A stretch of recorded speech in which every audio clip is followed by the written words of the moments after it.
God, our audio levels are lo-fi chillwave right now. Jesus. Yeah, but we've switched It's gonna over. be a little louder. All right, cool. Hi, how you doing? Hi, everybody.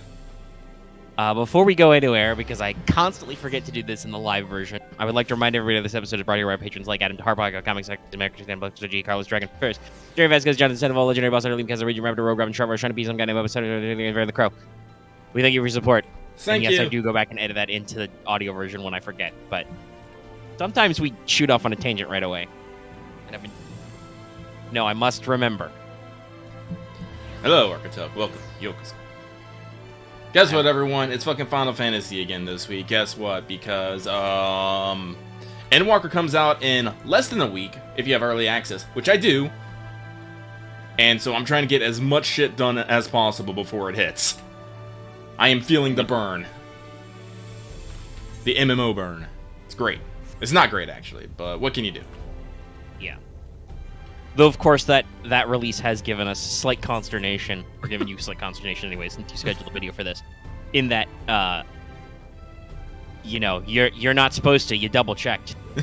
Yes, You're not supposed to do the stream, and so I'm like, no, do I want to literally lose, like, 2 to 4 hours of potential gameplay in the early access, which I'm pretty sure actually like 70% of the player base has picked up. I'm pretty sure. We know what we're about. Yeah. But, you know, because here's the thing I know about people, here's the thing I know about communities, people can't shut up. People cannot be quiet. They really can't. Yep. So, like, we're gonna hit Friday. I'm gonna have to go on, I'm gonna have to enter a hermitage of social media, and I need to get through, like, the story as quickly as I can.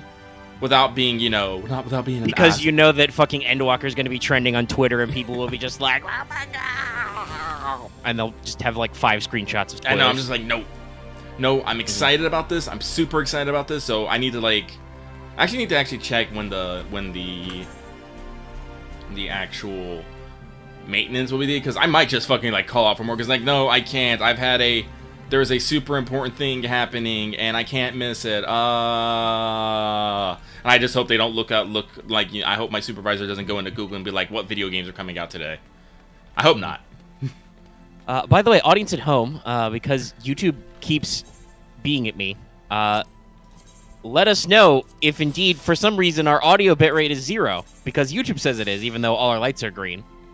So if our audio ceases to exist, let me know. Or let us know. Yell in the chat. Because I feel like nothing is happening because people aren't being like, oh my god, I can't hear you. Yeah. But YouTube has yelled at me a couple of times, and I'm like, okay. Alright, dude. So let us know if the thing is weird. Yeah. Yeah, you guys have... I'm not listening to the preview because I don't want to loop it for the audio. You guys have game audio as well out there in audience land? Do you hear things? Do you hear the dulcet tones of the Crystarium? I shall wait. Because, I mean, it's pivoted back to stream is healthy currently. Yeah. Yeah, game audio is good. Okay. Our audio is Right. good. Okay, YouTube, you lied to us. Hopefully YouTube is fine. They've gone back to saying the stream is healthy. I don't know what happens with the bits and the bobs, the electrons, the photons, the soundons. Not actually true, by the way. There's no particle of sound. Sound is not a fundamental force or energy. It's a wave. If you ever want to be really freaky deaky, think about what sound is. Sound is just Vibration. kinetic motion objects. Yep. When you speak, you just vibrate air, and that's sound. Mm-hmm. That vibrates your eardrums. That vibrates your brain, and your brain is like, Omega said brain. Brain. He's talking about me. He's talking about me. I'm brain. Good job, brain.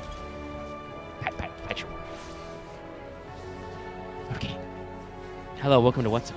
What's We up? talk stuff, things. Lucky spent several minutes before the show went live in dead silence writing notes, which is a contrast to how we usually do things because I've written nothing. I won't say I've written a note so much as just things, so I can. Well, I guess fair. I honestly, if we want to, when you get into technical definition, I don't even know if what I do is notes. Like for the past couple of weeks, I've just had a notepad document open and I've written down names of things. Yeah, Some of them are like topics, but others are just like cyberpunk. the sprawl, you know? So, Yeah, and I haven't necessarily written anything concrete. It's just like topic reminders, really. So I can look at. I did not do that this week because, being a holiday week, I have not done a super lot. You'll have noticed there have been slightly less from things. Other than, of course, yesterday, where there was a very lovely... Well, we recorded a very lovely show that is out to public today that you should watch. Or should have watched. Or should watch again. Where we did the pregame 5. But otherwise... Although, yes, I'm yawning. I don't know. Something seasonal's gone around. I'm very... I'm a little, stuffy and groggy lately. It's because that dropping temperature, yo. Yeah. That, and I think... It's a little weird. I'm warm, but I always feel like... I think I'm thrashing around a lot under the weight of, 2 blankets and a quilt. Because I feel like I'm waking up a little more sore than I usually do. Oh. But I'd be cold otherwise, so... I don't know. Clearly, you just need to do, need to do some pre-bed stretching and some post-bed stretching. Stretch more, everybody. Yeah. I mean, I don't know exactly why they're set up in the garage, but I know that we've got some of the exercise equipment is in the garage now, and that's completely cut off. So much like I can do midnight vacuuming, maybe I should hit up the rowing machine or the exercise bike for a little bit before bed. If you warm up your muscles, get a little tired, helps you sleep more soundly. I say that. I should probably do that myself now that I'm thinking about it. Possibly. Instead of, sitting in the dark with my fucking bright-ass tablet just, beaming fucking blue light straight into my eyes. Yeah.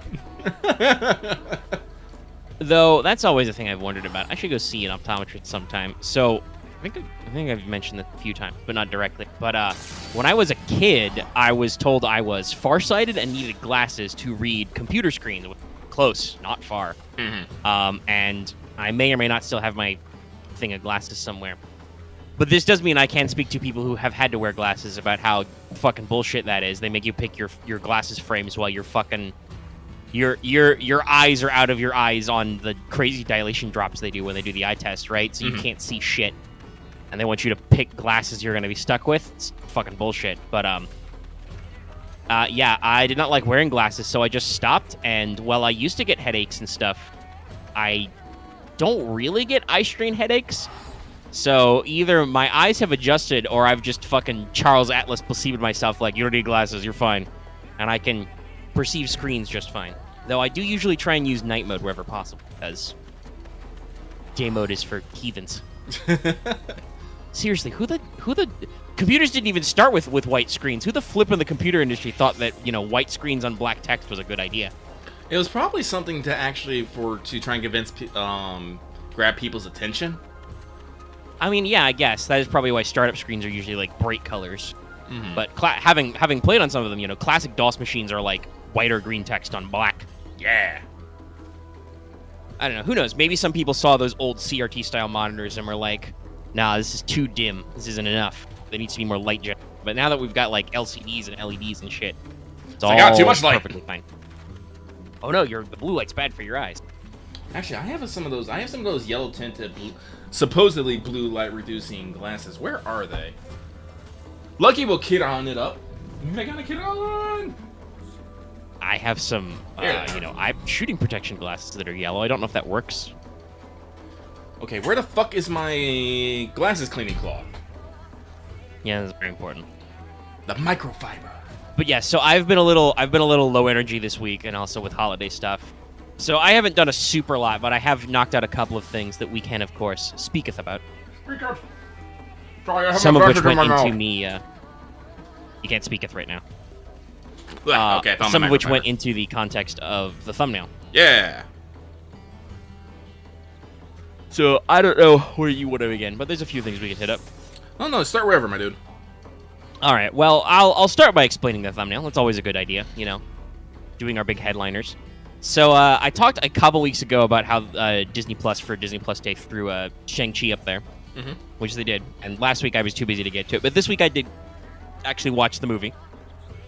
And I have a very positive recommendation for it. It's a pretty good film. Yay! For a standalone starter for Marvel, it's pretty good. It avoids a lot of the problems these movies usually have. I've heard some complaints about like the third act losing a little energy. I personally think the movie starts a little slow. There's like a between 5 to 10 minute setup sequence where there's a long narration, all in Mandarin. So there's a lot of subtitled Mandarin dialogue.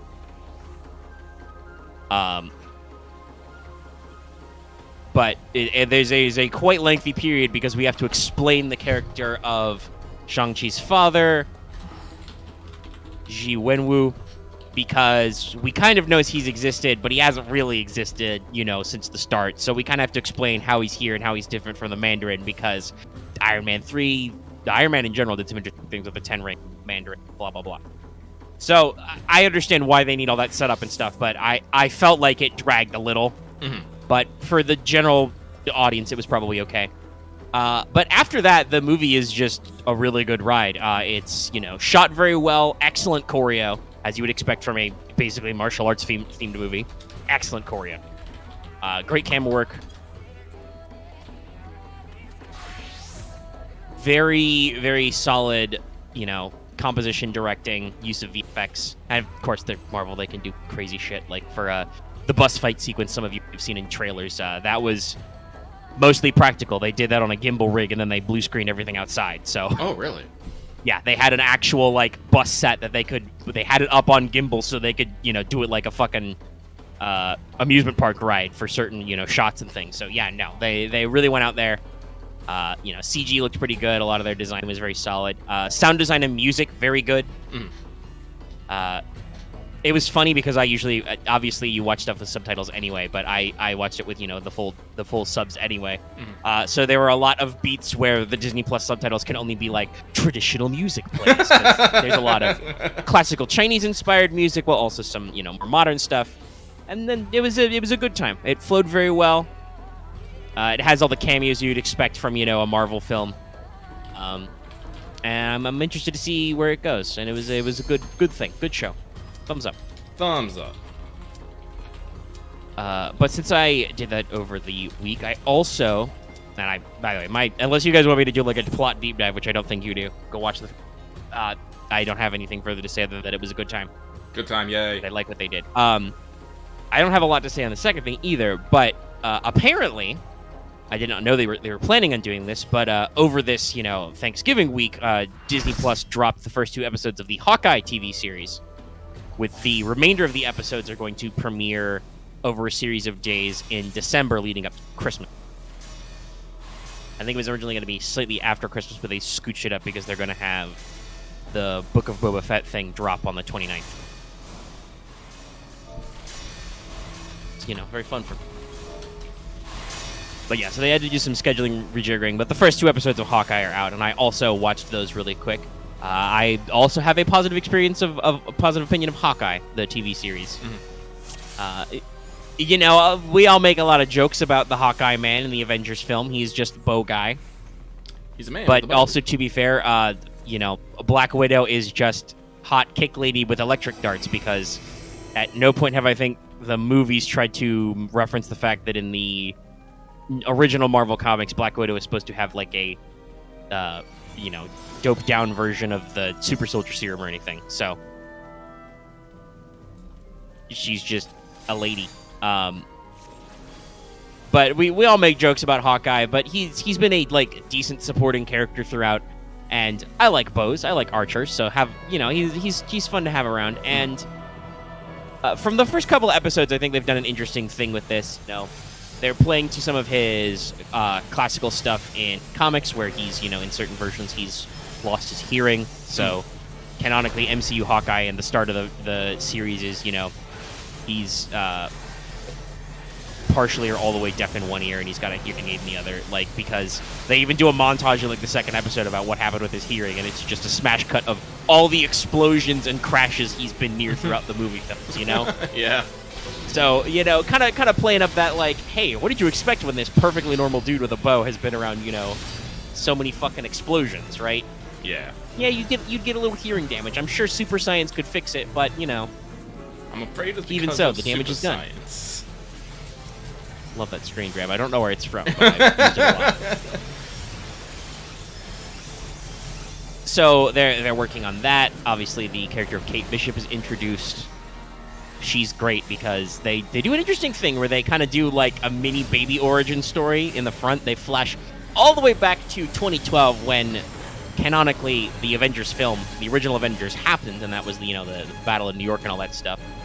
And little tiny baby Kate Bishop sees all this stuff happen and inadvertently gets her life saved by Hawkeye, shooting some aliens with some arrows and doing some stunts, and then she's like, I need a bow.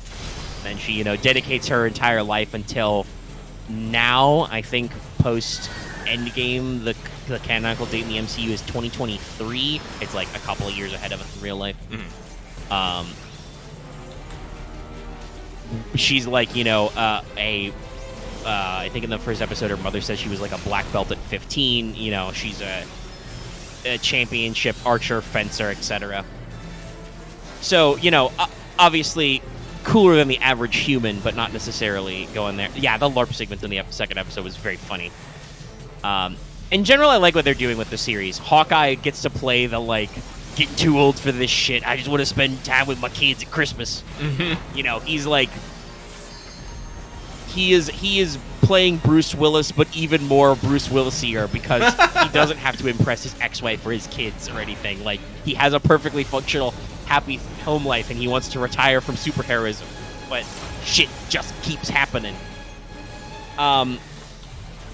So, there's some very funny beats with him just being like, tired of this shit. But also, actually showing him off in the context of, normal human threats anyway, being, shockingly competent. Oh, yeah. So far, the main baddies we've run into are the Tracksuit Mafia, who are Slavic gangsters in red tracksuits who end every sentence with bro. I mean, that's... You are on fire, bro. I mean, that is a Russian archetype. Yes. So, they're frightening because when we meet, Kate Bishop, for instance, she is, a college kid who's, she's, super fucking rich, but, she's just trying on her own, being cool, killing it wearing a black suit to a Christmas party. And, just trying to find her own way and being an absolute nerd when she does run into Hawkeye because, she, as she says, you're kind of my favorite. Which is probably not common. No. But, they worked the backstory to make it make sense. That's one thing that Marvel is certainly good about is whether it's directly reusing footage or, editing stuff to make everything line up in the canonicity. A Shang-Chi did similar things when it tried to line up with the lore of the Ten Rings Commander. And did very, very good things dodging some unfortunate aspects. Because if you guys don't know, the character of Shang-Chi, when he was invented in, the 70s, his dad was notorious racist caricature Fu Manchu. Oh. And then Marvel lost the rights to the name Fu Manchu, so they changed it to something else. And then they decided to go with a completely different name for the actual movie Shang-Chi and the Ten Rings. And then it still rhymes. It's like Xu Wenwu, rhymes with Dr. Fu Manchu. But they obviously avoided all the stereotypes, tried to make it make sense in the universe. And it was very good. So... Hawkeye, in a similar way, plays with a lot of the stuff that's come before. There's a hilarious segment that goes on way longer than it needs to, where at Christmas time, fucking Hawkeye takes his kids to go see Rogers the Musical. Rogers the Musical? Yes, it's a multifold reference. Based on the stage design, people say it's referencing Hamilton, because it's kind of like a historical dramatization about, Steve Rogers, Captain America.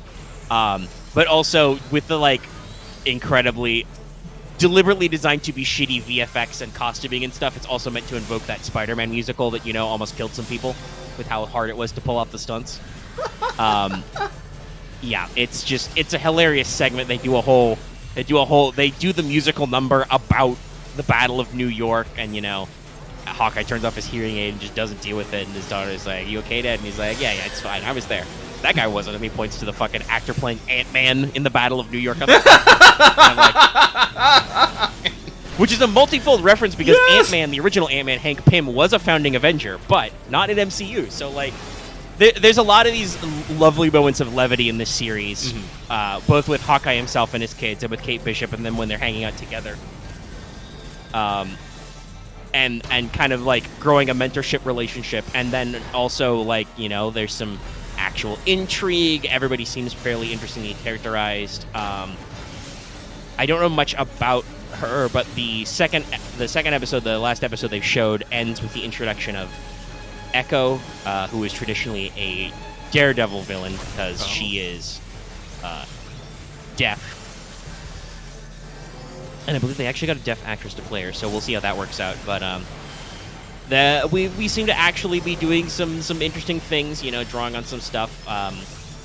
There's a lovely blend of the comedy and also the action. We shoot arrows, we do fun stuff, we do martial arts. As mentioned, Kate Bishop is a champion fencer. She actually does some fencing, the suit and the epee and everything on screen. So it's like seems like they got some good ideas for the choreo and everything. All the characters are interesting. I'm kind of surprised they went with the 2-episode pop over the Thanksgiving break, basically. But I'll be interested in seeing the other 5 or 6, or is it 4 or 5? There's several more episodes will be happening in December. I'll be interested in actually checking because it seems like it's a fun time. So if y'all have that Disney Plus, there you go. Check out the Hawkeye. Honestly, overall, I don't know how much I've talked about it in general, but Marvel has done a killer job with their expanding to premium TV on Disney Plus. I know WandaVision is nominated for several Emmys and Golden Globes. That was a real trip. Falcon and the Winter Soldier was pretty good. I know some people complained about how kind of toothless the enemies seemed. That was an unfortunate issue of rewrites. The plot of the villains was deeply complicated by the fact that they are originally going to do a bioterrorism, and they happen to be writing and shooting this series in the middle of pandemic. So they had to do some rewrites, otherwise people might have been the agita. So it's a little washed down, but I think it was perfectly serviceable, and a lot of the themes it has are very important. Great showing for Falcon and the Winter Soldier themselves. Loki was also pretty good, setting up a lot of interesting stuff and had some really great characterization and really letting Tom Hiddleston flex his chops, And probably, alluding to setting up a lot of the greater Phase 4, I think we're in, stuff. And now, Hawkeye hitting. I don't actually know if What If is connected. I haven't sat down and watched it. What If seems cool, but also it's kind of I know it's a very famous Marvel thing, but that always seemed a little weird to me. I know that they also have greenlit a Marvel Zombies TV series, so I'm I don't know. I don't know what you're going, guys. You don't have to literally adapt everything. Well, but I'll be interested in seeing the rest of it. And obviously, trailers have come out for No Way Home, showing some very interesting things. Doc Ock, clearer shots of Doc Ock played by Alfred Molina. Fucking Willem Dafoe's dialogue and his Green Goblin in the trailer as well, which is, that's a huge thing for me. We've talked about how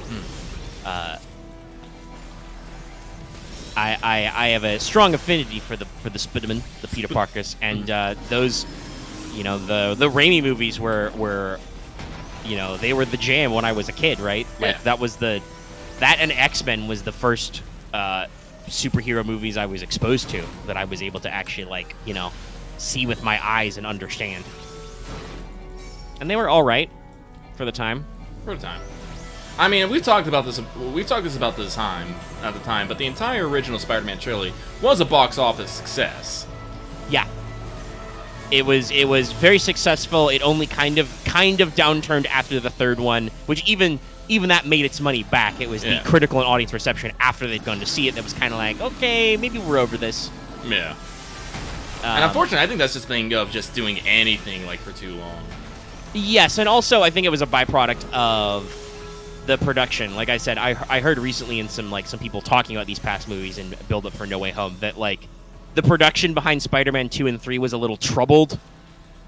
In terms of getting the draw, writing the scripts, making sure everybody was on board and actually sketching it all out. Apparently for Spider-Man 2, for instance, Tobey Maguire was holding out for a better paycheck and talked about how he, hurt his back and delayed production.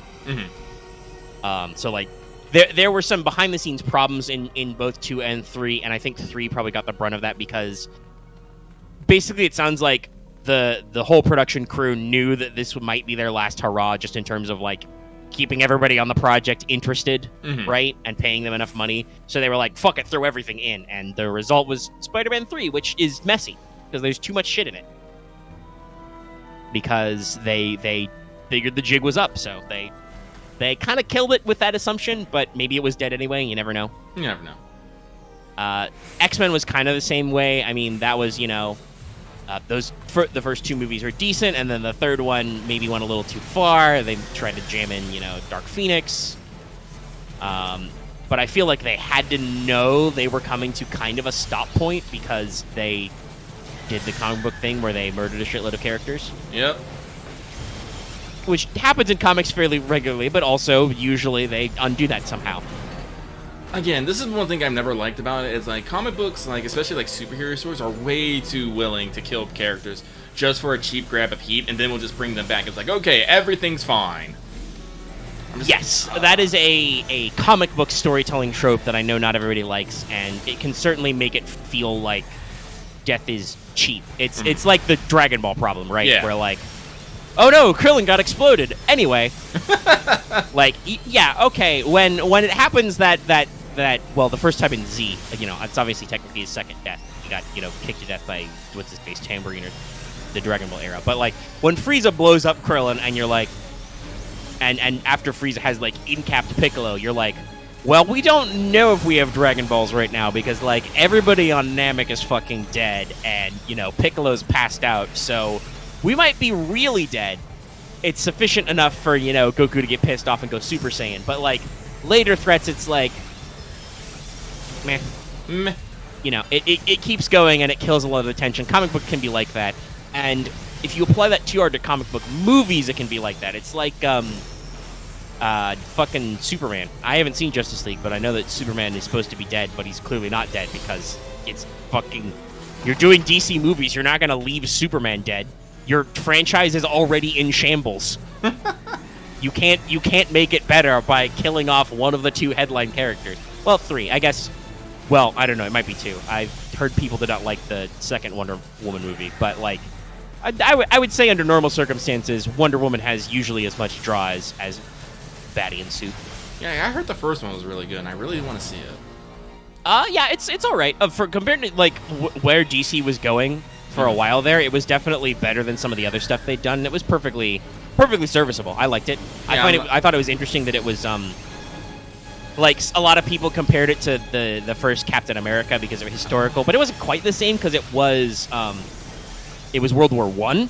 Oh. So they had some interesting aesthetics with like trenches, and they talked a lot about like they used like the invention of like tanks, airplanes, and poison gas as like a metaphor for like, oh no, the human world is fucking turbulent and shit. We don't need to be out here, Amazons. Kind of a thing. So like it did some interesting things. I have heard that I have not watched it myself, and I'm not necessarily super inclined to watch it because I mean, I don't want to throw too much shade at Hollywood directors. I'm sure they have very hard jobs, but a lot of them seem like catty babies, like such prima donnas about everything. Nolan. I love Nolan's work. Nolan talking about how streamed movies aren't real movies. I think Patty Jenkins did the same thing with Wonder Woman. She was like, it's not real unless it debuts in theaters. We pushed to have a theater release, and this was, late December last year in the depths of COVID spikes, and it's like, all right, guys, I've been to movie theaters. They are not a sacred place. It's cool to go to a theater and get some popcorn and see the giant fucking screen, but, like, it's not a fucking temple. Jesus isn't going to come out of the projector screen and touch you or anything. It's okay. What? We don't need to go out that hard, all right? Like, and I know that I don't, because I am a homebody, I am not as enthused by movie theaters as everybody, but I'll admit, there is a positive. It is really cool to go out and see the screen, but, like, I don't know. Maybe directors feel this way because they get to see their movies in like really, really cool movie theaters. Well, I think it's also that because again, like we're in this weird transition state of it's true. Oh, what'd you say, Omega? And I said it's true. We're in a transition. Because, like I said, before, you know, COVID, a movie's success was literally, and I mean this literally, determined by two things: its reviews and its box office sales. Yep. True. So yes, and all the pandemic stuff. Yes, we switched to a lot of streaming and whatnot, but unfortunately, I don't know how that necessarily correlates to like profits and whatnot, because you know, streaming services are their own, you know. Well, yeah, and that is a thing. For instance, in regards to Black Widow, Scarlett Johansson actually sued Disney over this because she was like, by switching to a streaming premiere, I was, you know, denied my 10% or whatever of the box office profits because it didn't go to box office, you know. Yeah, so it's like, yeah, no, like they are prissy, like prima donnas, but I think to be a fucking Hollywood director, you kind of have to be. Well, I mean, yeah, that's the auteur theory. I like, honestly, this is just me. You know me and my authenticity and my transparency. I would just prefer if they said that, well, it's a lot easier for us to judge how the audience reacts to our movie when they, you know, go to theaters and we see box office numbers, and like, even if it's like we can see their reaction in theater as opposed to their reaction in the living room. I don't like them being like, movies that premiere on streaming aren't real movies. Our movies aren't real unless they come out in theaters, and because that to me, especially in reference to like during that time period when they were saying some of these things, when you know the infection levels are spiking, people are dying. It's like, all right, guys, calm down. Your movie's not worth dying for, you know? Yeah.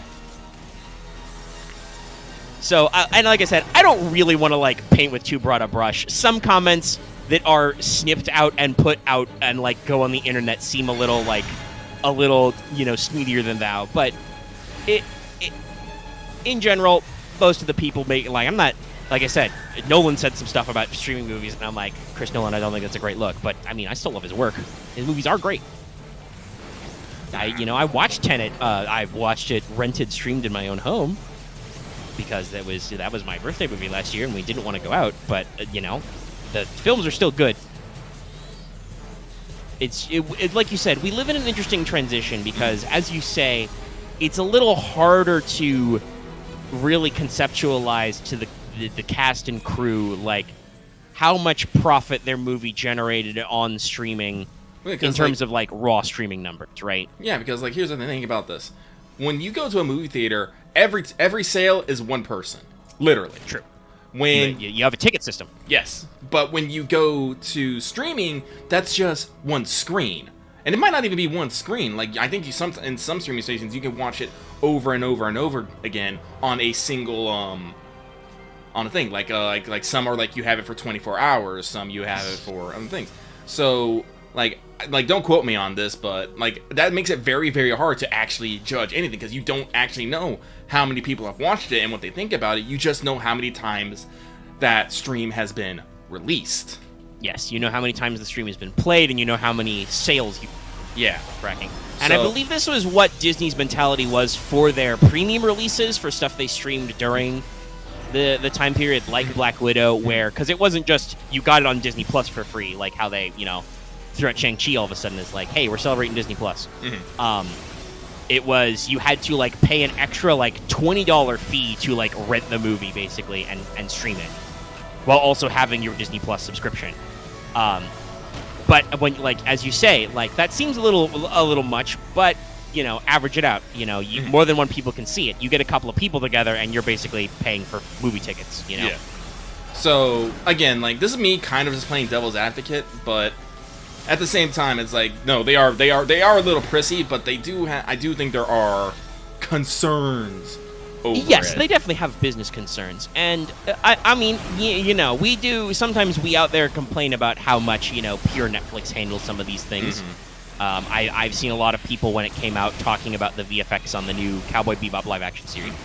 Haven't watched it myself. Seen some clips. It looks a little like, I mean, it looks stylized. It looks a little over exaggerated. I don't know if that's a good thing or bad thing out of context, but I can understand how you might look at it and go, man, that's weird. It's a little weird. Because there's definitely, I think there's something to be said for if you're doing a live action adaptation of anime, of like, do you go like over the top and try to retain the stylization? Because if you go too far, then it's just like, why the fuck don't you just watch the anime, you know? Yeah. But if you don't go far enough, it's like, what the fuck am I looking at? Why does this exist? Well, that's always personally my problem with, you know, adaptations, like specifically anime and video game adaptations. Like, I personally, this might be a mean thing. I don't get them. I don't understand why they exist. I really don't. Like, I can understand book adaptations. Right. Different medium. Yeah. You know, I can understand, you know, reboots of like, you know, certain beloved franchises and stuff. But overall, like, video games and anime are usually not something that you adapt into a single movie, unless it is, you know, some standalone anime movie. There's something that is supposed to be, that is well, it's I think the best way to put it is to think of it this way. How many times have you seen a movie version of a TV series that was just retelling that TV series plot? Yeah. Not like either a pilot for the movie or a climax or standalone feature for the TV show, right? Yeah, like adaptations are just weird to me. I'm just like, I know not everyone has the time or has the inclination to play video games or watch the anime or stuff, but usually if you're interested in the adaptation, you're usually interested in what it originally was in the first place. So I'm just like, just go do the original thing. I don't know. I mean, I think that definitely in previous decades, thinking about like shitty video game adaptations, for instance, right? Stuff like that. I think the idea was that the movie film was the American form of entertainment, right? Well, I guess that's true. That is the quintessential American thing, is the silver screen, Hollywood, all that stuff. So if Hollywood or, you know, big name TV producers weren't willing to look at your project, it wasn't real. It wasn't authenticated, you know, similar to what we were talking about of like, ooh, Netflix movies aren't real movies, you know. It's like there was a little bit of snobbery about it, right? Like if Hollywood won't even look at your script, you're not a real thing. And certain, I would say, video game properties and certain anime properties probably wanted that clout. Probably. They wanted like the push that like, hey, we have a big Hollywood movie deal, you know. We're a big idea. So you know, we can garner that attention. The unfortunate thing is that Hollywood didn't respect the property or give a shit about any of them, so they produced crappy products that nobody liked, or people only like because of how cheesy and weird they are. See, like the OG Street Fighter movie, the OG Mortal Kombat's, right? Like those movies are corny as hell. And some of them are still too corny. I have to stop you for a second. Yeah. We got a comment. We got a comment. You say to bring normally experience the experience, but by giving them giving them that adaptation, they take out the experience of experiencing it and give you something completely fucking different. That's the thing that bugs me. It's like talking about, you know, Cowboy Bebop. Like I can't necessarily speak because I haven't actually watched it yet, but like, I grew up with Cowboy Bebop, and I remember a lot of the actions. Like, Heavy Metal Queen is still one of my favorite fucking episodes, where they just meet, you know, an old grizzly fucking trucker lady, and, you know, going around on that. Do you think you can accurately recreate that in a live action where, with all the things and have that same experience? No, I don't. Like, oh shit, I messed up. I'm gonna die. Goodbye, world. Rip. Goodbye, cruel world. Like that killed by yelling about Cowboy Bebop. Yeah, I am. But that's the thing. It's like, and so much. Here's the thing: in adaptations, you can't do a 1-for-1. It's nearly impossible, because in anime, like I said, it's animated. Like, unless you like go super double down on CG and whatnot, you cannot usually recreate the same scenes. If you like bring it into live action, and then guess what? You're literally limited. You are literally limited by the human body. Like same for video games. Boss Hunter, first of all, we don't speak of that movie film, and second of all, I mean, yes, I understand that appeal, but also like, how many people were turned off because that movie was dog shit? I mean, did not adapt those books well at all. That was, if you guys don't know, the Percy Jackson movie film was so much Hollywood meddling. It was such a, it's like, Hollywood is weird. Sorry to interrupt your thing there, but this just gave me a thought about Hollywood. Hollywood in certain areas is really weird about what they want to feel like they're copying, right? Mm-hmm. So with the actual Percy Jackson series, you probably have a way better excuse to copy Harry Potter, because in the first book, because basically it's like there's like, what was it, 6 or 7 books? I think it's maybe 6. Basically, the plot takes place usually while like our main character Perseus Jackson is at like Demigod summer camp, right? Every year, So it has the built-in curve like a Harry Potter. He starts younger, gets older. He's like 13 or 14, I think, when the first book comes out, and kind of like grow and all that stuff, and have these interesting back and forths. And in the movie, he's like, nah, we need to get some guy who definitely isn't in high school. He's like 30, but we're gonna say he's in high school already, and like I was on the wrong make side. it even more actiony. We're gonna make Hades the bad guy, because that's what Disney did. Everybody understands that. And it's like, wow, just you guys tried so hard to not copy, but also to copy, that you just produced something that is just not entertaining at all and completely misses the actual beats of story for no reason. Like, I can understand what you're saying by getting people interested in that, but like, that probably meant that you were just fucking bored and just went to pick something random to go watch. I could see how, because, for instance, Netflix also has actual Cowboy, the original anime Cowboy Bebop on their channel. They have access to those rights. I could see Netflix like being like, hey, we're gonna try and bring Cowboy Bebop to a new audience. We're gonna try and do our best to be authentic, which it definitely kind of seems like they're going there. I know that there have been some complaints about that, but they've tried to get it in the right ballpark. They go through the whole thing, and they're like, hey, if people watch it, if people want to, see it and like sub to Netflix or staying sub to Netflix to check it out, that's fine. If they just see it and go, this isn't the original Cowboy Bebop. Oh, hey, Netflix recommends the original Cowboy Bebop. That works out for them, kind of. But you are correct in that system doesn't always work for different mediums, and like, okay, you, for instance, Legendary Boss Hunter in chat, you could say the movie made you realize the book series exists. Apparently, you weren't like me and every other book nerd I know, where you're glued to the new releases. I know, that's what I was. Yeah, no, that's me. That's how I figured it out. It was like, we're browsing through book series and stuff, and like you see new YA novel. Ooh, Greek. Sign me the fuck up. And then you just check every once in a while to see the new books. But like, yes, that was for the author Rick Riordan. That was a positive, because Hollywood probably paid him a shitload of money to get the rights to his popular book series and butcher it, and then you were like, that was weird. Oh, this is based on a book series? Here, let me pick up those books. Check them out. For Hollywood and for the people involved in that project, was that a net positive? Was there any reason for them to make that fucking? Probably not. I'm gonna go do some facts.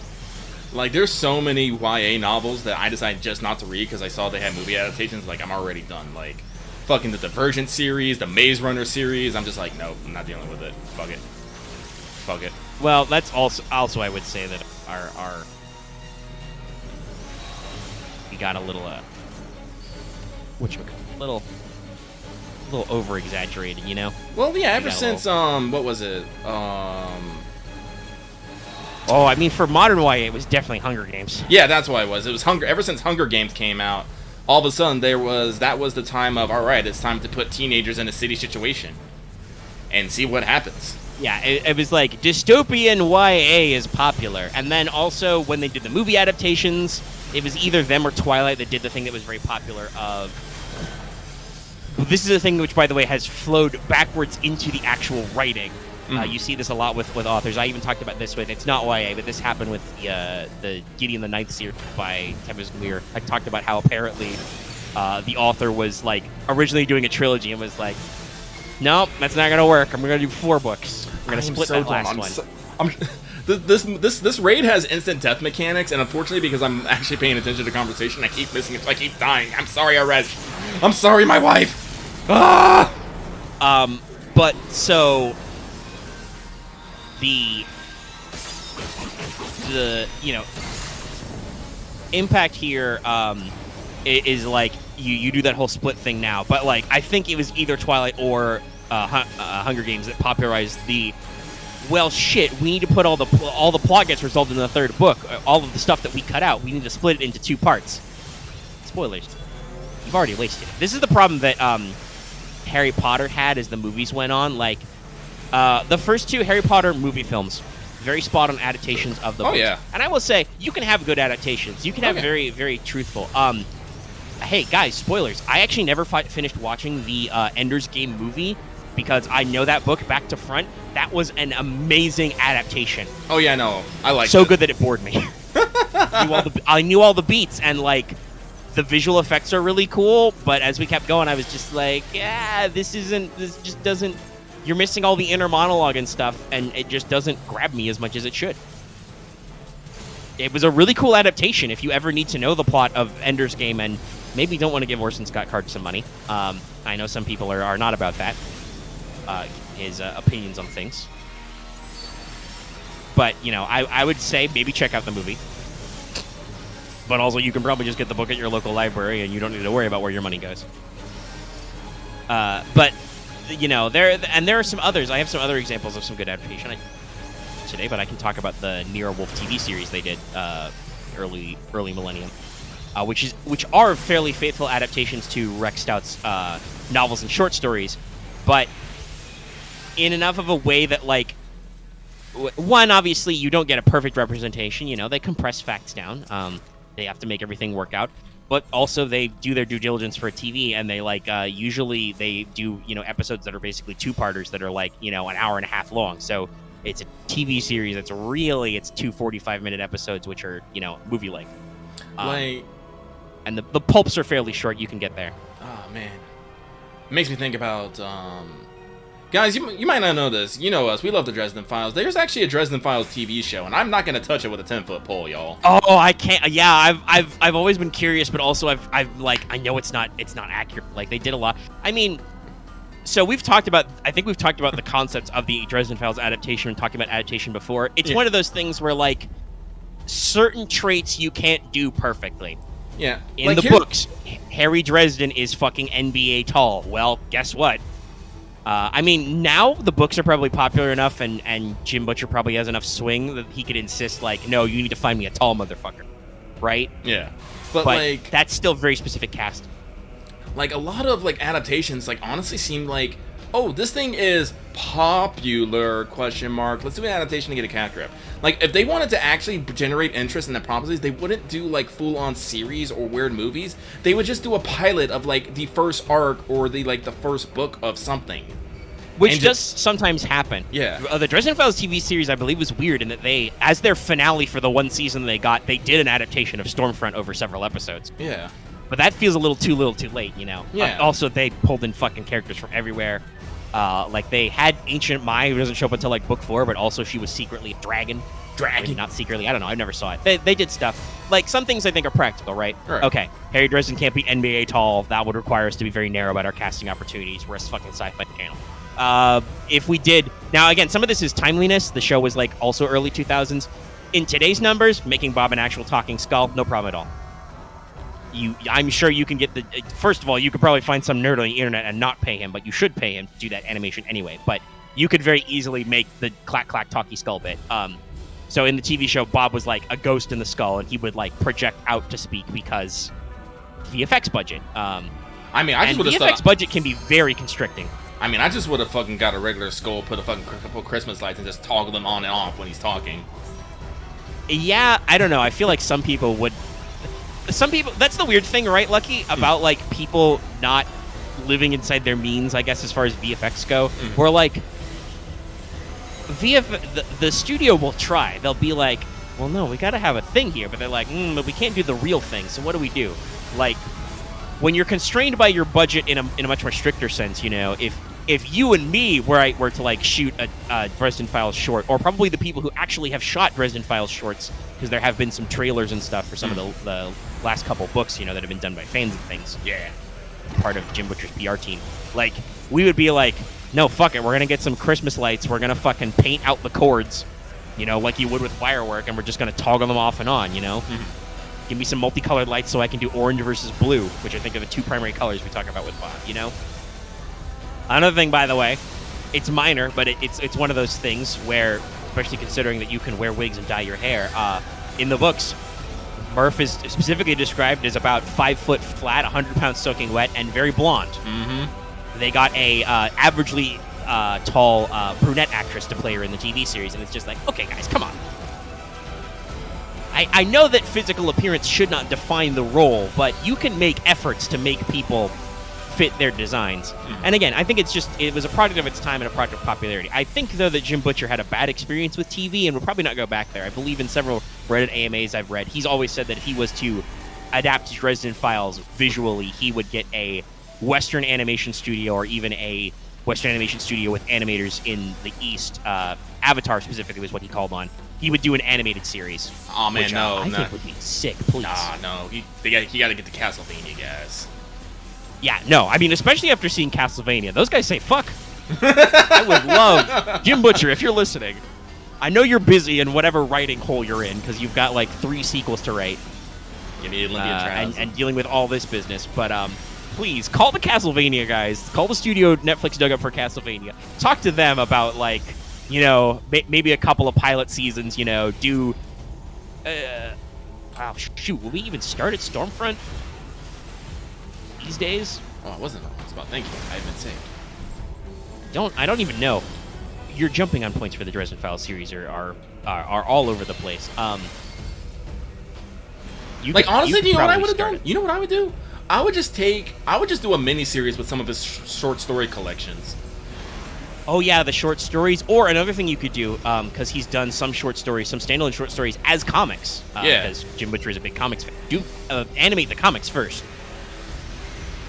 Which, like I said, some of those are standalone. So yeah, that would probably be the best way. Like, start small, do some short stuff, and then if it flows and you have a good studio, bust out some of the heavy. I would say probably the best hook would probably be Grave Peril. That's usually a jump-in point for a lot of people. You know, a lot of people say the first 2 books are a little slow, and I kind of agree.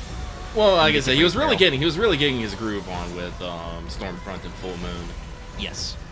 I mean, the original. Stormfront is basically, that was the project he started this on in, you know, his college writing was like that was the project he worked for. So yeah, it's a little rough. And in Full Moon, you know, Full Moon is interesting, but parts of it do still drag. It's not until Grave Peril that he really starts to hit his stride of making Harry Dresden suffer and work through a lot of the bits, and then it just keeps going.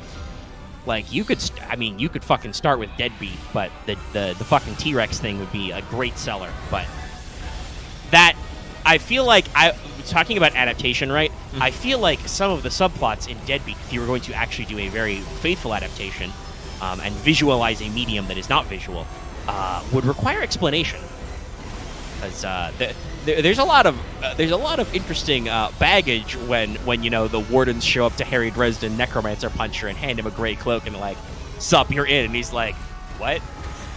That doesn't hit right if you don't understand the previous 6 books of his tension with the cloak and the coat, you know? Mm-hmm. Dresden Files, great series. Consider reading it. Comics. There's a TV series we haven't watched it ourselves. We can say nothing about its quality.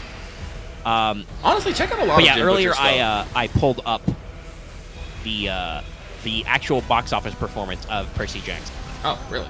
So the budget of #1, The Lightning Thief. Keep in mind they did try it twice. Obviously, it did not work out. The budget of the first one was $95 million. The box office in North America was $88 million. So they did not make. Oh, sorry. No, they made back their money, but only in other territories where possibly they did not have these books to read. But in North America alone, they did not make their budget back. They had to go worldwide. And worldwide, it did make about $226 million.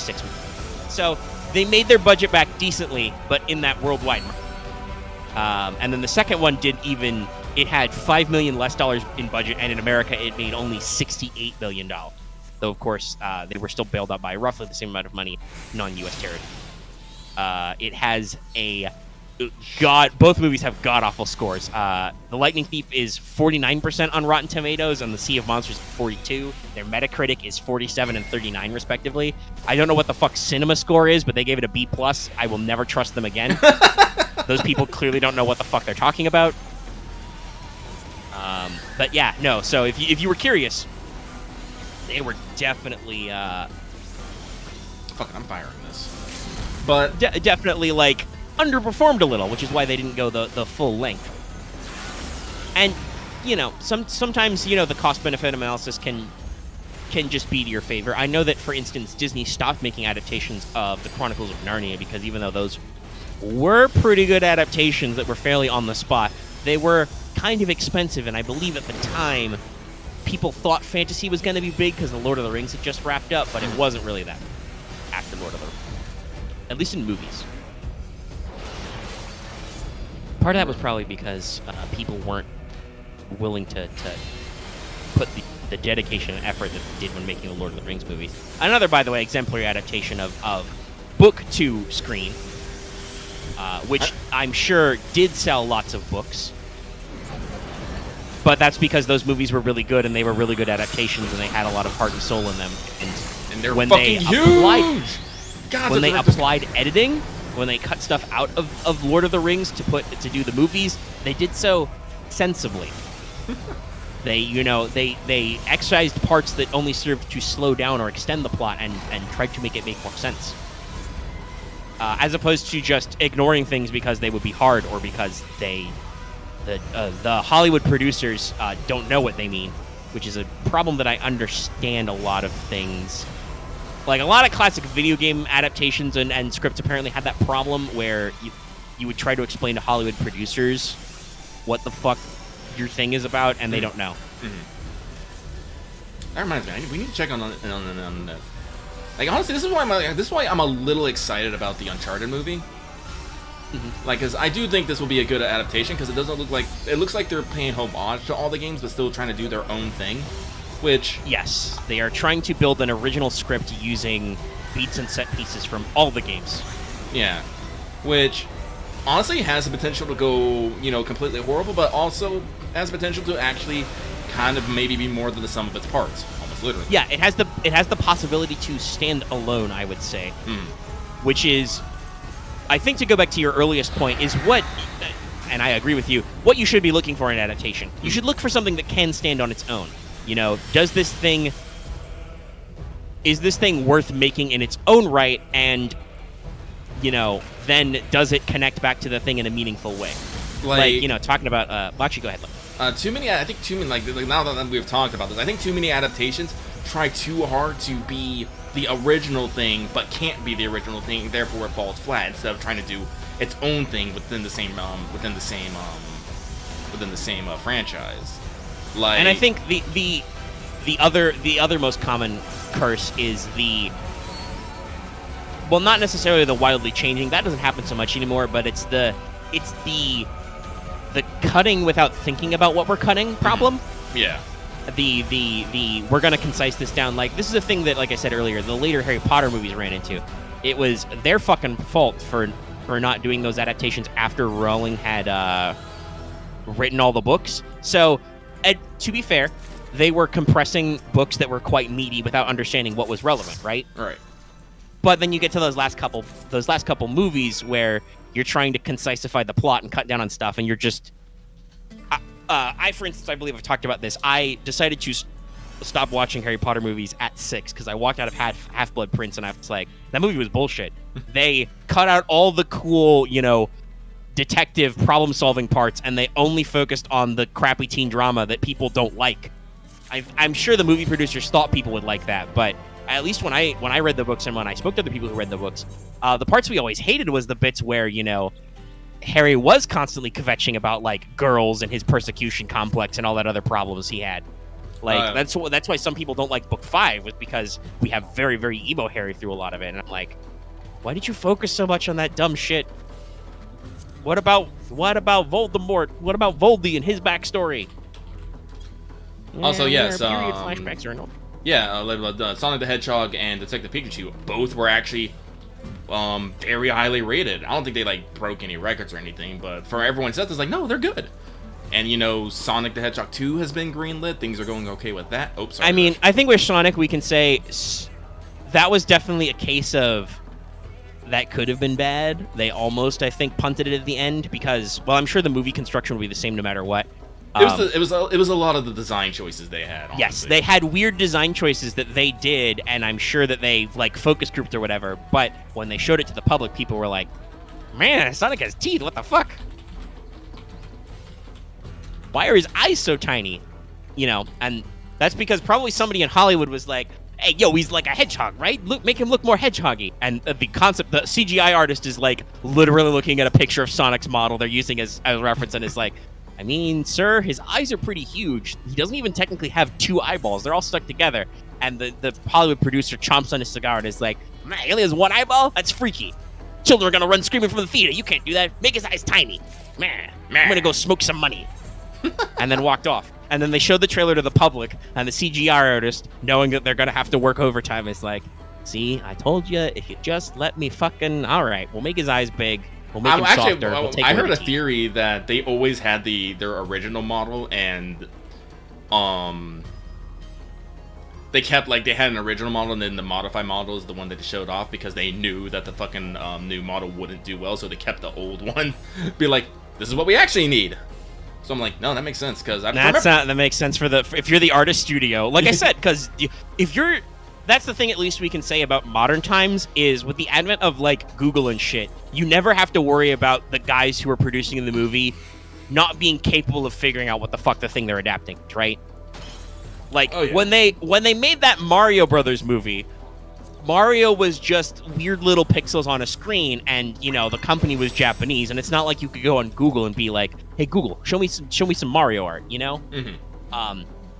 But now, for instance, that Super Mario movie they're making, that's possibly going to have its own problems, because what the fuck are they doing with that cast? A legitimate question. Seriously, guys. Is Chris Pine going to... not Chris Pine, Chris Pratt.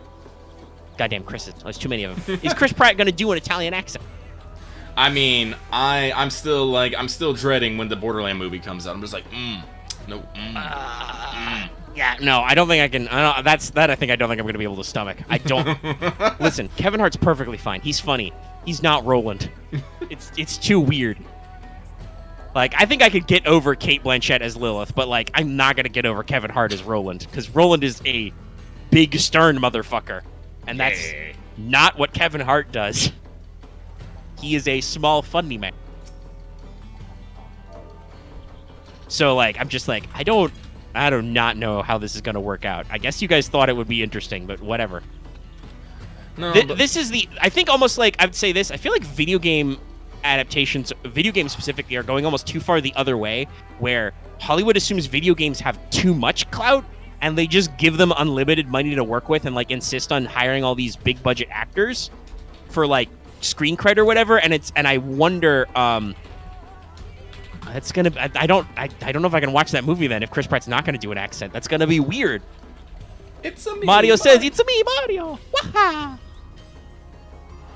If he can't bring that energy, that's gonna be weird to me. I don't know. Like, it worked in Detective Pikachu, I think, because, yeah, well, you know, it's actually making Pikachu noises. It's you know, it's super cute. But then the rest of the time, it's just Ryan Reynolds is just being Ryan Reynolds at you. And I'm like, true. Nope. I think Detective Pikachu worked because with Pokemon, well, we kind of have an idea for the sounds they make. You know, that's been an inherent part of the game since forever, is they do the little MIDI sounds. The idea of him having dialogue and just being, you know, Ryan Reynolds, other than our own jokes about the poor Danny DeVito thing, like, which would have been also great in its own right. But like, that I think makes sense. But for Mario, while Mario doesn't speak a lot, when he does those lines, he's still like, "Mamma mia," you know. I mean, I can still see Chris Pratt going, "Mamma mia." I guess if he brings the enthusiasm, which I know he can do. The man's very talented in voices. What if they, instead of Italian, maybe they give him more of a Brooklyn accent? I mean, that is kind of what the OG live action did. Yeah. Speaking of things being weird, that was another thing, by the way. Like, the way they handled Koopas and stuff is like, because you think those guys look weird, but like Koopas are like there. I mean, you say that they're making a Metal Gear Solid movie. Yeah, I know. It's I didn't even know if it's in pre-production. I can never remember the name, guys, but he was in Death Stranded because he tight with Kojima. Metal Gear Solid movie. Yeah, Oscar Isaac is supposed to star as Solid Snake. Oscar Isaac. Directed by Jordan Voight Roberts. That's why. There's a Voight Roberts in there. I mean, Oscar Isaac. I think would probably Wow. If you go on IMDb, there's apparently some concept art. Oh, really? It features a Metal Gear Rex. I'm excited for this. Honestly, Oscar Isaac, I think, will make a pretty good Snake. Yeah. I don't think he's the worst choice. He has to get down here a little, but it'll be fine. Yeah. I mean, I like them as Poe. Let's see. Writers. I mean, I love that IMDb credits Hideo Kojima as the original writer for the video game. We know nothing else currently, so I'm going to assume probably... Yeah, it says pre-production on IMDb. Actually, so I wonder if we're picking the cast and we're working on the script. If Kojima isn't in there with Voight Roberts on him working with the script, I'm going to be very concerned, because we all know Kojima just wants to make movies. Oh, I mean, that's the thing. That's why I'm personally, I feel, even though it's only in pre-production and we've heard like one casting choice and there's apparently one bit of concept art, I personally think Metal Gear Solid as a movie is probably in the best place because I know that Hideo Kojima hangs out with Voight Roberts. He was in Death Stranding. He fucking tweets about visiting him on Twitter because he's Hideo Kojima. Like, there's no way that director's not going to be like working on a scene or coming up with something and he's not going to like fucking whip out his phone and call up Kojima and be like, yo, Hideo, I'm working on this bit. What do you think would be better? Here, let me shoot you some dailies, you know? Like, if Kojima's not in a chair there anyway, which he might not be, you never know, because Konami obviously had to license it and stuff still. But at the very least, I know that the director's going to be able to literally fucking call Hideo Kojima and ask him about shit. Ask him about his opinion. And as you said, Metal Gear Solid, you know, because Kojima has always been fascinated by movies and TV. So a lot of elements of those games are very cinematic and are very movie-like. And I mean, you know, thinking about the original Metal Gear Solid plot, sure, can you 100% represent that plot in 2 hours? No, but you can probably represent the highlights. Like, what do you really need, you know? Well, let's see here. Like, you don't necessarily like you need the entry scene. You can probably skip most of it going up to Yeah, because here's the thing about Metal Gear Solid: as a sneaking game, as a stealth game, it takes you a lot longer to complete than the plot would require, right? Because you got to play it cool. But like, you can literally do the whole like entry sequence. He climbs out of the dock, he throws off the mask, you know, what if, Colonel, I'm in, and then he just walks through the warehouse. It's like one shot. Yeah, and then you go. You have some vents. You show Meryl. You do some exposition with the. You have to say the line, "Hi, D, Colonel. What's a Russian gunship doing?" Yeah, but then you just skip straight to the fucking first fight where Revolver Ocelot. After that, you meet Raven at the fucking you fight a tank with Raven. Yeah. Probably in a blizzard. You know. You go to the nuclear warehouse. You were like, oh my god, nukes. Yeah. Meet Otacon, and you fight the fucking have an action sequence with the Cyber Ninja. Yeah. Yeah. It's like, honestly, like, and hell, a lot of those fights can probably be be fairly streamlined. Like for Ocelot, you probably want to play that up, play a little slow. You know, have him fire his shots, do some of his ricochets. You know, maybe clip Snake in the leg. Have him reload just so you can use the reloading line. You know. Reloading. But the fight ends with the Cyborg Ninja cutting off his hand anyway, so it's like you don't even the climax is built in, right? Yeah. Snake doesn't even have to fire a single shot. You just need to show off Ocelot appropriately. Fun. The decoy octopus is killed by Fox Die right away. We need that. For the tank fight with Vulcan Raven, just have him fire a couple shots. Snake dives behind a snowdrift and then throws a grenade in the top and kills the gunner like you do, and then just move on. Your big long fights should be fuck, you probably don't even do a fight. You don't do the back. For instance, with Sniper Wolf, you wouldn't do the backtrack, right? Yeah. She would fire the shot, disable Meryl. Snake would be like, shit, sniper. What do? I gotta go back and get a sniper rifle. Maybe rummage through some crates, grab it, set up, fire a shot, and wing her or something. She plays dead. Maybe make him leave the room so that you can make Meryl's body disappear. But you obviously don't show the full backtrack, right? And then you just captured, torture scene with Ocelot. You probably do that just once, and you don't do the whole fucking minigame the whole time. Oh gosh, what ending would they do? They would have to go with the Meryl ending. It's true, because we know for the greater canonicity that Meryl lives. Obviously, we don't know if they're planning on doing elements from later games, but that would be the thing that you have to do, is you have to make sure Meryl is alive. But, you know, you'd I mean, have your honestly- actual, you know, sniper-wolf duel. You could probably simplify the wolf dogs in the cave scene to just, like, dogs like Otacon, right?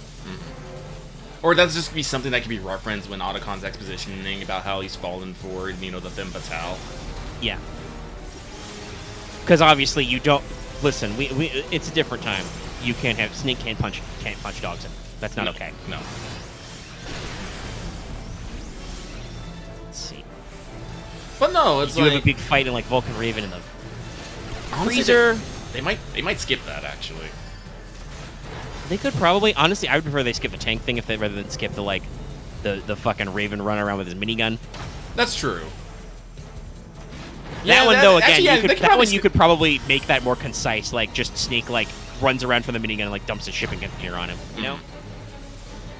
Like, that's the thing, right? Is if you think about how those shots are composed and, like, what the post-battle sequences are like, it's like, yeah, Snake fires maybe a couple shots, but, like, it's not going to be like how the game treats it where, like, you and the bosses can eat, like, 9 bullets or whatever, right? That's not going to work in a visual medium. So you can concise a lot of these down to just, like, you know, a couple of beats, let them do their moves. Maybe sometimes you trade CQC. Like, if you wanted to do a funny reference, you could have, like, Snake, like, try and punch Ocelot, and then Ocelot does the fucking, you know, CQC stuff, right? Because you have the advantage of future knowledge. Like, honestly, like, the more I think your about it, biggest action sequences should be Snake on foot with Metal Gear Rex, and then fucking shirtless with Liquid Snake on the top, you know? honestly, I feel like that's where most of the fucking budget should go, is just, oh, I'm about to die. Well, that's fine. But, like, I was thinking about it, no, like, the actual accent points should be just, like, big set pieces, but, it should, like, I think that's where a lot of exposition should probably go, honestly. Because, like, you can't, I'm sorry, the movie is not gonna just pause so, you know, Oscar Isaac can, you know, take a knee and, like, open up his codex so he can have, like, people talk to him. No, that's all has to be delivered in game, so it's gonna be either probably through monologuing or through montages, yeah, right? Narration over montage, like, you know, while you sneak into tank storage, you know, the colonel introduces the team and runs you through, right? Mm-hmm. By the way, I also suspect the supporting cast will probably be trimmed. Like, oh, actually, you probably no. want Master Miller, but you don't need Natasha, for instance. That's true. Would you need? Now they could probably. I mean, I don't think they necessarily should, but you could probably leave Mei Ling out of it because you don't need to save your game.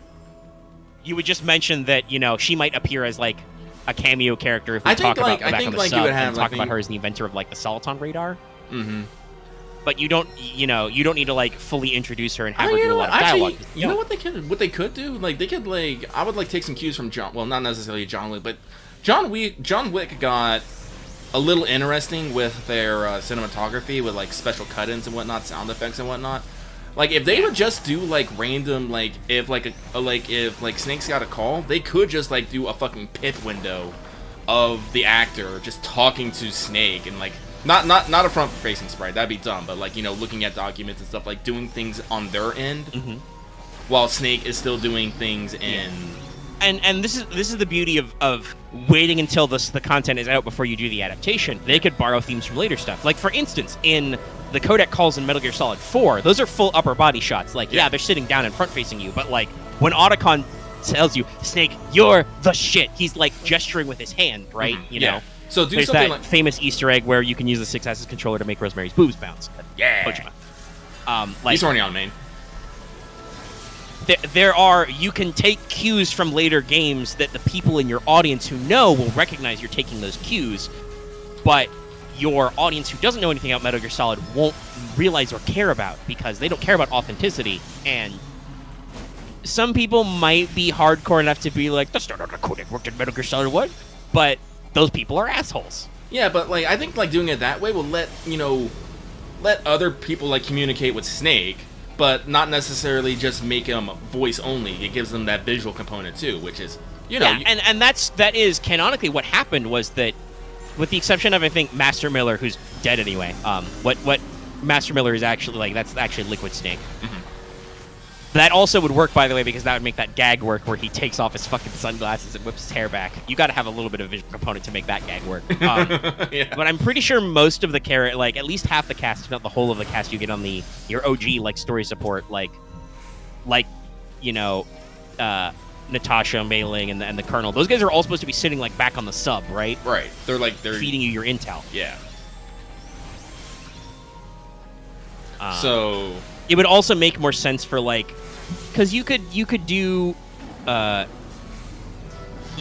with that with like some of the storytelling of Meryl, Otacon, etc. Getting to know those guys. Some of those conversations you might just not do in codec. You might just have them happen in person. Like honestly, as much as I miss it, they'll probably They'll probably skip the whole Meryl, disguising herself as showing you have to look at her ass. It's like that. Yeah, no. Instead, they'll probably just like have Snake like see her from behind or maybe from in front and kind of like get her general body shape, and then they probably won't do the whole like look at this walk thing. Mm-hmm. It will probably just be like like Snake will observe hey, that soldier looks like a lady. It's probably one of those things like Snake will just like Meryl will be like, how did you know it was me? It's just like you have a very distinct walk. Yeah, and not actually draw attention to it, because real talk, Snake's kind of a perv, y'all. Yeah.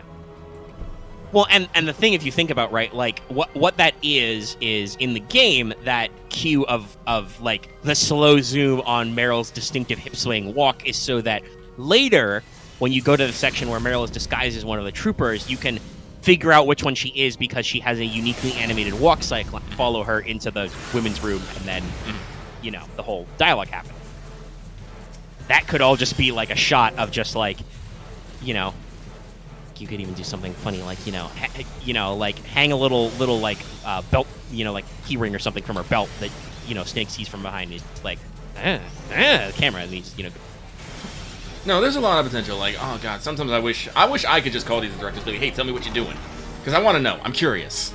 Yeah, like I said, I feel positive for the movie, so I will probably go ahead and watch it because I think that it will probably be decent. And if it's, and if somehow it like okay, I doubt it will be a fuck up. And if it has errors, it will probably still be a good piece of cinema. So, we can observe it. Mm-hmm. There will be something of value to seeing it.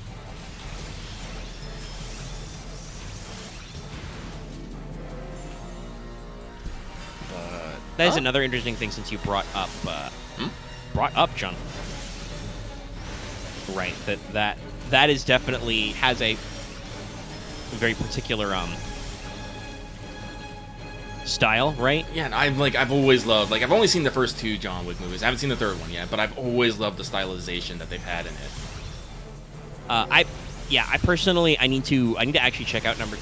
I saw the first one and it was pretty good. I mean, obviously, I understand why they do it that way, but I was a little taken out of it by their in the first movie, their gunfire VFX. Their muzzle flashes and their recoil effects are like a little limp. But I've heard they actually improve that as it goes on. And it was mostly a minor thing anyway. I just never had the time to. But I'm like, I've heard people talk about how they're a real improvement, and they do a lot of interesting. They do a lot of other interesting choreo stuff in addition to gunplay, but also the like CQC gunplay is very, very important to Metal. Again, I know that CQC wasn't technically invented until 3, but you can still do the moves. You can slam a man on the ground. Oh, I mean, you have at one point just for visual gags, like Oscar Isaac has to do like punch, punch, kick. Maybe that's like a combo against Liquid, right? He does left, right, kick. Does the ankle high kick and whatever, but I mean, I'm pretty sure I wouldn't be surprised if for the like again, like, in case you guys don't know, the final fight in Metal Gear Solid is you and Solid and Liquid somehow shirtless on top of a burning fucking bipedal nuclear. Yeah, so actually to set this up, because it's fucking ludicrous, first of all, you do the classic Metal Gear where Snake and his Stinger missiles solo Metal Gear Rex on foot. Yeah, Gray Fox helps you break it and stuff, but like still. No idea how they're going to do that, but they should put some effort into it, Mm-hmm. I mean, they've got the big shot of Rex in the background, so I'm hoping there'll be something there. And so Snake, like, blows up the radome and shoots the cockpit to disable the controls. And you think he kills Liquid, but he doesn't really, because the thing, like, collapses and Snake passes out. And Liquid is fucking invincible. So what happens is, despite the fact that the Metal Gear hangar is on fire, there are, F-15s or whatever coming to carpet bomb the base, et cetera, et cetera. Liquid pulls you to the top of the hulk of Rex somehow, It is never explored how. He strips you of all your gear, including your body armor, and everything. He strips himself to the waist. I think he gets Meryl and like straps a bomb to her, or something, or maybe it's I don't know. He like sets a bomb timer because you got to do it in like 10 minutes, and then as Lucky said, you have a fucking shirtless fist fight in the middle of the tank hangar on top of the metal. It's great. Like honestly, like it's one of my favorite parts because this is the full blown testosterone going now. Yes, and this is after several brother monologues. It's and the whole build up, the whole didgeridoo. Like honestly, I think like this is why like 4 like hits so hard when you go back to Shadow Moses and you fight Ocelot on top of the fucking ship. You're just all like, it's like my feelings. Yeah, no, they deliberately homage it so much so that they do like the old school HP bars and they play the classic music, Yeah, so it's like also, by the way, if you haven't played the original Metal Gear Solid ever or in a while, by the way, after you punch Liquid off Rex, which he tells you is a fall that would kill you, and if you do get punched off, you do die. Then that motherfucker survives, gets in the back of a Jeep with a heavy machine gun and chases you out of the fucking complex.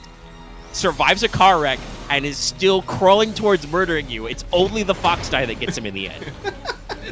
Because Liquid is like the most invincible motherfucker. This is why Kojima could go in 2 and be like, no, he's a ghost now. He's not dead. He's not really dead. He's a ghost. Because you'd believe it. That is not able to be stopped. Wild. It was one. 2 was a weird one, but we got there. We got through it. But no, like again, like this is why again Kojima loves movies, and if there's a movie being made of his thing, there's no way he's not gonna be sidle up to frickin' Voight Roberts DM to be all like, hey yo. Well, and I mean, like I said, we know he hangs out. It's one of those things where like, it's like if obviously I don't think he'll work on a video game project for them again, but if Konami was like, okay, Guillermo del Toro, we're sorry, we'll let you do a Silent Hill movie. Right? Like, there's no way that Kojima wouldn't be, like, up there and be like, yo, Del Toro, what's happening? What's the haps? What's the download? Another adaptation that was... The Silent Hill movie was not the worst, but, man, it could have been better. Okay, Resident Evil, I can understand. Though, admittedly, they started adapting more of the survival horror... Well, I mean, the first couple Resident Evil movies were much more like the equivalent of survival horror in moviedom, which is just like, trap house slaughterfests, Not quite, but close to Saw type shit. And I don't know, I think some people have said that the Raccoon City movie is okay. Like, it seems to adapt the plot beats of Resident Evil 2 pretty well. But, like, I do not necessarily know what Hollywood was thinking picking horror genres to emulate, because... So, right, we've talked a lot about with adaptation. We've talked at length. We're, over almost an hour and a half into the show. I didn't think this would be such a big topic, but here we are. Hey, I mean, we're passionate about it, and we have a lot of thoughts we've collected over the years. When talking about adaptation, obviously, you have ways you do things in different adaptations. Like you said earlier, that, he understands, book-to-movie adaptations or book-to-TV. Because that's, switching from one type of medium to another, right? Right. And but the key thing I think that works there is also you're still both passive mediums, right? You read a book, you watch TV. But one of them is visualized, one of them you have to visualize yourself. Some people do apparently have that weird brain thing where they can't visualize. No idea how that works. I'm sorry, I don't. But, That understandable, because that lets you take things that are only described to you and conceptualize them, and you get to add sound, you get to add different tones of voice. You can do a lot because, when they're done correctly, movies are a piece of artistry, a true little magic that makes you like believe in this fake thing,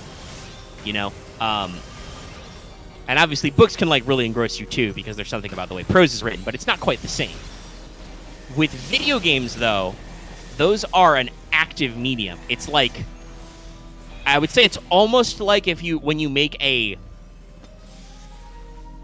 It's like if you made a movie about an extreme sport, but you like tried to make it like all first person or something, so the person like watching it got the experience. It would probably kind of work, but it probably kind of wouldn't, right? Right. So video, depending on the genre and the game plot you're emulating, video game adaptations have this problem where you're trying to adapt something that has mechanics, it has rules, it has like gameplay conceits, abstractions. Mm-hmm. So the way video games do survival horror is different from how movies and TV do horror and even do survival horror. Like usually I would equate the equivalent of survival horror, like, those kinds of thrillers are like slasher movies, basically, right? It's like, who's going to die? Who's going to live? How are they going to die? What's going to happen? Survival horror video games are not that way. They are like, okay, you're going to die unless you do something, and you have limited resources to do with it, and, have their whole... I do not know why Hollywood would look at these major horror franchises and go, yeah, we can make a movie about this.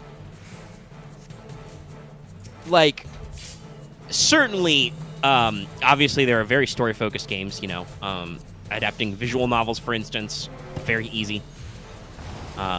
Certain, very linear plots. Like we just talked about, Metal Gear Solid as a stealth action game is fairly easy to do if you cut out the gameplay conceits, and that doesn't actually kill the game, kill the story, I should say. Yeah. It doesn't kill the adaptation because all the plot happens in the cutscenes, right? Right. And the codec conversations, but that's all spoken dialogue. You can figure that. Yeah. It's dialogue and action.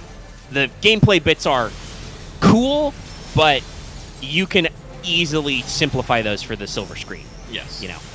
Montages of Snake sneaking past guys, choking guys out a couple of times. We don't need to see Snake punch every genome soldier. As much as I would love for them to do something freaky and fourth wall breaking with Psycho Mantis, you don't have to. Psycho Mantis doesn't need to tell me about how much I like Castlevania. I mean, I think it's still be funny. If they can figure out the pull, go for it, but you don't need to. I mean, if they just say the line, I think I'll still get a kick out of it. So I think that would be very confusing. I mean, you and I would love it, but that's the thing. Some audience would be absolutely bamboozled. I think so, but I think that's okay to be able to have, as long as it isn't I think it's okay to be a little bamboozling as long as it's not actually fully detracting from the thing, because... Yeah, I guess if you do, the whole, I am now going to read your mind, and he, does the hand gesture, and he kind of says to the gas mask... Because, the thing, Also, you're a fan of Castlevania. Okay. And I think, also, I just needs to just have that kind of guilty look as he, maybe, I think the perfect thing is if you have a scene where he says that, and then it cuts to Oscar Isaac, looking at Psycho Mantis, but for a second you just see his eyes flick to the camera, and then back to Psycho Mantis. Yeah, just give a little side glance. Yeah, just little things like that. I think we can it lets people know that there might be a joke in there somewhere. Mm-hmm. And if you want to get trippy and fourth wall breaking, Psycho Mantis is the character for that. That's literally his purpose. I will now move your controller with the power of my mind. Or they might be able to do some weird thing where he makes it breaks it like it's a movie theater, and might Oh no, yeah, do the equivalent of the Hideo 1, just make it look like the fucking projection stopped. Yeah. And then it cuts back. Mm-hmm. And Snake's just just your Snake shaking his head whoa, that was weird. Mm-hmm. So yeah, you have to do it within the media, but like I said, you have to think of those kind of things. You can't just be you just can't throw it out there and be it'll be fine. Because it won't just be fine. You got to think about how you're adapting. Yeah.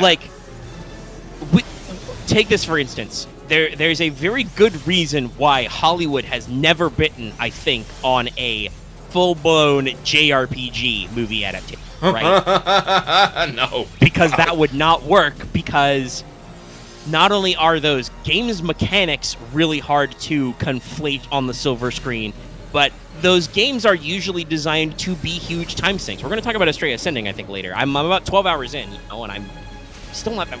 plot-wise, I am one dungeon ahead of Lucky. Not even. I haven't even gotten to the Virgo Temple. I am just in the next area. Yeah.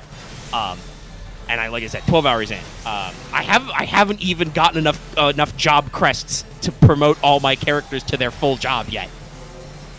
How this game hands out stuff is very weird. We'll talk about it. But this game wants you to supposed grind. to be This fucking game time sinks, okay? Yeah.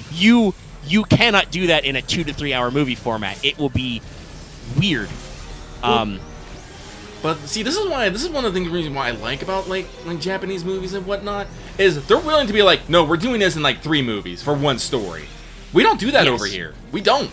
No, I mean, sometimes interesting things happen where people will think, for instance, oh, these movies will function, we'll block out this many. Like Marvel, for instance, is usually blocking out like 4 or 5 movies at a time. Yeah, in pre-pro. Yeah, but the thing is they usually. Like, the people working on them will change often, and sometimes things might get lost in communication. Yes. Another example of this is Star Wars, where, yes, they did in fact block out and said, no, we're doing a new trilogy, all new 3 movies, and we're going to do interstitial films every other year in between. And then, for some reason, they didn't really plan that out, and they did not have a concise game plan, and they kind of fucked it up. Yeah. But, like, I was thinking about, like, movie adaptations. Like, again, one of my favorite series, Nisuin's series, the Bakemonogatari series. Very, very, very wild series, by the way. I would recommend it, but I also don't. You have to, if you like good weeb shit and like weeb culture, you should read it. But if you're just casual about it, you might want to give it a pass.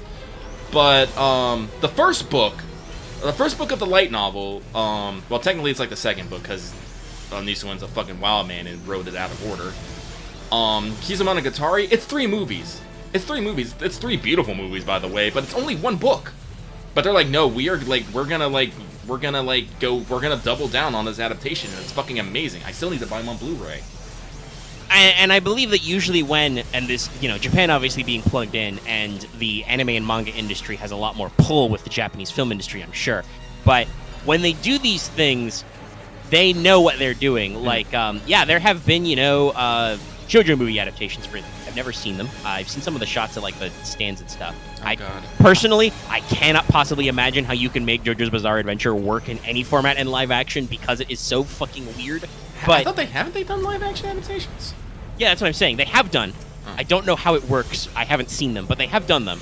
But I do believe that they do that similar thing where like they do like a Diamond is Unbreakable movie that's like a third of that plot, and then they'll do like 2 more. I know the latest Rurouni Kenshin movies, for instance, have been very well received, and I believe there are like 3 or 4 of those which only cover certain arcs and plot lines, right? Oh, thank you, Arash. You saved me. Hell, I think there were like 2 or 3 live-action Death Note movies in Japan. Like, it was not just one Death Note movie fits all, Yeah. Like, and maybe the state of the Japanese film industry and the state of the greater Japanese populace is as such as that they can make that work, right? Whereas Hollywood is, Again, I think this goes back to the problem of directors and, them being prissy little bitches and not thinking, some things are real movies. Because we can bitch about this all the time, especially when the Academy Award comes over and how their animated film feature is usually to just shove everything into. Oh, I mean, yeah, no, that is not a secret. It is well known that one year, once upon a time, Disney's Beauty and the Beast was nominated for Best Picture, and apparently this would not fly because they literally invented Best Animated so that they could fucking quarantine those movies. And there are many, many other well-known Oscar snubs. For instance, Lord of the Rings didn't win a Best Picture or any of those other high-level nominations until Return of the King, which was seen as basically the Academy apologizing for 2 previous years' worth of award snubs and realizing that this was an actual cinematic achievement. No, so it could just be that anyone who wants to get like the big full adaptation can't get it off the ground, and they have to negotiate for something like smaller with like things. Because I'm not gonna lie, blocking out 3 movies, that's a lot of money. That's a lot of fucking money. True. And especially given that for video games and anime, you probably need a decent amount of budget to do them, right? Oh yeah. Like in Japan, they could probably get away with that because guess what? Anime movies and stuff, they make big money. They do. Same with like video game releases, anime releases, Blu-ray releases, all that stuff. Yeah. Anime and video games is a big money maker. It's the whole thing. Well, and let's not be shy. Video games are a big money maker over here, but I do not know if the movie the broader movie publishing industry and the video game publishing industry have been on the same page. Yeah. That is something that, for instance, Sony, I think, is trying to change with, for example, the Uncharted movie, right? Yeah. Like, Sony has realized, wait a minute, we're a motion picture studio, and also, we're a major provider of video game entertainment. How have we not made this work before? It's like, you kind of see that with their trailers. Well, they show the movie trailer, and then at the end of it, they slap an ad for the Uncharted game. Hell, fucking Spider-Man does that. If you watch the No Way Home trailer at the end, yeah, they're like, by the way, if you want more Spider-Man, buy Spider-Man on PS5. Spider-Man 2 coming out to PS5 sometime soon, Like, Sony has realized that they have a crossover audience for these properties that they are invested in, and they can be like, they can directly spin Uncharted they can probably spin Uncharted as an ad for the games, right? Yeah. And I think that, as we said, that's going to be the best way, is where they're like, Sony seems like they're aiming for, like, yeah, this is not a complete Uncharted experience, but here's a cool Uncharted experience for the silver screen, and if you want more, this. Yeah. Like, if they could have a guy outside the movie theater with a box full of Uncharted, Nathan Drake collection, and just be like, hand him a 20, get a disc, they would do it, right? Probably, yes. Because also, I would bet that guy would be doing buku bucks, right? Oh, yeah. Like, unless the movie is awful, I am sure people will be like, holy shit, is that what Uncharted's like? Look at all these action shots. And you're just like, hello, would you like to try the Nathan Drake trilogy? Just start passing them out. You'd get sales. People would be like, we got yeah. Mark Wahlberg and I can't think of his name off the top. Tom Holland, Spider-Man? Tom Holland, thank you. Tom Holland. I don't think this is gonna be bad. No, I mean, I think, like we said, there's some weird choices for casting. Mm-hmm. I've already said my bit about I don't hold anything against Tom Holland. I learned, he's only a couple of years younger than me, so I'm like, I'm not gonna complain about his baby face. Yes, he's baby faced, but like, it's fine. It's just that's how his face is. No use fighting about it. The Matt Damon's a weird pull, but Matt Damon. he can be funny anyway. Why did I think it was Mark Wahlberg? Is it Mark Wahlberg? Or is it Matt Damon? It might be Mark Wahlberg. They're very similar in my mind. They do similar roles. They are. Now that I think about it, they are very similar. I think it is Mark. Chat, which one is it? Was it Wahlberg? I would check it out, but I'm trying not to die. Yeah, you're busy. I've been seeing Damon in some TV ads for something else recently, which might be why he is on my mind. Netflix has also been, speaking of Netflix movies, Netflix has been bombarding me with ads for, what do they call it? Red Room something? There's like a heist movie with, Ryan Reynolds, The Rock, and Gal Gadot in it, and they've got fucking YouTube ads. Like, hey, check this out. Including, by the way, one YouTube ad, which is just their 3-minute bloopers clip. Dear Internet, as much as I love to serve your ads to the audience, and I could serve an ad right now, and I might, just for fun, but please stop making YouTube ads that are just a whole-ass video. Pokemon is also really bad about this. I several times I have seen just one of the fucking episodes of Pokemon Evolution as a YouTube ad. Like their new OVA series. I think it was the X and Y one. It was just like, damn, dude, this is like 3.5 minutes of a fucking anime short. Just in there. With like dialogue and everything. It's not even a trailer. It's like, it's the whole thing. What the fuck?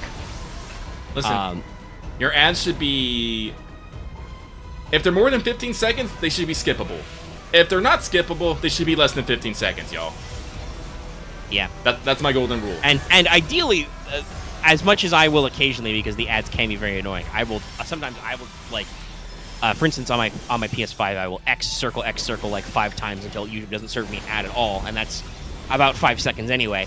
But if an ad is literally unskippable because it is exactly 5 or 6 seconds long anyway, I'm just like, fuck it, I'll get over it. Yeah. That's how long I would have to wait anyway. But if you have like a 20-second unskippable or a 30-second unskippable ad, that's just a hard watch on it.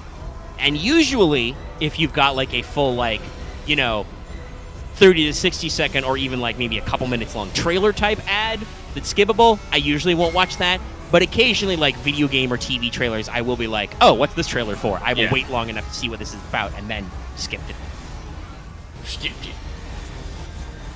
YouTube ads, watching YouTube ads though being served is really weird because I get like localized ads. Shout out to all those law firms buying YouTube ad space recently. Or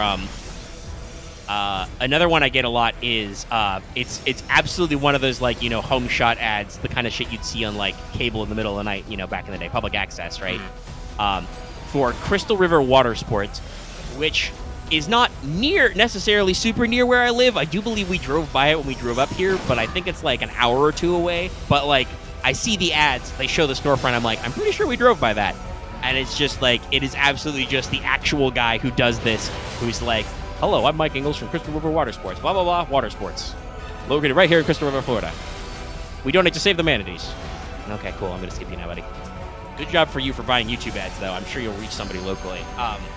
Back where I used to live, there was a fucking very obviously shot, by the actual proprietors of a golf cart shop. Yeah, we have golf cart shops around here. I don't know if that's a thing in a lot of other places. Florida, you need golf carts. A lot of old people and a lot of fat people and a lot of golf. Plus, it's fucking hot, get the roof. But yeah, like, YouTube ads are another weird thing sometimes for me. Like, just seeing them and being like, oh, who decided this was a good plan? Just straight up hiding basically a YouTube video as an ad. Like, I don't. It doesn't go in my watch history, that's for certain. So it's not like you're hijacking my algorithm. It's a little weird, yes. So I don't know what you get out of other than maybe making people watch like some seconds of your video. Never mind that. Interestingly enough, it's very funny considering. But I have been getting a lot of ads for YouTube Premium lately. Some of which are about how you don't see ads on YouTube Premium. Of which I honestly think they are going to get me. Because I'm thinking that maybe I do need to switch to a YouTube Premium because there are a fuck ton. Though some of that is just people don't do their own ad breaks. Yeah. We do that, by the way. If YouTube is an animal when they set your own ad breaks. For instance, if I let them set the monetization for, say, this video, which is already almost 2 hours long, they would probably have about 10 or 15 ads in the first, hour. Oh, yeah. And they would be, 5 minutes apart. And I think most YouTube channels do actually go in and fix those if they think about it.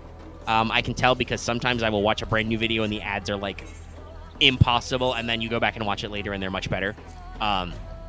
But I auto set all of our ads and try to break them up to more natural points. Maybe every 10 minutes for a really long video. Well, for longer videos, maybe every 10 minutes, usually more every 15 to 20 minutes kind of a thing. Mm-hmm. And we make decent ad rev. I don't know if we're not making much as we do. Well, here's the thing. You say view count is what you get. I don't know if you get the view count. I don't know if you pay YouTube to show your video as an ad, you get a view count on that end. Because like I said, YouTube doesn't remember on my consumer end that I watched that video. It doesn't go in my watch history. It's just it was played as an ad. So I don't know if you actually get the stats that you're getting paid views basically. YouTube, I think, would want to discourage that aspect because they don't like the idea that you're subverting the algorithm by payification. Whatever the algorithm means. The algorithm.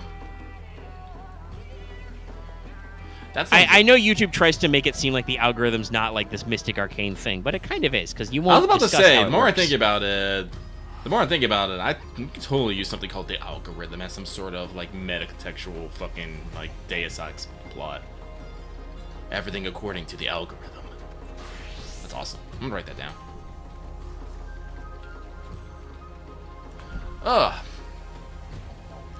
But yeah. So that was our big long talk on movies, adaptations, and ads. Yeah. Wild us. Yep. Playing our big boy game. Mm-hmm. We like to get into the weeds and the topics, as we like to say. Mm-hmm. And that one really got us passionate. We got some audience reaction. Yes, thank you, Legendary Boss Hunter. Yeah. You literally got me on this tangent. Yeah. Well. Oh, actually, I mean, I could reference back a little. I don't know if I talked about it in full because I have been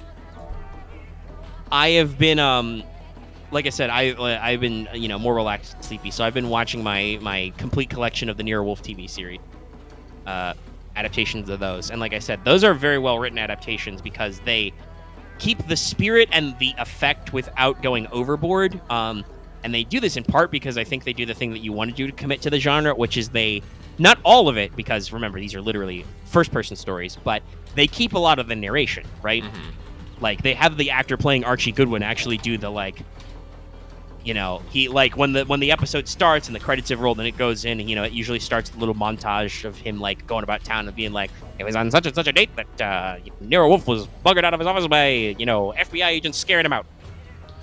It was a horrible thing. That got us a client, like he does the lead up and he will do the interstitial bits to connect this issue together, and then they actually have the scenes with all the actors and stuff.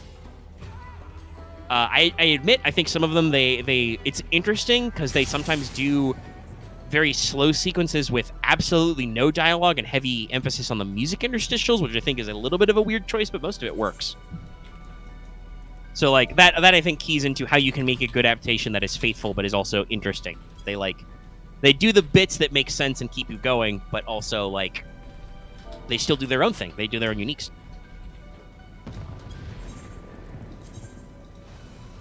It's very important to leave your own mark. And if you're ever curious why, if the series is so well made and is so thought of by critics, it only has 2 seasons. It's because remember this was made on A&E during like 2004, so this was when they decided to stop being a cool channel about movies and the art of cinema and start being the channel about Dog the Bounty Hunter. I think I've made that joke on previous episodes, but if you think about it in context, man, the reality TV revolution, heavy scare quotes on that one, was really fucking weird if you think about it. And I think has it kind of died down? I mean, obviously, my family have been cord cutters for forever. Mm-hmm. So, I don't watch TV most of the time. But, like, I don't usually see as many ads about reality TV, that's for sure. Has reality TV finally died down? I know that there's some of the, like, classics are still there, like, Bachelor, Bachelorette, Survivor, stuff like that. Like, those have staying power, but, like, I don't think they're coming out with, like, something wild and crazy, like, every, like, anymore. It's no longer the hip thing that is like. Oh, I think I think it's also probably COVID probably killed that shit too. Yeah, COVID rejiggered a lot of our opinions on entertainment and entertainment filming. Mm-hmm.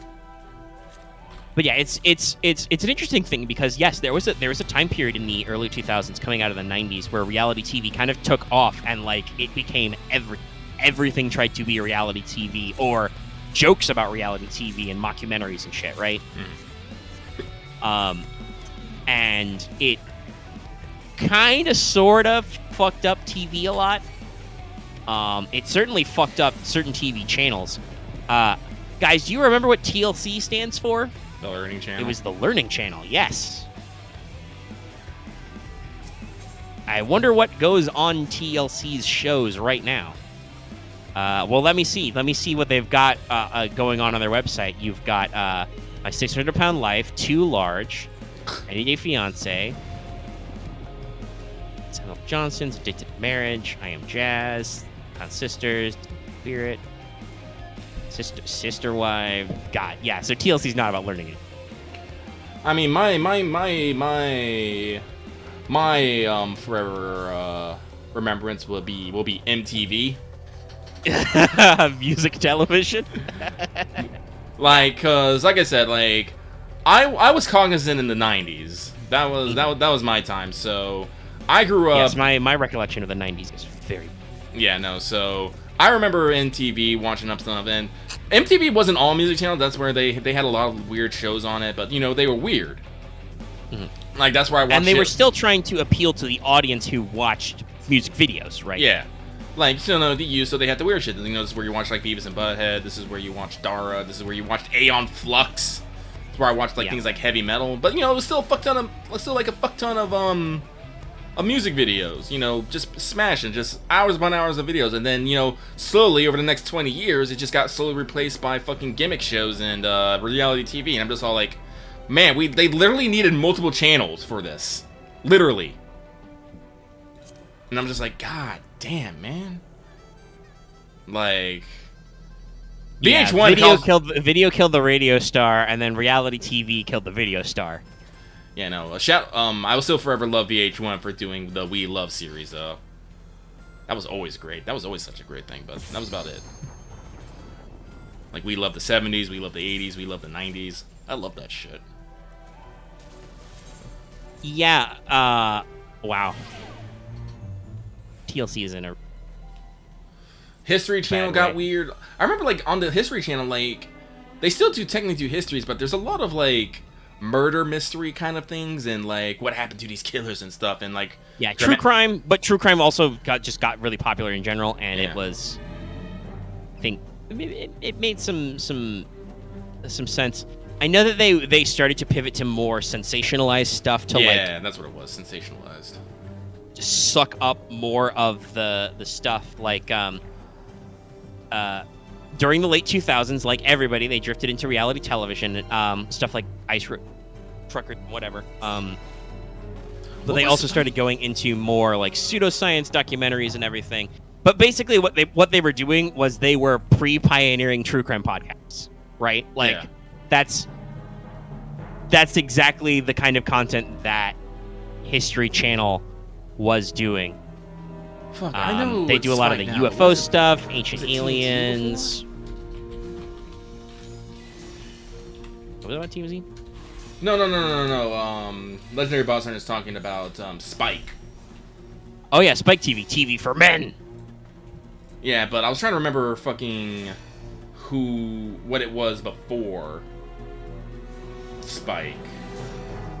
What was it? It wasn't TNT. It was... Actually, hang on. I can just look it up.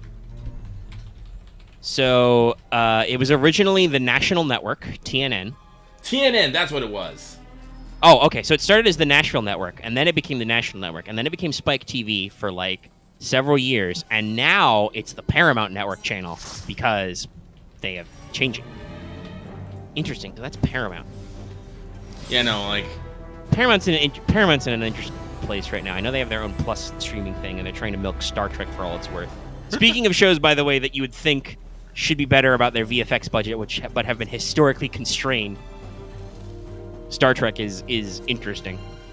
Mm-hmm. Lots of budget limitations and effects series. But yeah, it seems like basically, like, for a brief period, TLC tried to turn it around, and then they just were like, "Nah, fuck it. We're a TV channel for people who want to watch TV series about people who are overweight." I mean no value judgment there, but I do understand the whole, my 700-pound life, 1,000-pound sisters, whatever. That's clearly a theme. I don't know why people want to watch it on TV. I think we should have a concernus about that, but alas, we are here. I think people just like seeing other people in insufferable situations. Yeah, I think there's definitely some fucking, train wreck spectator sport here.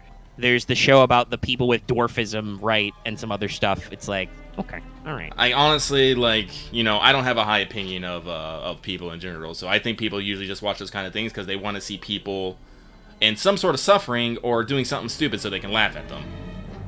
Mm-hmm. And they're also come to the Dr. Pimple Popper TV series.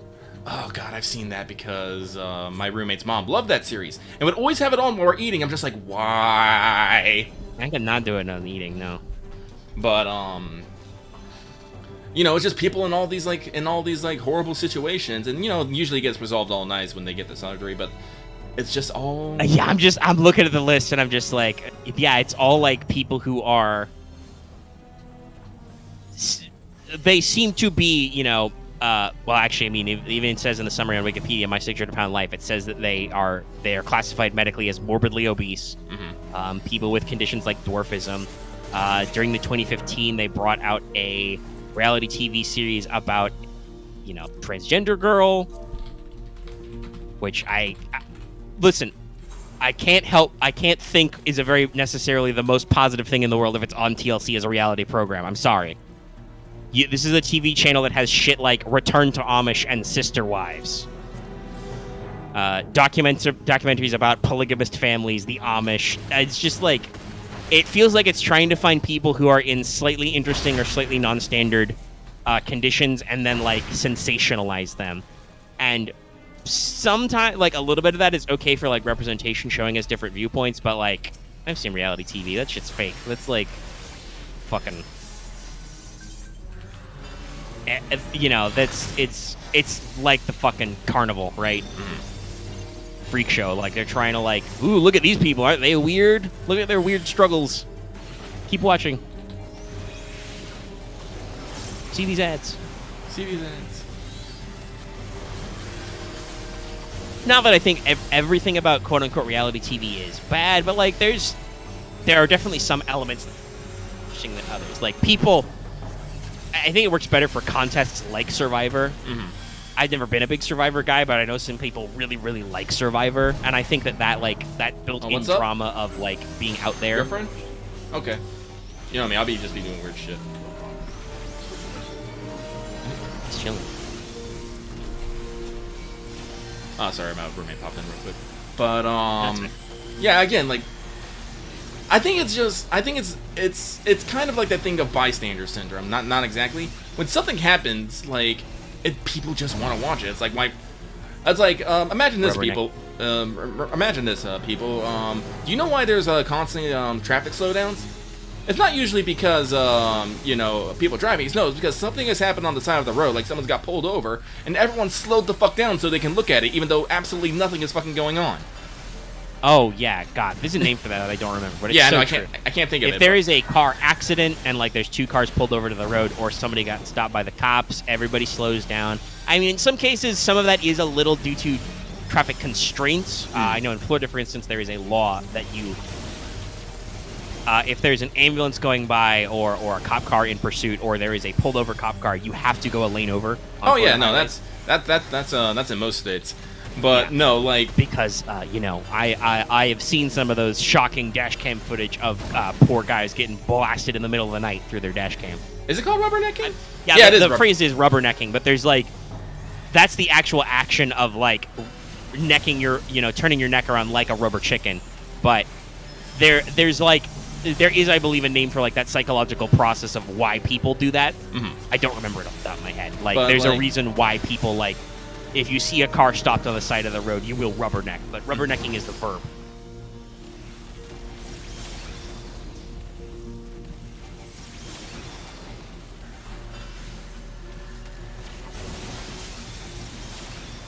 See, you are now fighting a large metal man. Are those like wings, or does he have giant scissor hands? Giant scissor hands. And small wings. But, he dead now. But,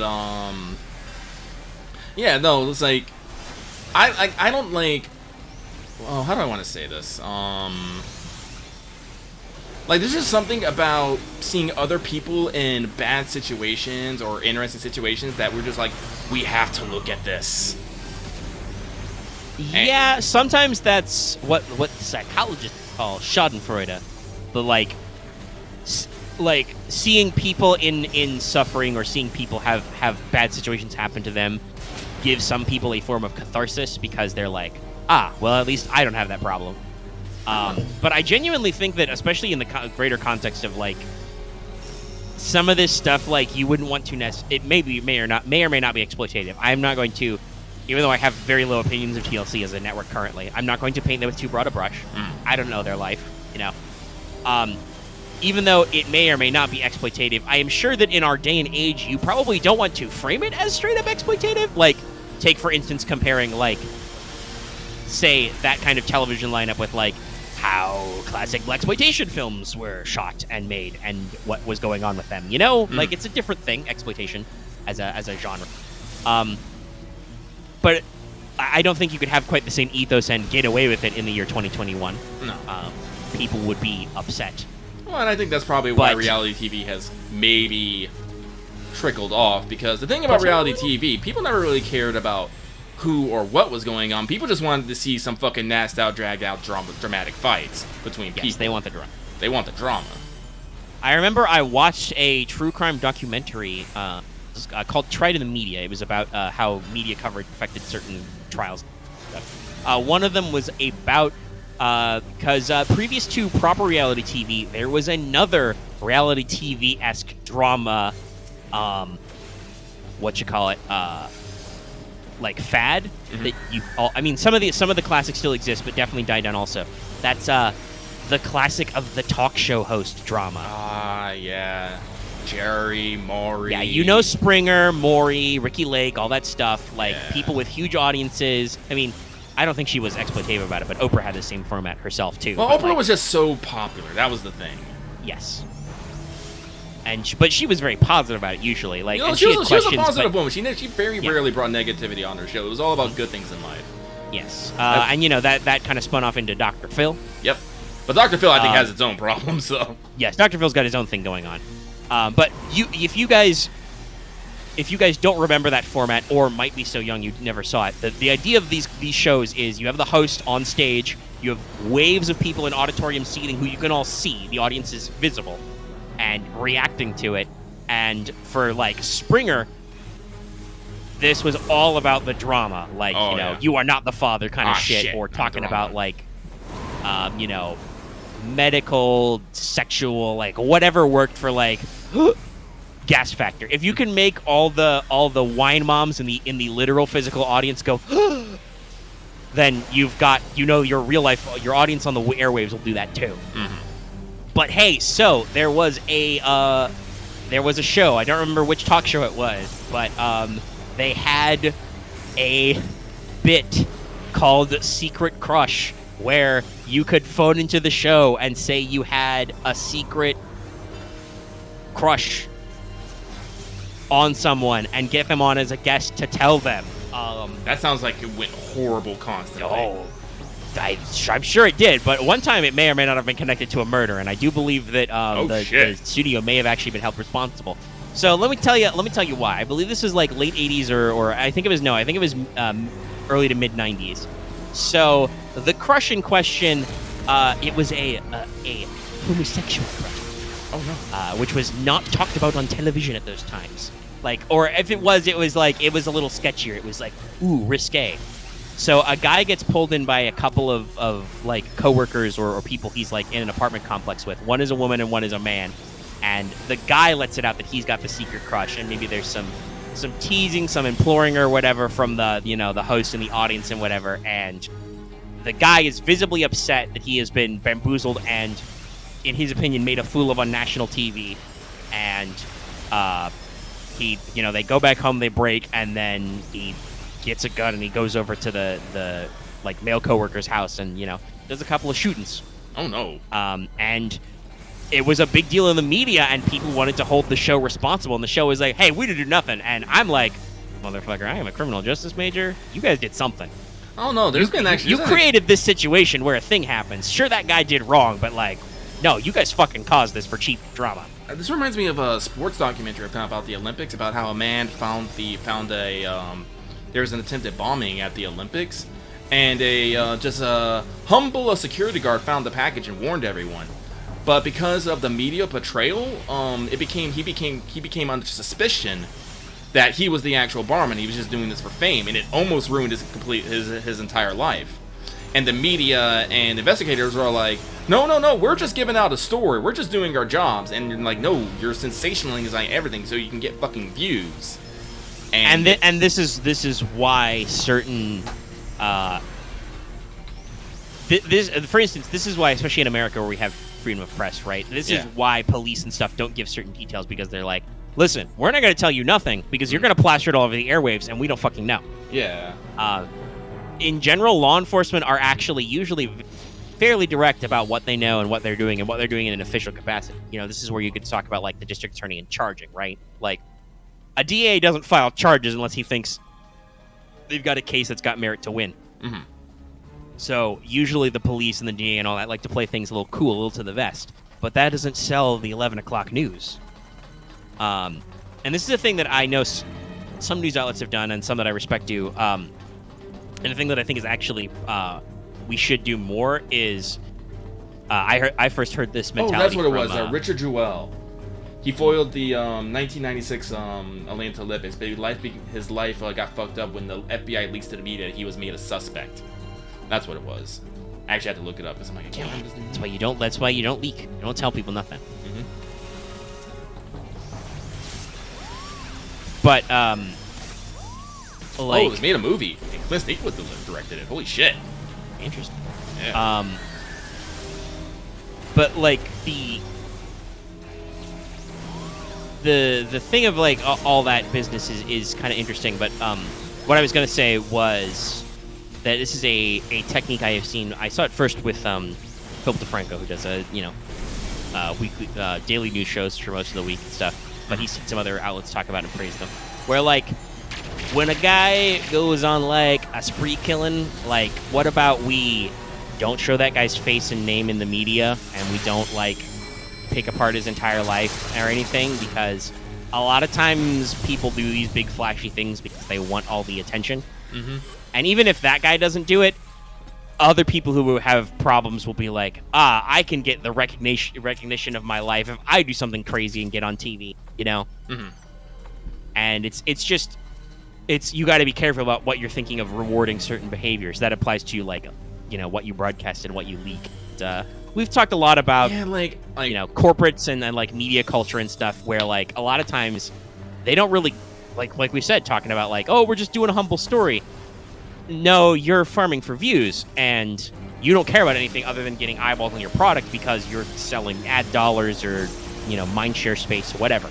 Yeah, or, God forbid, these days, you're pushing a fucking opinion of your own, you know?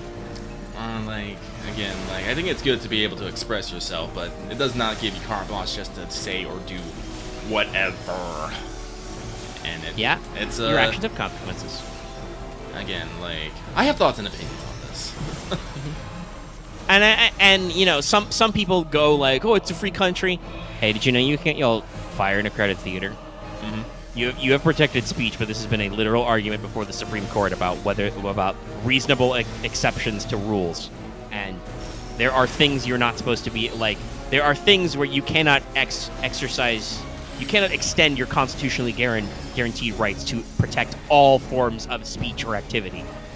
If you say something that starts a riot or a stampede and people get hurt, you can still be held liable, and you can't just be like, hey, freedom of speech, I was just speaking. No. Your actions have caused problems. Your actions and words matter. Mm-hmm. You gotta think about things. And oftentimes, a lot of people... I think it's a little bit less now. Oops. Like, honestly, I think our problem these days is more about not people, like, not caring about whether or not they're hitting the lowest common denominator and like, they don't care about the impact they have. I think our current problem is that people are aiming to have impacts and, like... Okay. As some people say, yeah, everything's political, but, like, it's not politicized, right? Yeah. But people are trying to politicize a lot of things. I mean, everyone has an opinion. You don't need to share it. Like, that's the and thing. like, and I've heard some people say, "Oh, what if, you know? Oh, don't get political in my books or my games. Everything's political." Yeah, okay, everything is political. Everything you put out there is a product of you, which means they probably include your opinions, which include those on politics, ethics, whatever, right? I mean, that's just you. But yeah, like, we don't need to necessarily. Not every creative work that is an expression of your own personal experience, beliefs, etc., needs to be politicized. It's not necessarily a political statement, as so much it's just a statement of your own creative ethos. Mm-hmm. Y'all should know I have very specific opinions about politics, ethics, all kinds of stuff. Lucky does too. Mm-hmm. We do not always volunteer them for you because you're not necessarily here for that. No. And we could talk about some heavy shit, but we choose not to because, one, YouTube might get mad at us for trying to monetize that, which YouTube has realized that problem of, like, drama and that kind of stuff and been like, hey, our advertisers don't actually want to be associated with some of this stuff, so maybe you shouldn't do that. And I know they overreach. Like, I know a lot of people in the early days, that's where the Backstreet Boys reunion tour joke comes from, because YouTube was limiting or demonetizing videos that just mentioned COVID. They went way too far. because they were trying to combat a rush of people just like throwing COVID into like tags, titles, and descriptions so they would get free views, right? Because people were searching it. So like they pushed a little too hard and they rolled it back. But like what they were trying to do was trying to be like, hey, can you guys not like monetize the shit that's going on? This is like fucking weird, guys. Don't do that. Don't do that. That's rude. And I think it was like the heart was in the right place for once, because it would be very easy for YouTube to not do that. And to a certain extent, YouTube doesn't do that. But I think YouTube has been trying with their like clarifying their policies of what's okay and monetization and everything to be like, no, here's what we're going for. Like, there's a lot of stuff you can get away with, and there's a lot of stuff that our advertisers are okay with, but like, there's a certain limit. It's like them saying that, like, honestly, and I still know some creators who are like, they seem like deathly afraid to swear. We have no problem saying fuckity fuck. We will probably not get in trouble for that. Probably not, no. As long as we don't do it in the first 5 seconds. Yes. If in the first 30 seconds you drop hard F-bombs, YouTube can sense those and be like, okay, maybe we don't want you dropping a heavy F-bomb right next to an ad we definitely showed. But otherwise, they even went so far as to be like, hell, you can say, shit and bitch in the first 30 seconds. We've been thinking about it, and we've been talking to advertisers, and we've realized that they don't care, so we don't care, right? Right. Like, they don't care about the morality of us cussing. They care about whether that's appealing to advertisers, but advertisers care because they don't want to seem like they're being, like, edgy or adult. YouTube has to, because Uncle Sam got involved in that, actually. Somebody brought up vid not marked for kids, right? Right. Uncle Sam got involved in that because there were concerns legally that what YouTube was doing to market to kids was not ethical. Because children's content on YouTube was making shitloads of money through advertisers that was being directly beamed into the faces of children. I will not say that it is not entirely at the responsibility of advertising to kids to be safe. I grew up in I was born in the early 90s. I grew up in the 90s into the 2000s. Marketing was a thing, guys. It still is, but it's different now. But, I remember all those things. I still have a hearty chuckle when occasionally YouTube shows me an ad clearly aimed at kids for, Nerf guns, and it's like, I were not included. I'm like, I remember those days. You guys remember those commercials where they got to tell you about all the shit that's not included, right? Yep. Not included. But at the same time, while, yes, my parents encouraged me to be skeptical of marketing, and I think that is some of the parent's responsibility to a child too. I mean, it's a little jaded to talk about hardening them to the world, but fuck it. I'll fight marketing. Warn your kids about marketing. Warn them about their evil dark science. Let them know that those guys are literally trying to mind hack them. Well, I mean, honestly, I don't think we call it hardening, but that is just the world we live in. You need to because marketing just wants your money, and they don't care how you get it, because that's what people pay them to do. And if they're not getting your money, then people stop paying them. There's a whole, ethical consumption and the blah, blah, blah of capitalism. We're not going to go there. We're not here for that deep dive. I'm not prepared. I need notes. But it's like when I talk about, shilling and stuff. Am I happy that I have to, tell randos on the internet to please give me money so I can eat? No, but that's how our society works. So, by the way, please consider donating some money so we can continue to eat and also make content. Yay, content. I'm not going to starve if you don't give me money, but I might starve. You don't know. I'm fine. You don't I don't want to act like I'm living out of a cardboard box. How would I do the show? Obviously, but it would be nice. Show your appreciation. We live in a society. But because we live in a society, I definitely think it's totally fair that you should, let burgeoning young humans know about what marketing and what people are trying to do. They're trying to siphon your wallet. You make your decisions about your wallet. Don't be bamboozled. You see that cereal on TV that it advertises it's like chocolate chip cookies? It's a fucking lie. It's not. Oh, and that was the thing, right? My parents, they taught me to be wary of marketing through those things. I would see the advertisements for Cookie Crisp and stuff and be like, mommy, I don't know why I'm suddenly so British. I can only do that falsetto and be like a fucking Charles Dickens orphan. But it's like, I want the Cookie Crisp. And she's like, you really want the Cookie Crisp? And I'm like, yes, okay. And then you try the Cookie Crisp and you're like, this is a huge disappointment. This is a lie. This is not a chocolate chip cookie. This is like a crappy rice wafer that you've taken a tiny thumbtack head of chocolate and stuck in it. I'm disappointed. My disappointment is immeasurable and my day is ruined. And then I learned my lesson. Marketing's a fucking lie. Or at the very least, try before you buy. Like, eyeball the product, figure out what you're getting. Don't be bamboozled by marketing. No. You see TV food, guys? TV food is fake. It's not even food. That is like fucking paint and paste and shit you can't eat. And I am okay with them, like, showing you the optimized version of the food or whatever, because, like, food can look like that. Listen, when I order pizza or I get junk food, I know exactly what I'm getting into. Yeah. But when you show me when I'm looking at the menus and I see how immaculate this is, like, I know I'm being lied to. But I'm not here for that. Yeah. I don't care what a blooming onion looks like when you show it on TV. I care that despite the fact that it is grossly unhealthy, a blooming onion tastes delicious. So, I'll suck it up. But, like, yeah, it's a whole thing. But to cycle back on that tangent about, the warning people against the marketing or whatever, where were we going with that? I don't know. Don't remember. I had a point, but I got lost in the talking about people with marketing. We were talking about, like, I was talking about the YouTube ads, like, thing for children, because somebody brought that up. That's right. I remember now. It's in the chat. So, like I said, I believe that part of that is your children's education is in the hands of the parents at all times. That's something that I think we're a little turning around on, but for a long time in, like, the 90s and 2000s, it definitely seemed like a problem of, like, the government had to keep stepping in because parents were just letting TV raise their children, and that was a problem. Oh yeah, but now and then in the 2010s, that's when we start getting the helicopter parent problem. Yeah, we like rotated back around what gave people anxiety about what. Yeah. Like, people get really relaxed, they get too relaxed, we start to stricken up. We're too strict, we start to relax. It's, how did my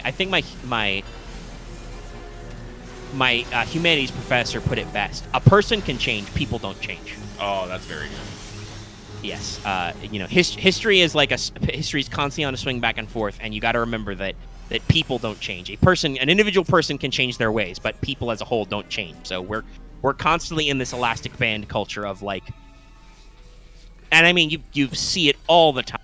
How many people do you know on the internet who have, like, brightly dyed hair and too many piercings and probably got tattoos when they shouldn't have because their parents were super strict and super straight edge and were, like, really up in their grill, and then they were just like, I'm not about this. I want to, break out and go on my own. And then when they get to be parents, they may or may not be as relaxed as they dreamed of with their kids, because sometimes they learn lessons and other times they're just like, it's fine. It was fun.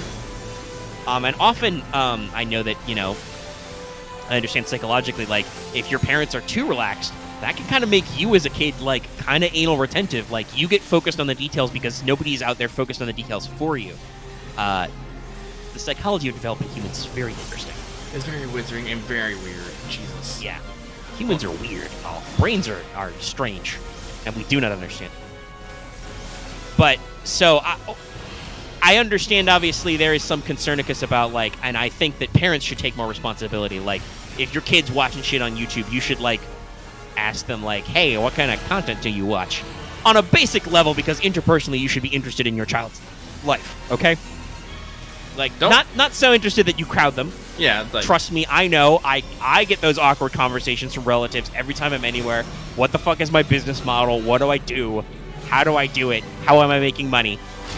I get those. I'm not going to name any names, and I don't think they'll listen, but I got those fucking questions at my grandmother's. Not at her funeral, but, like, in the lead up to her funeral, Jesus. Okay? Like, people are, like, asking me, like, how's it going with me? What am I doing? What's my business like? And is this really the time for that? Okay, I'll Is it really that important? Yeah, I don't think it's important. I mean, I know people are concerned. I think with some of my relatives, I have a little bit, like, I was a smart kid, maybe a little bit of a smart ass kid. I suspect that some people may have been thinking that, like, I was gonna go on to, like, be a professor or a lawyer or something, and I'm not, because, as you guys know, that some of that shit's way too try hard for Omega. But, like, so I think maybe there is some concern because I don't necessarily, see all my family all that often. Talk to them that they're like, hey, are you, like, you doing okay? You doing something with your life? And I'm like, yeah, no, working on the thing. We got stuff. But it's still, like, so like I said, I understand that, like, you should not be super involved in your kid's life because some kids are not going to be down for that. I'm an adult, but I'm still not down for that for some of my relatives, right? This is one of the things. It's all about, like... This is my ethos on most things. But you have to have the appropriate distance. Yes. But like you should like understand what your kids' interests are, but like don't swamp them trying to understand their interests if you don't get it, It's like support their interests and guide them when necessary, but do not try to control it. And if they happen to express interest in an area you are also interested in, maybe not go hog wild, but like you can use your own experience to temper their experience, right? That's how institutional memory works, and you like can grow a culture in things, But like, don't also be insistent. We're nerds. We know a lot of nerds. I'm sure some of you out there will be like, oh, when I have kids, they're gonna be all about. Gotcha. I don't think most parents are probably thinking. They're probably thinking like, "Whoa, lordy, we're not gonna do that." But you know what I mean, right? Like they're gonna be like, "Oh, we're gonna watch anime. I'm gonna give them the anime upbringing I never did." You don't know if that kid's gonna like anime. No. I can't imagine that they won't be able to find something they like because anime's fucking wild and varied. But never fucking know. So. No, I'm just gonna let, honestly, I'm like, me personally, if I ever have kids, I'm just gonna let my kid grow up. I'm gonna try to not beat the shit out of them, for one. Won't say that I won't, but I'll try not to. But listen, there's some debate about corporal punishment. It probably also depends on the child. Like, I don't think you should be, like, smacking your kid on the face, but, like... No. Like, my parents attempted to spank me as a child, but I've talked about this before. I actually have a kind of a weirdly high pain tolerance, for the most part, and, like, that had zero effect on my behavior. I just didn't care or notice. I was much more psychologically crushed by being grounded and not being able to go outside and hang out with my friends. Weird as that may sound to some of you. Like, actually, it was the opposite for me. Grounding did nothing for me, because I would just grab a fucking book, or I would just zone the fuck out. I was one of those kids who remember that fucking image I posted in a Secret Tabletop of, like, young me staring up in the distance thinking about fighting a dragon? 25-year-old me, zoning out, staring, thinking about fighting it. That was me. Yeah. Like, you can put me in an empty space, and I'll be completely fucking fine, but oh, Lord have mercy. Because my mom beat me. My mom beat the fuck out of me. And I hated pain. God, I hated pain. So that was like a thing. There's also other baggage, but like with corporal punishment, it's one of those things of like corporal punishment should not be your first resort. That is something I will fight anybody on, anytime. If someone does not understand why something is, because this is what we talk about with like humans and stuff. People don't come out the womb knowing what is fucking right and wrong. You have to explain that shit. Yeah, and I'll admit, I think the reason why the motivation to inflict pain exists is because pain can be a lesson. Oh, yeah. Think about all the times as a kid, when you burn your hand on the stove and your parents are like, dumbass, I told you it was hot. You didn't realize what hot meant until you burned your hand. And then you're like, oh, this is what they mean. God, this sucks. Yeah. But like... guys, to this day, I have burned myself enough times on like an oven and stuff. I am still the gingerest motherfucker opening up, like, if I bake a pizza in the oven, pulling that tray out, I'm like, gloves, be careful. And sometimes my mom's standing there. She's just like, just pull it out. I'm like, I'm trying not to get burned, okay? It sucks. Fire hot. Fire indeed hot. But no, but it's sometimes that can be the lesson. But yeah, like you said, I don't think it should be your first resort. No. It's all like it's like not that okay, humans are animals, but humans are not pets. No. But it's the same thing for like pet discipline. You should not just beat the shit out of your pets because they don't conceptualize it, and kids may not be able to conceptualize what's happening. Mm-hmm. But also, like, if you have a bad reaction, like, I am not fine. I like my cats. One of our cats, the kitten, the older one, the one kitten we kept, she at one period had a little bit of a nervous habit where she would get kind of like anxious about like, hanging out with people and like, being around you and being like, hey, I want your attention, hey. Like, and so much so that she would get under people's feet and she would, start, basically yowling back and forth at you. She got, accidentally stepped on or bumped with shins a couple of times. I think she's gotten a little bit better about skiing under people's feet because she learned her lesson finally after like a few years. But one time, preface this with I usually go barefoot in my own home. We usually have floors for that, and I have pretty tough. I put shoes on to go outside most of the time these days, but I'll go barefoot in my own home usually, unless it's really cold. Then we do socks. But so at some point, this nervous habit of the cat's would devolve into she would attempt to bite my feet. Ooh, cat teeth are very, very sharp and pointy. So what do you expect I did when a pointy thing bit my foot? I would scream and kind of like jerk my leg. So the cat got basically kicked a little bit a couple of times, and she stopped trying to bite my feet because she realized that if I do that, this prompts a response I do not want. Yeah. It involves yelling and surprise and a little bit of like, oh my god, what's got my leg? I was not malicious to the cat, and I don't think the cat was malicious to me, but there was a moment of mutual learning where we had to be like, okay, let's not do that anymore. No, but like, raising young humans is hard. It really is. Raising young in anything is hard. Jesus. Like we said, developing brains are fucking weird. Mm-hmm. Like, I didn't mean to get this on the habit of corporal punishment, but it's one of those things that I have actually argued with people over. Because there are some people who's like, you should never ever hit your kids. I'm all like, sure, if my kid never ever does anything wrong, which is possible. Like, this is the thing I was actually talking about. Because people were like, I was trying to make people understand that the way that children are often raised is actually often very much tied to their living situation and whatnot. Like usually, like honestly, like Omega, would you say you have like a middle class lifestyle? Yeah, we're very middle class. Yeah, like we've never been like extravagant, but Yeah. So I spent a lot of time living in suburbs and cul-de-sacs and shit. Like, middle class living often, like, a lot of like acting out usually becomes like because children either don't have things to occupy their attention or they have a desire for something and they can't have it, which is more common along lower class incomes and whatnot. Not to mention in lower class incomes, parents will often be more stressed or more focused on work and whatnot to take care of the kids, so they have more of a tendency to children have a more tendency to, as we say, act out.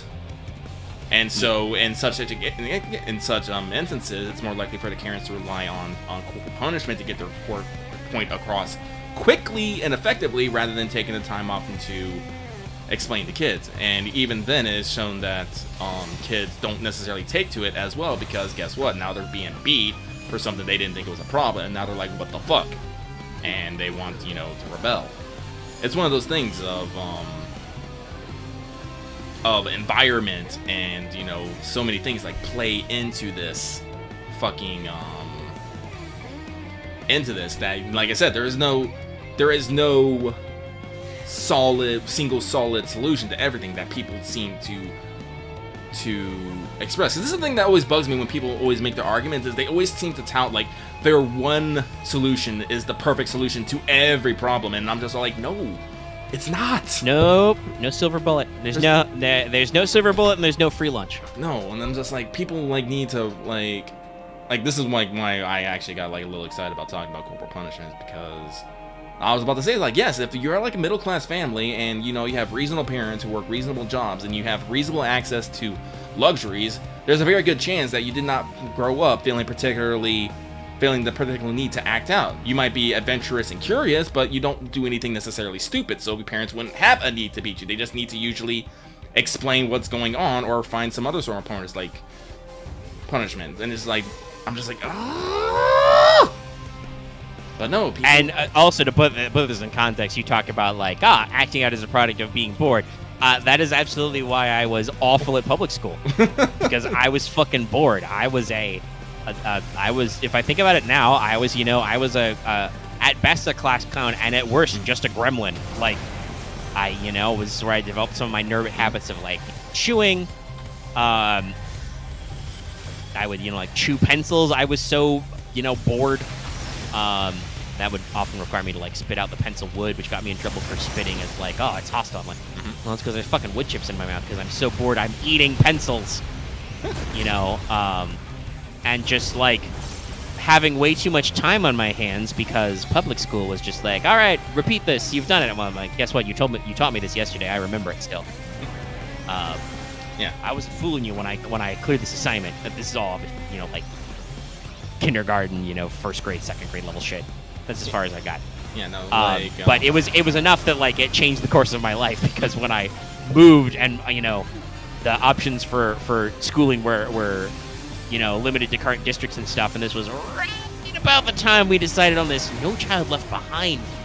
I'm still not a fan of that. I'm black, and I'm just like, what the fuck are y'all smoking?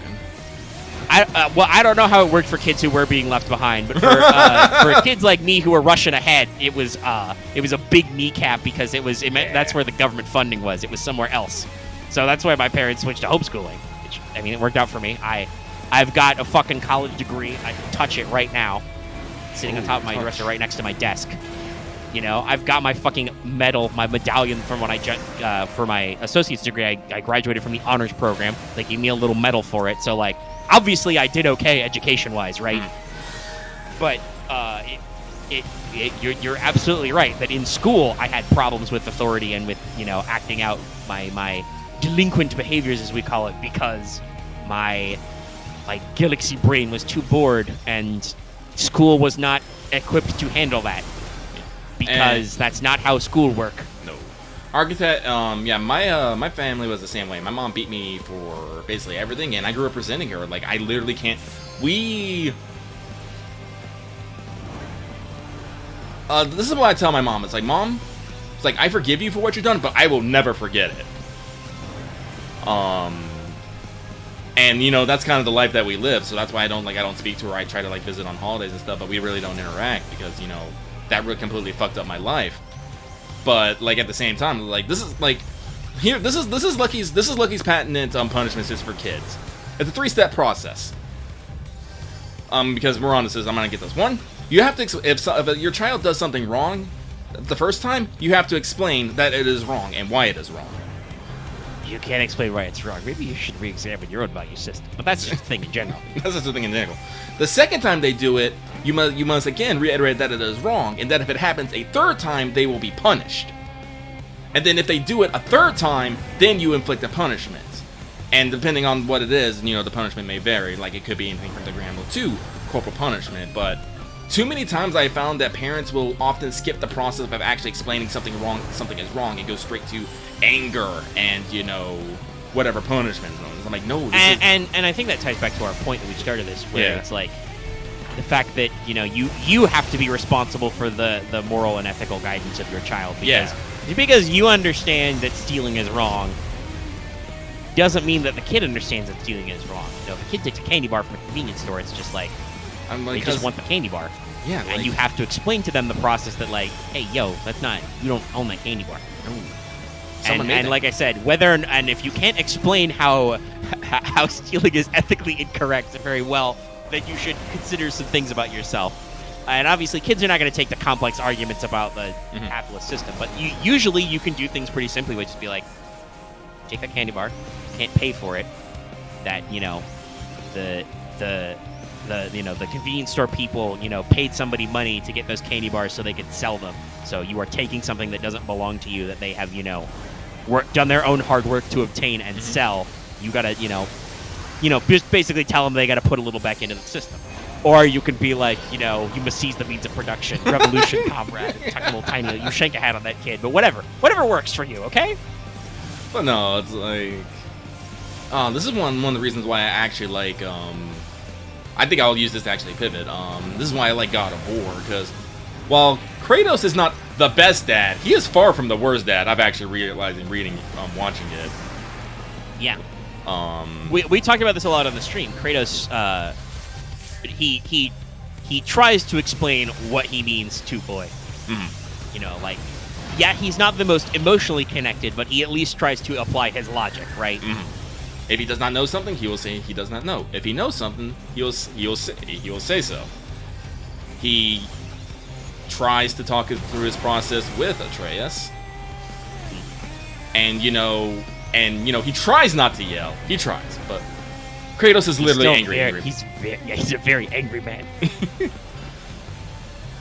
And and sometimes I think the beautiful thing about the writing is you can see the situations where it's like, he's trying, and obviously as the audience we get cues that maybe Atreus doesn't get, but you see the bits, he's doing the he wants to connect physically, but he decides he can't, back and forth, or he has to qualify his opinion, the whole thing starts with you go through the hunt, blah blah blah, and at the end, he's like, all right, boy, I don't think they're ready. We can't go to the mountain. And he's like, oh, but you promised. He's like, you're not ready, okay?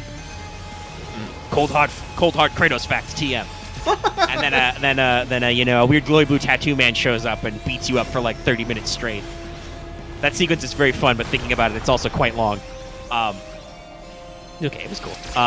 But then you go to the end and you basically, pop him out of the basement. He's like, okay, we got to go to the mountain. He's like, I thought you said I wasn't ready. And he's like, you're not, but we must go. Prove me. Lay it out straight. I still love the long prove me wrong. Yeah. And I think that's a great qualifier too, because you can tell that Atreus thinks he's ready, right? Mm-hmm. He thinks he's fine, and so Kratos also understands, because Kratos is not a boob. He understands what's going on in this young man's mind. He's like, he basically is challenged him. He's like, okay, you think I'm wrong? Show me I'm wrong. Prove it. And I mean, the kid seems to be doing okay. They're doing a pretty decent job of evolving his AI in action as we improve the game. Oh yeah, they do starts out doing nothing, and then he moves to firing on enemies' commands and stun them, to straight up if enemies get too close to him, he will try and shank them.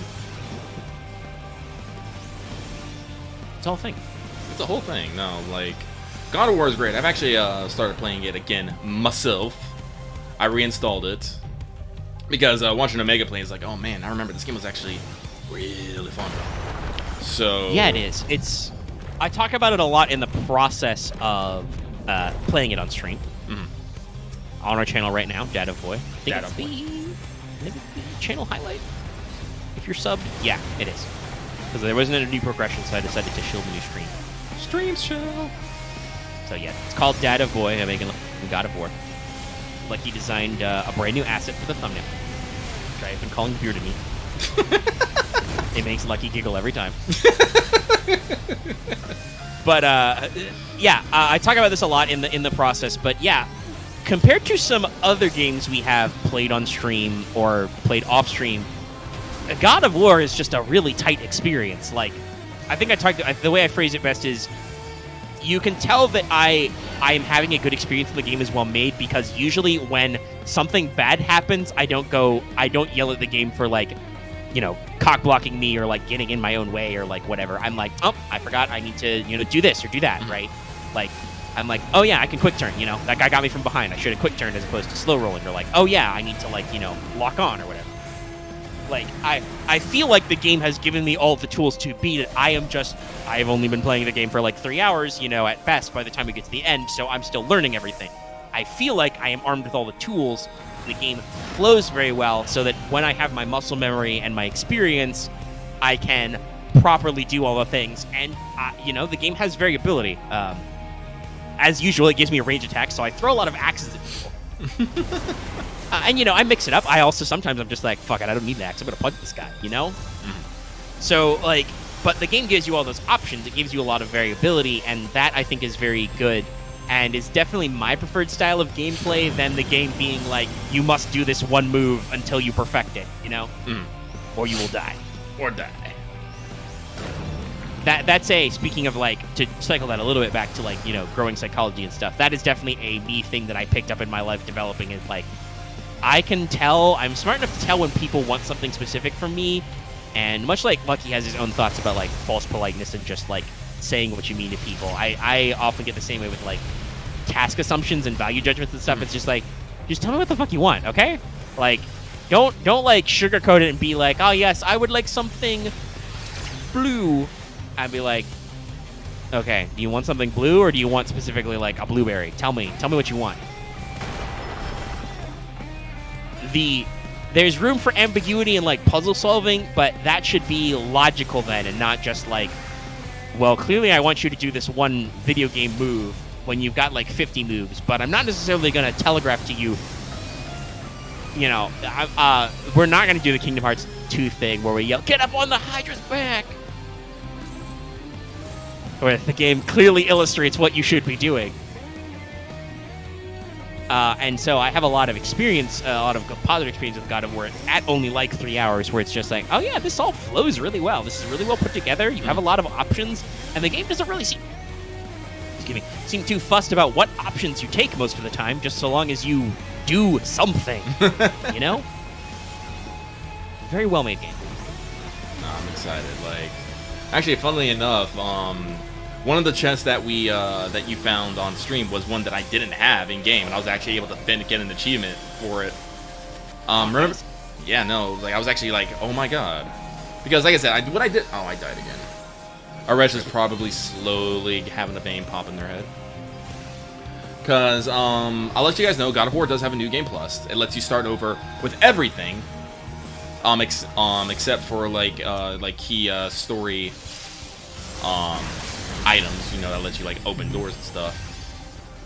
And I was feeling a little weird about it because God of War is one of those games where your progression is reflected in your character, so you see things like your weapon upgrades, your armor upgrades and stuff. So seeing Kratos, you know, chopping down wood and me and all my decked out gear, I'm just all like, this feels a little weird. Yeah.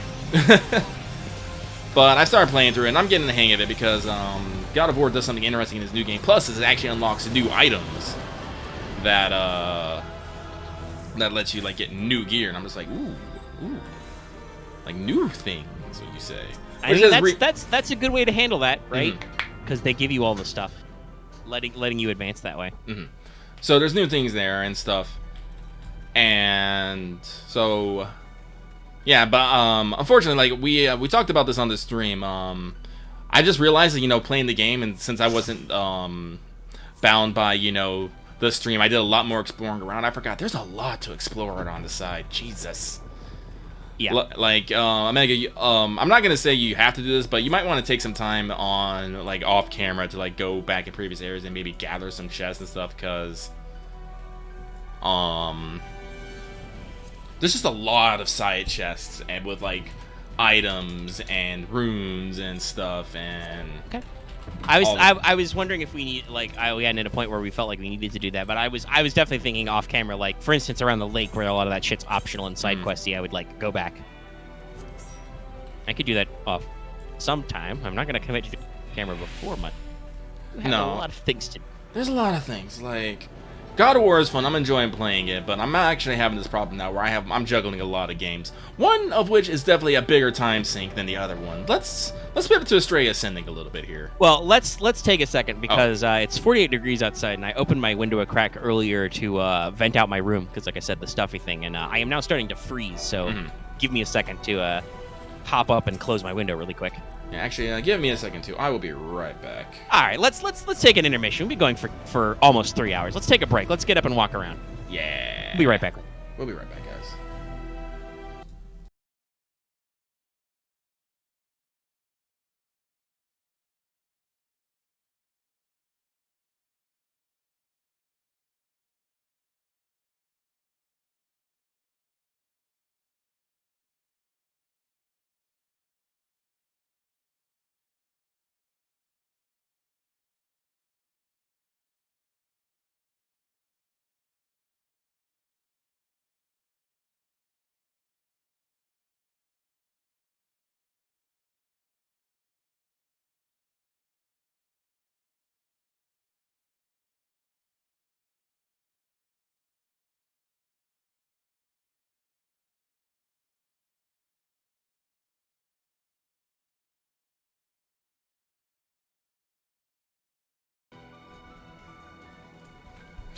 Alright, sorry about that. I'm back. Huh.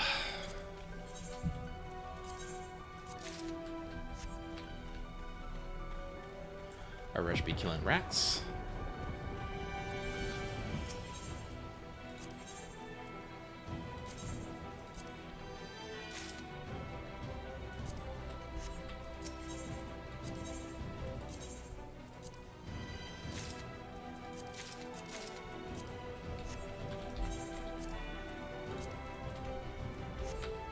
Singular lockbox, and I'm gonna get out of this area. Okay, back. Window is closed. Now unpause the audio. We'll put on one. So Stray Ascending, yeah. Lucky, do you know off the top of your head how many hours you've put in? Not off the top of my head, unfortunately. Okay. I know because I looked recently. I was playing earlier before the show. I have just under 13 hours in. So I've been trying to take my time and actually play the game. I'm starting to recognize the plot trends.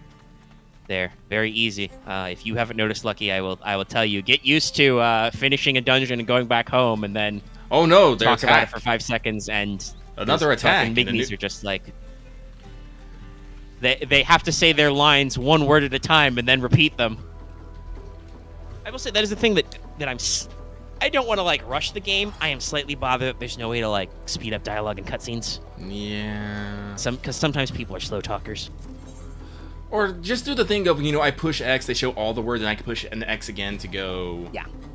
To move past, yeah. Yeah. But, so, I am, I've given this game its due diligence, and I am in it, I'm playing it, I enjoy it. But also, boy howdy, is this, as you said earlier, this is designed as a time sink game. This is a classic JRPG. This is meant for you to take your time and work on it. I will not say necessarily it really wants you to quote-unquote grind, per se. But there is definitely a little bit of a grind element. Obviously, you get SP from battles in addition to EXP. And one complaint I have noticed is that the stat orb economy is a little weird. Yeah, I don't like it. I don't know if there's a place to actually grind them or buy them. You cannot buy them, but they are drops or steals from certain enemies. The easiest is both of those little blue crab guys, both the orb kind and the regular kind, in the Pesca Springs have a quote-unquote rare chance to drop them or be stolen of them. So just give your thief boy his... he has 2 passive skill slots, which increases your chance of rare items, and one of them, it's like 180 SP, but that's not hard to grind out if you just take a little bit. It guarantees success with Steel or Mug. Oh, okay.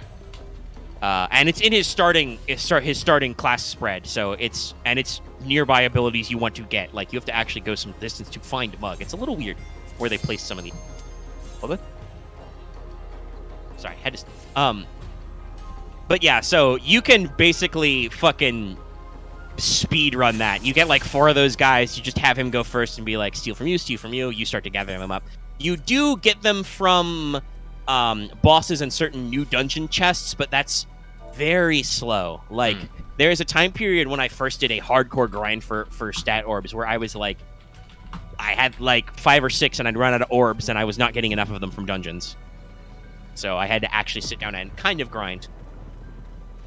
But and they are very important because the game, like I said, I didn't know necessarily if it wants me to grind, but the game does definitely have big steps up between dungeons, right? Oh yeah. Like when I and you may or may not have seen this depending on where you're at the Arc 10 segment, the cat people, but you start going to the Ares Temple and stuff, and you suddenly run into enemies who are like straight up casting 2nd level magic at you, and you may or may not have invested your ability so that your guys can cast 2nd level magics.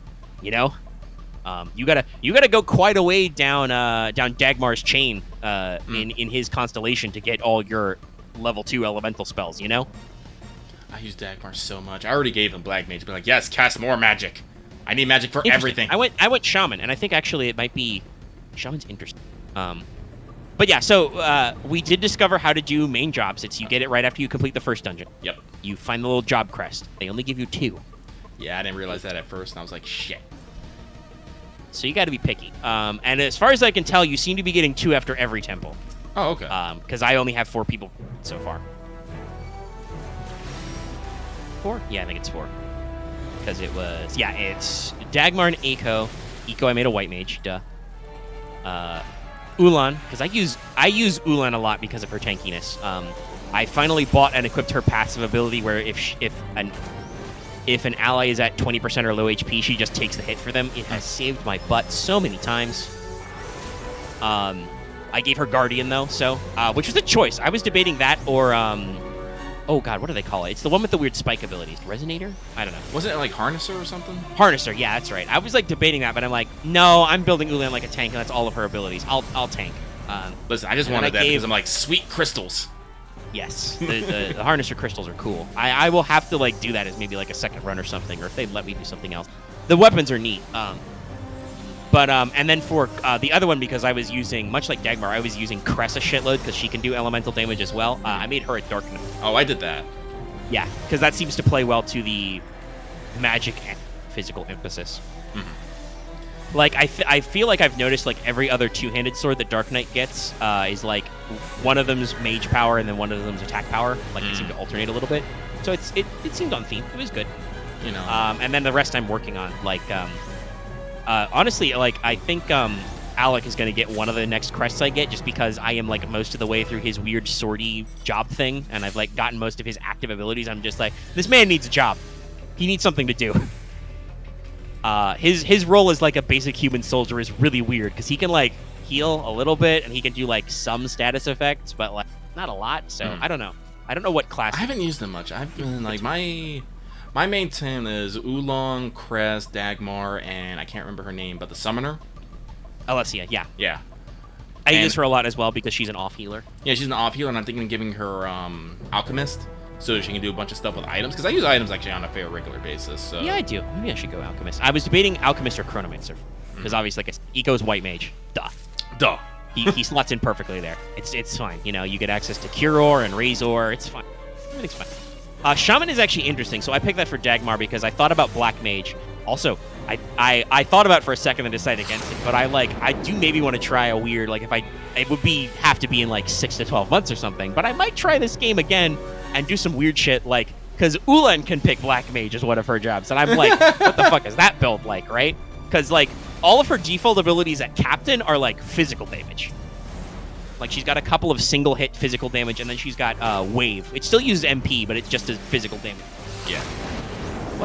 What about Ulan says Black Mage, other than that she looks good in the robes? Shout out to them, by the way, for giving everybody individual sprites for all these. Yeah, I think it's just because, like, you can just, when you upgrade stats, you can just usually pick what the fuck ever.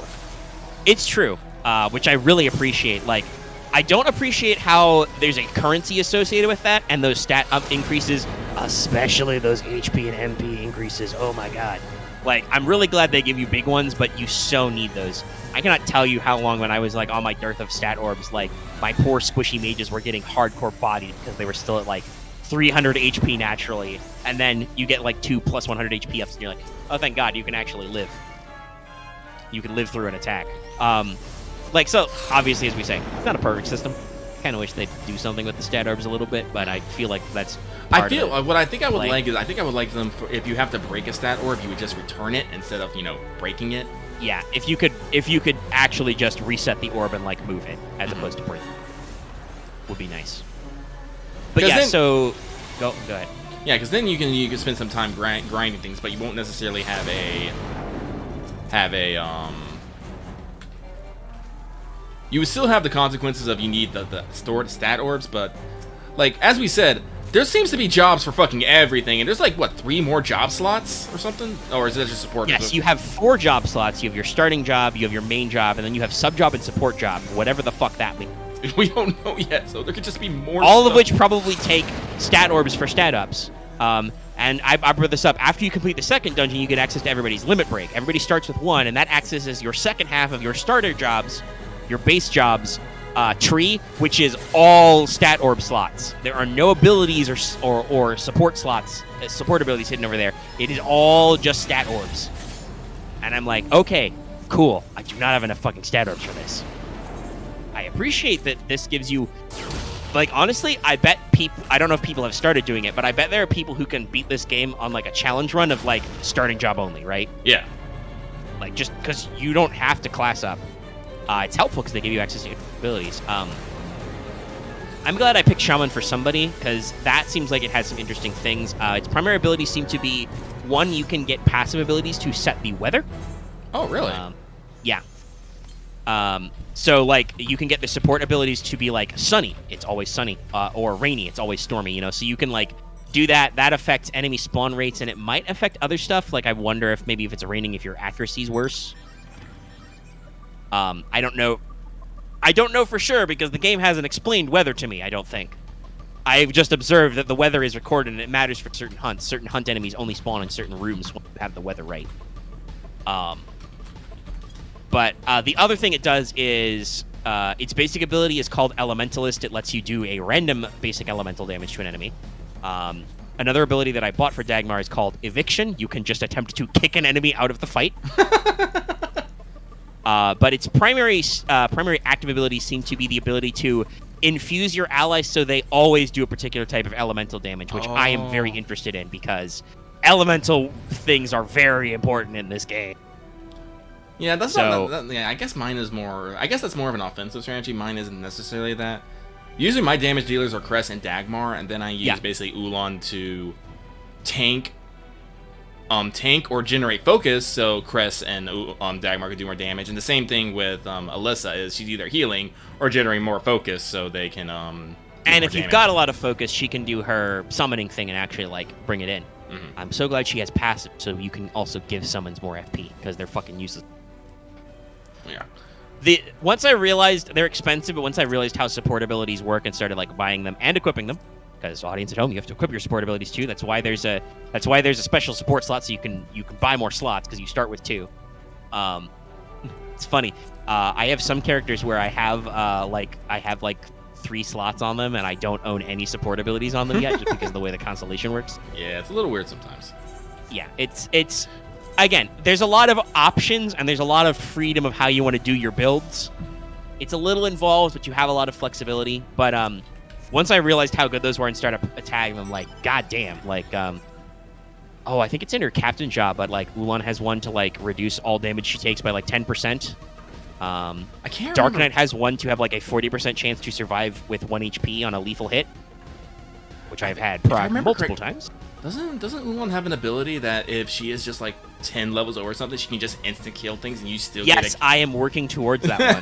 It's called Free Explorer. It costs you like 200 EXP, but if you get it, if you use the square slash on an enemy spawn, if they are 10 levels lower to you, it's basically like the mass grip insta-kill from Persona. Yeah. The enemies are instantly defeated, and you automatically gain any drops and any EXP SP you would have. Obviously, because you can equip these abilities, you can turn that off if you're trying to farm specific steals, but I suspect that a lot of my like dungeon exploring and grinding would be, I could just be like, run around for 5 minutes, kill everybody, get my SP, and go home, right? Mm-hmm. Yeah. And that's on her, again, that's on her starting job. It's expensive, so you have to grind towards it, but it's right there without you needing to advance the story at all to get there. Mm-hmm. So there's a lot of option. The limit breaks are interesting. I think I talked about this to you off mic earlier, but I kind of like how they do the Cosmo bar system. Oh yeah, basically by doing whatever their job signifies. Yes, and this I believe applies to all their jobs. But so like Dagmar, for instance, a sorcerer, he gains Cosmo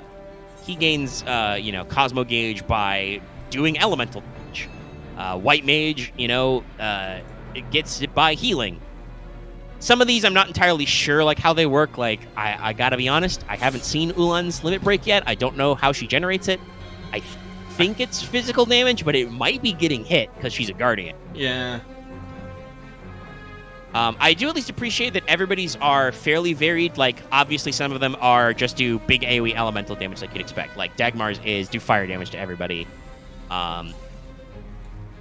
Carries is wind damage to everybody, Cress is earth damage, etc. But some of them are different. Alessio's, for instance, is called Warranty. It causes you to auto-escape the battle and to steal from all enemies and possibly steal rare items. Oh, wow. He just does a fucking smoke bomb. And Alessia's is heal everybody, give them regen, chance to restore like 20% of their MP.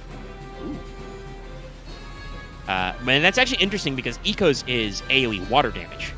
So, like, it's very interesting how they do these things. Alec, Soldier Boy's, his is stun everybody. Stun chance on all enemies. Flash out.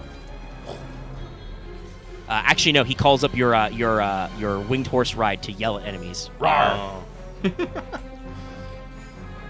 Oh. And you can unlock some more options. So I've seen them on the tree. So there's some Yeah, stuff isn't out there. Oolong's actually? Isn't Oolong's also one where she calls on horse guy? It might be. I'd have to double check because it's default. I'll look at it. Can't remember. Like, I'm probably gonna play it after this because I've been playing Final Fantasy all day. But Yeah, I'll probably go back to it while we're editing audio and stuff, just because I can advance the plot. the plot. But yeah, so like, there's a lot in depth to it, and it is clearly a game that is like slow rolling. I mean, I'm sure you've noticed in every map area you've been to, there's a guy standing there in both the burning plains and the swamps who's like, "You're not strong enough. I can't let you in here." Mm-hmm. So I'm just like, oh, very well then. Yeah. And this is different from, like, for instance, you will have seen some barriers. Actually, I don't know. If you've gotten farther in the cat zone, you may get it. The next Zodiac ring after you get the water one is fire. It lets you burn down wooden barricades, so that lets you access new areas. I think weren't there some of those in the water? Yeah, there's one of those in the swamp, at least, that's got, like, some chests behind it and stuff. Yeah. And there's more in the burning plain. I don't know. I haven't actually gone on the road to the... after Cat Town is Lizard Town. Lizard. So I haven't actually gone to the Virgo Temple yet. But the game definitely has a theme to its chapters. Every chapter starts with Migme's roll up. They yell about some dude in a place with some noises. You got to go down there. And I mean, there's some interesting plot stuff going on. We seem to be building on some themes, right? Like, our demigods and Harmonia itself, the city, represents the concept of harmony, right? But all the races working together. You say that, but there's definitely a lot of discord, and you see this especially with the demigods themselves. Well, but that's the actual, like, that is the thing. Yeah. You will see this if you haven't already, but one of the antagonists you meet starts literally talking about dissonance with a capital D. Because I'm listening to it in Japanese, I can hear her voice actors say dissonance. Oh, capital letters. And, like, what are the noises, Noises, discord, So there is an active force of disharmony in the world, and it's like, I'm not sure yet what's supposed to be, like, are we going to do, like, the typical thing we happen a lot here? We're going to get bamboozled, or not? Or, like, how will it shake out, And two, it's not really a spoiler, but you get your stakes raised a little bit after the next bit. So after you do the Arten Temple, Ares Temple and stuff, you go through all that, and it's got its own thing, You go back to base. And by the way, the other plot arc is when you leave, you defeat the noises, and they're like, I recognize those from my hometown. Let's go there now. Let's do a flashback to before I was a demigod and let you know about my situation. So with Eco, you learn that he's kind of like, he was just, a young boy, a young lad with a possible girlfriend who, like, got kind of sad because he, got his life cut short a little fast. Kind of. Not yet, but soon, maybe. Possibly. Soon, Sam. And then for Arcten Val, you learn that, Dagmar has a fucking wife and kid. He has. And he had a fight with his son. Out Yes. there. And, that turns into a whole bit of his driving force in that area, if you haven't noticed. Kind of a big deal for his wife.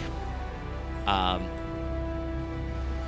I mean, like, if there's something going on with the harmony, maybe there's something going on with the harmony. I will say at the moment, I am not inclined to believe those guys who are like, the harmony is shit. Everything's bad. Dissonance is the way. Because most of the time, those guys are assholes. It's like you're not really those convincing me. Arcten rebels, they're kind of jerks. So we'll see how that, like, expounds. I think there's like definitely deeper shit going on. Oh, yeah. Both with our characters and with our other stuff. But like I said, after you complete the Arcten area, the stakes get raised a little bit. You do the whole noise didgeridoo. There's some backstory stuff to some of the characters I won't talk about because that's, like, into their arcs. But, like, you get called back to town because the goddess, like, collapsed. And she's like, yo. I figured. Yeah. I mean, she gets back up, but she's like, hey, guys, I don't mean to alarm you, but there's so much dissonance in the world that, like, I might die or disappear. And then they're like, oh no, and Alec is especially concerned because that is Alec's character arc, is he's horny for Yuno's thighs. Listen, they get thighs. And they're great thighs, but, like, that's the extent of his character is, despite being, like, a blonde-haired, blue-eyed, kind of, like, muscle boy, he's kind of an asshole. Like, he's one of our guys who's, like, he talks a little smack with the other demigods, and he's really concerned about Yuno. And then the other thing is Yuno says, also, by the way, if I disappear, I am like a monitoring system the Arbiters up in heaven have. So if I disappear, they're going to realize the world's fucked, and they're going to come down here. And not like in a good way, like in a bad way. They're going to come down here, and they're like, all right, we must stop the dissonance before Yuno dies, because then the gods will come down, and that would suck. So, like, every little bit kind of, like, raises the stakes a little bit, establishes the world, and lets you get a little more like, oh, shit, there's something going on here. And we'll see how long that plays out. Like, I feel like, even at 12 hours, I feel like I can't be very far in the game, because, like I said, I don't even have, like, support or sub-job crests yet. I can't even, like, access that mechanic, whatever the fuck that is, you know? So, like, there's constantly more and more depth going. I can't even upgrade everybody's classes yet, you know? So I'm curious. I'm hooked. I'm starting to, like I said, I've noticed the plot beats, and I am hoping for a little bit of a switch up because it's getting a little repetitive to, like, constantly have to go to some neighborhood in Harmonia and have this weird hood guy yell at me about, oh, demigods, you suck. And I'm like, all right, let me fight the noises. Oh, gee, where are they from? It's going to be in this flashback. No. I mean, I don't know. We'll see what happens. There was some consternation in the first dungeon, right, with, like, the not the Arbiter, the Estrella. They're like, oh, shit, does this mean we're bad people? And then Alessia's like, no, it is merely a test. Okay, cool. Sweet. Neat. I hope you're right. We're not fucking things. But maybe we get to summon giant water hammerman, so we're probably not. It's fine. Everything's fine. There's definitely a thing of, like, it's kind of weird. So I understand kind of what they're going for. Like, Yuno literally tells you, like, earlier when she's like, oh, yeah, by the way, the temples have crests hidden in them that will power you. And the demigods are like, why didn't you tell us this earlier? She's like, you didn't need it. Like, so they kind of set up that being a demigod is, like, sometimes basically just like a desk job, right? Well, like, yeah, because I believe... You're just a figurehead. You just kind of stand around and be cool representatives, right? Right. So I kind of understand why maybe our characters aren't very close, but at the same time, you guys have known each other for almost 3 years, and in 3 months, allegedly. Sometimes also multiples of 3. 6 has come up a couple of times. But, like, I know you guys are literally going to die in 3 months, and, like, I feel like there's a lot of stuff about your backstories you're only just revealing now. Like, I don't think this is a spoiler. It is just a world fact. But, you know, when you start to go to the Lizard Town with Cress, she tells you about it, and she's like, oh, yeah, we don't have a king. Actually, we're run by 3 ruling families. And, by the way, I'm from one of those ruling families. I was actually taking care of it before I was assigned to a demigod and had to leave. And I'm just like... They kind of hinted at it earlier, like in one of the subquests, because I remember this, like... Yes. But at the same time, yeah, it's like, yeah, that's something I like, thought characters would have found out on a earlier basis. Like, if I was plucked up from my hometown to represent my kingdom and my people in the big god town, the shiny white god town, and, like, you know, burn out in 3 years, I feel like we should have a campfire meeting day one and be like, hey, what's your life story, right? Like, we're gonna be together for 3 years and then it's over. Thanks for talking about things being contrived. I mean, I think it is supposed to be more natural to the player. It's just like I said, I'm like, you guys have known each other for like nearly 3 years and these have not come up. Have you guys just yelled at Eco for being a weird fish brat this entire time? Is that all you guys have done with your 3 years of phenomenal cosmic power? That, and you keep making fun of Migmies and Ulan for, like, being from a Migmy family? Ulan doesn't get a lot of respect. He gets no respect. That's not entirely true, but, like, there are some dudes on the squad who were kind of Joshy. Like, and I'll say this, like, for Dagmar, it makes sense. The dude's tasked. Yeah, he doesn't talk. He doesn't talk a lot. Of course, he would. You know, he has a heartfelt break with his wife. You know, being a demigod. Literally in his flashback before you go to the Arcten town, Argia, is he's having a fight with his son.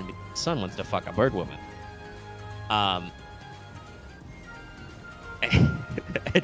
Dagmar is not about this.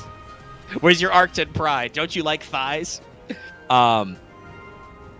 Oh no, it's not 3 years and 3 months. It's 3 years exactly. We're just I round to 3 years because they are in the middle of their 3-year trip and they have 3 months.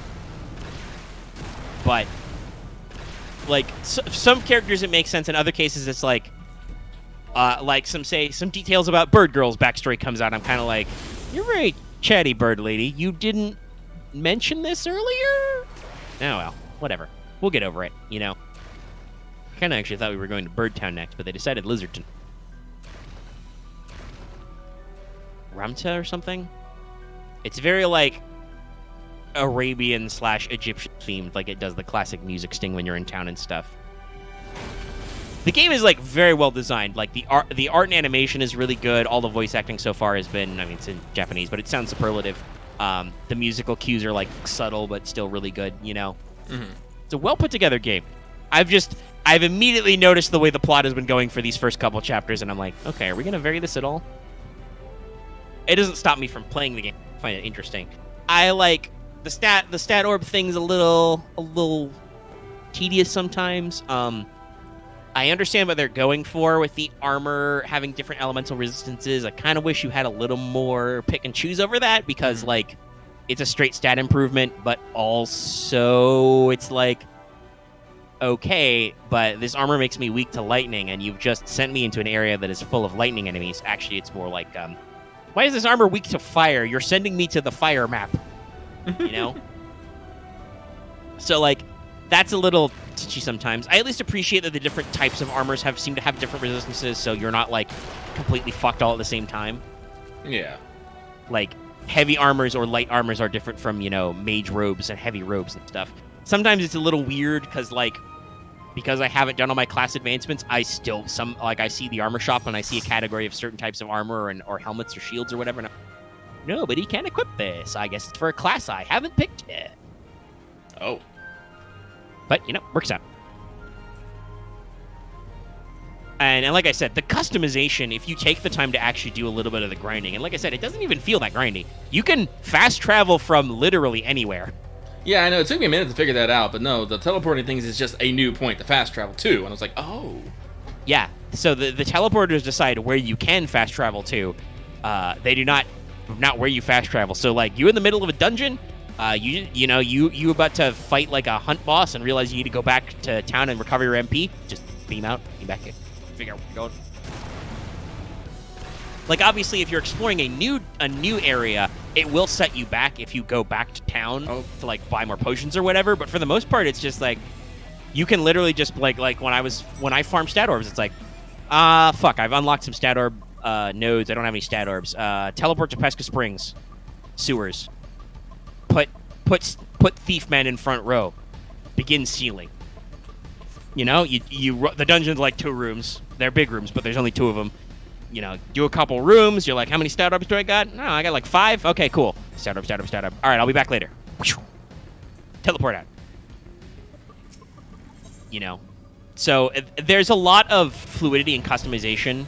It's just there's a lot of customization. The game gets very deep in a lot of points, and I'm like I said, I've been playing for nearly 13 hours, and I still don't know what's up with some stuff. Are sub jobs another fucking job map? Like, do I get to choose one of my other 2-3 job? You know, because I don't know if you explained this to the audience at home. We didn't show this part yet because we hadn't unlocked it. So you get job crests from clearing dungeon. You get 2 out of the first one, and it seems like you get 2 every other temple you clear.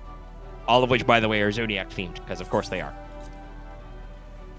So when you go to spend the job, you know, your character has their base job that they always have. That's their, like, starting character. Kind of sets them up right, like, a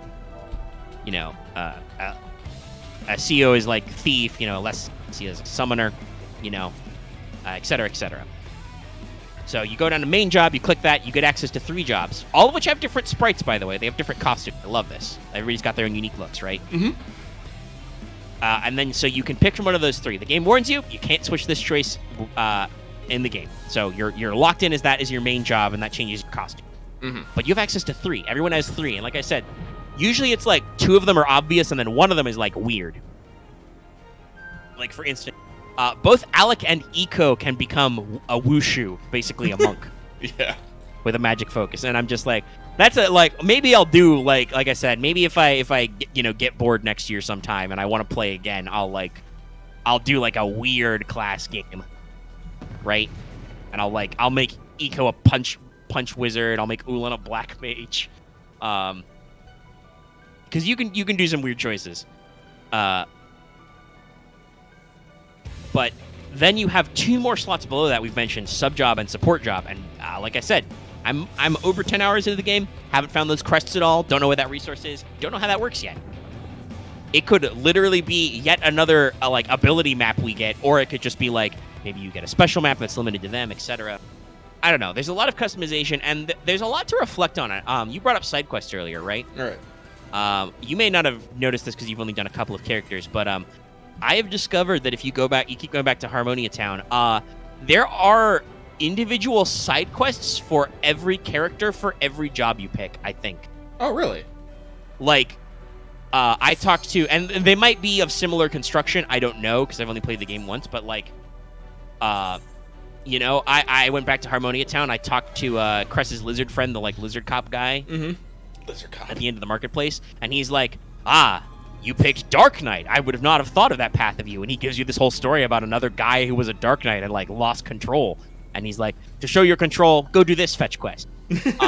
So at the very least, there is specific like dialogue and quest titles for different characters in different roles. And some of them were subtle. Like I didn't even realize Ulan's guardian job was that. It just seemed like her weird, sage teacher guy was like, you need more training. But like, I did one for Dagmar. I talked to his buddy in the Arctan Valley, and it's like, Dagmar, shaman, you want to learn more about magic? Go do this, And it's like, wow, this is like, even if this is, like I said, like, even if the objectives are all the same, even if this is just the dialogue and prompts, like, that's a lot of extra work just to, like, reflect your choices in the game world. No, there's definitely... asking about time to beat. Actually, I wonder... Interesting. Actually, I wonder if we No, actually it says main story. Main story 30 hours.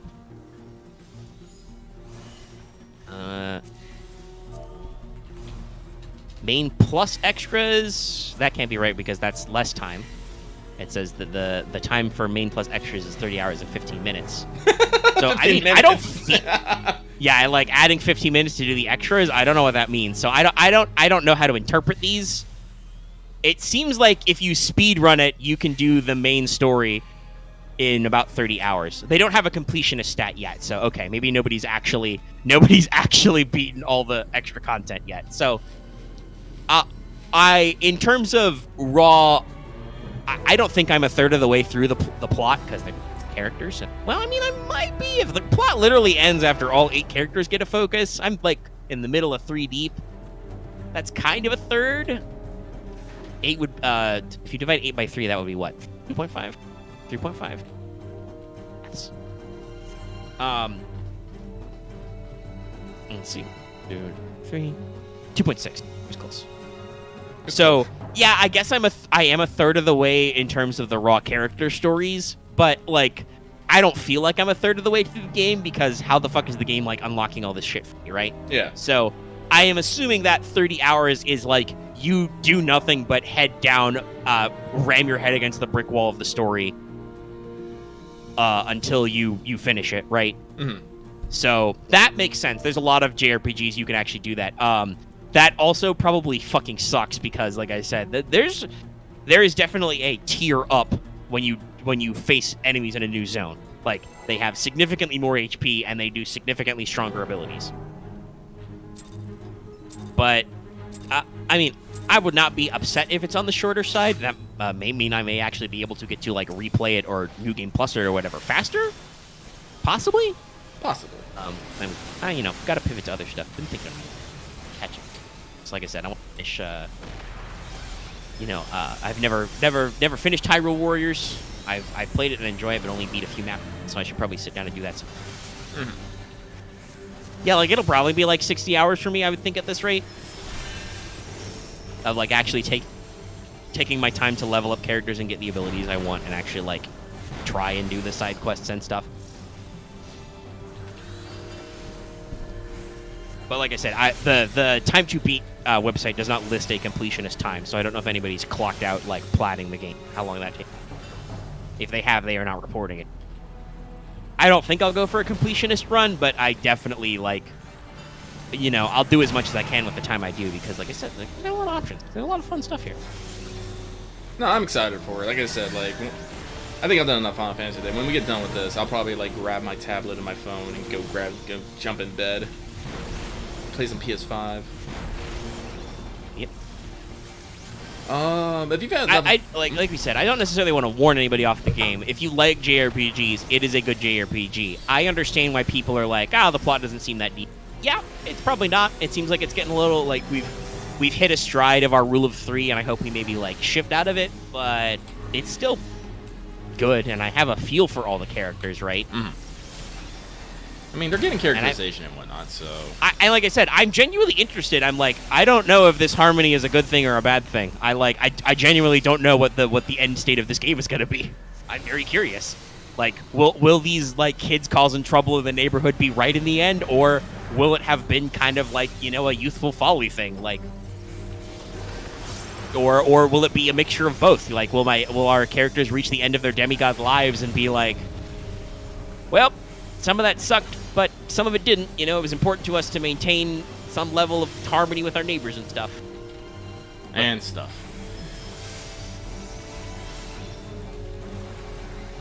But no, like, I'm okay. Like I said, actually, I don't think I said this. Megan's been talking mostly. But I'm okay with the time sync as well. My main problem right now is I did the dumb thing if I have too many games that I want to play. Mm-hmm. Because a lot of my time's taken up by Final Fantasy. It's like it's an MMO. It has a lot of things to do. We have the next expansion comes out next week. I talked about this earlier, but Jesus, I'm trying to get ready for all that. Get as many classes ready for whatever happens. But Astria Ascending, I'm like, oh, this looks super cool, and I want to play it, but, you know, that's going to be a big time sink. I beat Voice of the Cards, but I want to get Platinum on that because, you know, I really like that game, and, you know, I want to have the giant E-penis of being, like, you know, I got the Platinum Trophy on it. Freaking, I still haven't beaten Far Cry 6. I think I have cooled off enough about being treated like a bitch that I can get back to it finally, but... Now this, other things. And then I still have Tales of Arise and Scarlet's Nexus, 2 other big JRPGs. You nominated for Best RPG of the Year RPGs. Yeah, so I'm just like, that I have not beaten. I'm just like, God damn it. And yeah, like earlier today, my mother asked me, did I get any like Black Friday deals on games? And I'm like, no, actually, I'm good for now. I have enough games I need to play. Yeah. I am trying not to pick up lots of games on sales, actually. For instance, actually, I should throw this out there because I like to acknowledge it.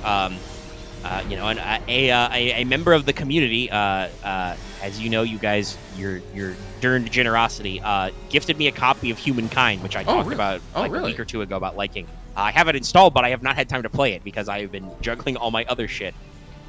And I still haven't played all the games I bought off Steam last Steam sale in summer. I am absolutely ignoring the quote-unquote autumn Steam sale as well. I'm like, nope, not doing it. Though we already have, I think between the two of us, we got all the things, both a combination of our own money and people giving to us. But I have seen that Civ 6 is like complete edition is like on sale.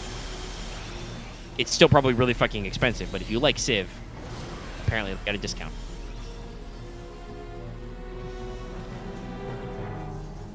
Lucky, how about it's been a little bit since you expressed your opinion to the people. How is Scarlet Nexus? Scarlet Nexus is completely fine and interesting and has good mechanics. The story is a little weird because they're trying to do interesting where they're trying to tell the same story from 2 different perspectives, so until you play both sides, you will not have the full story. So it's a game that kind of... always... It's kind of like you are... The game is putting off your understanding until later. You are confused early, but they expect you'll have more payoff later. Yes. It'll be a little hard to pull off something. But the mechanics are fun, the characters are interesting, the story is not bad, it's anime as fuck. I think that's the best way I can put it. And like I said, combat, it's a good action RPG. Like I said, I'm just bad about... I have a short attention span. Like I've told people, I'm ADD. I will bounce between topics and then get hyper-focused on one thing and then just immediately pivot to something else. I don't want to get into the full context of this, but me doing massagers yesterday sent me down a very dark hole that I only got out of this morning, and I was just all like, I shouldn't have done that. And it's so, like, I'm weird sometimes, and this is especially true with video games, how I will just jump and jump and jump between things. So that's why I'm trying to just, like, buckle down and not play, like, new things. Like, honestly, like, I could probably give up God of War if I needed to, because, like I said, I've already beaten that. I'm just doing that for the platinum. That's something I can work on gingerly and slowly. But things like Astray Ascending is like, that's going to be gnawing at me. That's going to be gnawing at me a little bit. Ugh. Nah, you want to put the hours in, and the game takes them. Like, you'll go, like I've literally been done to moments where I've been like, oh shit, I've been playing this game for like 2 hours. I like wasn't progressing plot. I was just, running around punching weird monsters, getting stat orbs, and then like occasionally I'll pop into a guy and be like, you want to play some Jaster? I haven't like killed shitloads of time just playing Jaster, but like it's definitely like it's again, the game has layers. You're just minding your own business, and then suddenly you realize 2 hours have gone by and you're like, well, I've learned like 4 new abilities, so I guess that was a good use of my time. Also, Astray Ascending, Monster Girl designs, the best. What were they called? Like the Mizu something, and then the Mama Mizu? I was all like, this is great. I love this. Yeah, Mizufauna, and I think that's a subtype of enemy. Yeah. Because there are like, I fought like a rare enemy that was like I think a green like earth version of them. Mm-hmm. Yeah, no, the art style for everybody in this game is great. Mm-hmm. I'm super excited. So, fortunately, I don't think there's anything necessarily coming out soon that I want to get. I still want to get Deathloop at some point. Yes. That sounds fun. Sounds fun as fuck. But no, I gotta start knocking some of this stuff out. I gotta slow my roll. Unfortunately, one of the things that's keeping me from doing this is I keep picking up gacha games. Well, I wouldn't say picking up, but I put time into them. So I'm gonna use this opportunity to quickly pivot into gacha games and get that out of the way. Cause I did not start Last Origin. Well, I take them out. I'm not playing Last Origin. I did start Last Origin because Loth, being the animal that they are, told me something interesting. Apparently in Lost Origin, the original uncensored Korean version right now, I don't know how long it's lasting, but they will just give you, for free, multiple copies of a big titty Fox Miko girl. I'm just all like, I need that in my life. I know what I'm about. And big titty Fox girls is one of them. So yesterday I spent a little bit like setting up the APAC on BlueStacks, getting that all, skipping story. That mentally killed me, by the way, because it's all in Korean. I can't read Korean. I know nothing about Korean. I think I can say hello in Korean. It's like Hanayaseo. That's it. That's all I got. So, like, I'm looking at the story. I'm like, I can't do this. This hurts.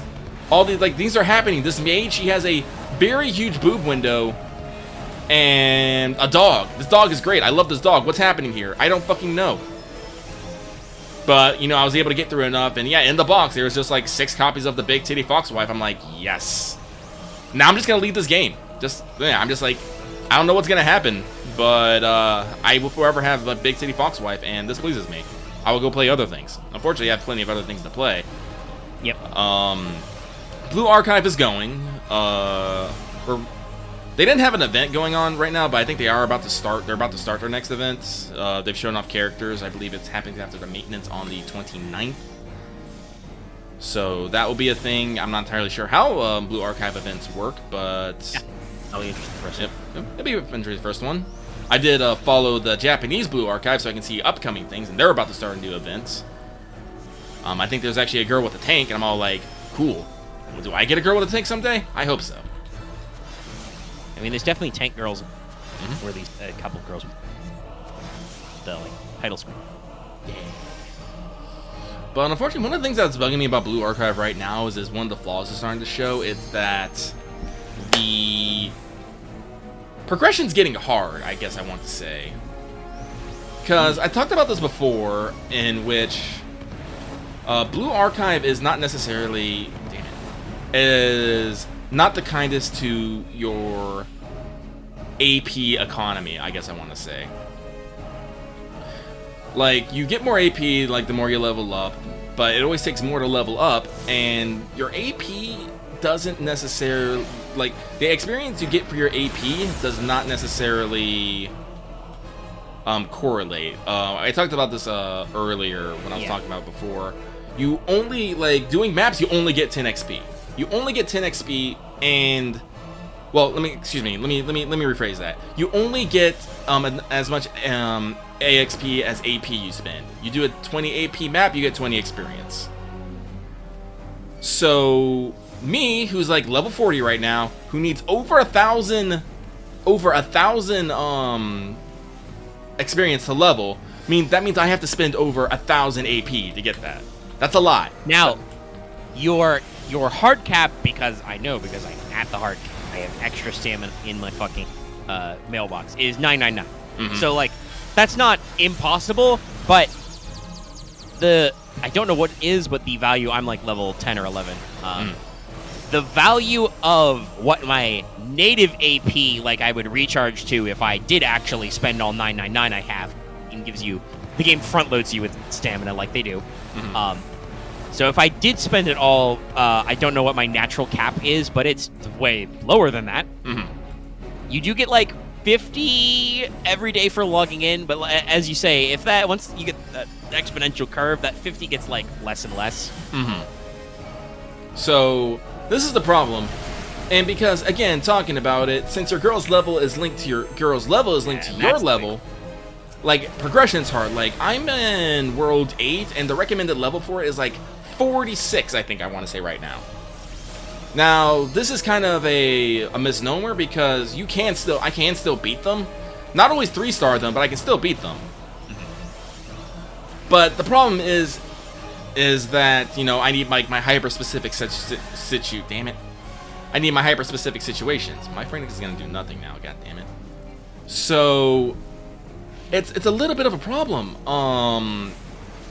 Like, right now, most of my day is I'm trying to bring all my girls up to like the same-ish kind of power level. So mostly what I've been doing right now is I log in, I go over to not bounty, I go over to commission, I push the button for sweep on the get EXP button, and I just spend everything. I just spend everything in there, and then I go to my students, and I try just to get as many up to the level cap so I can go progress. And I've been doing this for a couple days, and I'm just all like, this ain't the worst. I feel like I'm not necessarily, because they have the sweep thing, I don't necessarily feel like I'm wasting my time. But this is the problem of the way that the game is designed is, god damn it, I hate this ability. Is that the story, the main story, which is, you know, pretty good. It's not, you know, groundbreaking, but it's fun, is locked behind the mission progress. So I'm just all like, all right, I could try and beat my head against the wall to, you know, progress the mission so I can progress the story, but it's eventually going to be to the point where I probably can't keep up, and I'm going to have to, you know, sit down on my ass and, you know, grind this out regardless. So I'm in this grindy part of Blue Archive. I know there are some people out there who, you know, got all the guides, know the exact units to do what and what where, but that's not my life. That's not how I do things. I like doing things more all natural, to its own, you know, drawbacks and whatnot, because I have the problem. I have actually no idea what I'm fucking doing, but I enjoy that. So I don't necessarily feel like I'm wasting time on Blue Archive, because again, I can knock out all my daily stuff super fucking quick. I don't also necessarily feel like they are. You've super plateaued, basically. Yeah, I've plateaued. There is a plateau. You have found it. The game is not, at least in the normal gameplay mode, the game does not do anything to let you out of that plateau. No. Like, I'm pretty sure because it takes me so long. We'll have to see how events work then. Yeah, like if events give me like fuck ton of XPs and stuff, and gives me like items so I can, you know, get my skills up, get my items up, get my levels up. That's good. That'll be like a good boost to, you know, get me past things. But like in normal everyday gameplay, I'm just like, no, I'm a little stuck. I don't know how it is for everyone else though. I'm still obviously behind that curve. Like I said, I don't have the stamina problem. It's just I'm playing it small while I do other stuff. I mean, but I understand what you mean about the girls level thing. I had to do that my same earlier because I was just minding my own business going through maps, and suddenly I was having problems. I was like, oh yeah, right. I'm leveling up me, and then I need to level up the girls to my cap because I'd leveled up like my first team for those first few levels like right away, and then not done it for a little bit, and I was like, oh shit, I should just everybody shouldn't have. Like yeah, like you cap, get then, like your girls get experience. I think in the fights, it's just it's just like leveling up you. It's not enough. It's not enough. Like it's the main thing is spending the EXP items, which I think when I leveled up everybody, I came a little close to running out of. Obviously, there's an item for that to get back, but yeah, it was definitely like a. But there's an economy to the experience and the stamina and everything that like obviously we understand. So. We can be aware of, but I don't know how, like, I don't know what the process of getting to that level of not worrying about it is. Like, is there an like you said, during events, is there an enhancement to, like, your EXP rate? I was doing a gesture and accidentally pitched my... Is there, like, does that improve? Does it not improve? Does it matter for events? Like, how does that work? There's just stuff we want to see with the game design, because the game's like core gameplay design is perfectly fine. It does seem like their main weaknesses are the roster limitations. Yeah. It's a little lean right now. Other than the 3 stars, it's very common to get all the units and then keep them all going. And then, like, how does the whole AP EXP economy work out in the long run? Because it seems like eventually you hit a point where your returns are pretty bad, and there's no way to improve it other than, like you say, just smash commissions really quick, feed everybody up, and then just close it for the day. Yes, because like on the roster limit, I do enjoy the fact that they have their ammo types and then they have field types, but that means that has the unfortunate problem. That means that you have to have somewhat specific girls. Like if you want a girl, like it gives you a 3x, well actually no, it's a 4x3 grade because there's 4 damage types. Only 3 of them are really in play though. The last one is sieges, which is for like building stuff. So no, it's a 3x3 I guess. And then you have like different types, so finding a girl that fits perfectly into that slot is a little hard, so you kind of have to make do. But especially considering it uses the usual gotcha thing where you have pre-made teams, and then you can adjust obviously, but then it's like it's menus within menus, as opposed to like if they were just like, all right, just pick 4 for this team right the fuck now, right? Right. Which would probably be easier if we just went, oh, what's the field? Okay. What kind of enemies are on it? Okay. But obviously some of the tactics, I think, is adjusting it accordingly. Yeah. And, like, pre-planning a little, so, you're not able to, like, do perfect tactical planning or whatever. But that's okay. It definitely feels like there's a lot of options. Like I said, I haven't even hardly fucked with, like, picking for my ammo types. I have just tried to make sure that, like, mostly I worked on making sure my field types work, and then where possible, because even with constantly getting repeats of girls in recruitment, I still don't have the perfect spread for full. Like I had to make some interesting decisions. I don't have 4 girls in every 3 field type who love that field the best. Some of them are just like, I am neutral on a couple of fields and really hate the outdoors. Don't put me outdoors. And okay, I won't put you on the outdoors. Or I have girls who are like, I love outdoors and I love indoors, but I hate field, and it's like, or hate urban. Yeah, it's like field, urban, indoor. So like, oh, I hate urban, but I love field and I love indoor, and it's like, well, shit, which team do you go on, So I've just tried to make sure I have a few different damage types on every team, and then try to match it by terrain for now. But yeah, it definitely the game has like that. It has flexibility, it has tactical options, but I feel like having just launched, only a couple of weeks ago, we can't quite work those to the fullest yet. So I think we will have to see like how events like come out and how new units like start to shake up the roster and stuff. So See how it goes. we see how it goes. Let's see here. Other games I'm playing: Destiny Child, Near Reincarnation is going okay. I don't know why, but I'm actually still playing Revived Witch. I haven't spent any money on it. I am telling myself, you will not spend money on this game. Oh, even though it really, really wants me to. Jesus. It's like they have like the monthly packs, they have battle passes, they have time limited sales constantly. I'm just all like, you're trying to get me, and it's almost working, but I am a rock. I am a fragmented, crumbly rock, but I am a rock nonetheless. Bitch. So, I'm dealing with that struggle. But it's a fun game. It's like, I like the character designs, and I can't really say anything about the story one way or another, but it's there. Yeah, that's okay. We just talked about Astray Ascending, where it's like, the story is so-so, but I like the mechanics and the art design. It happens.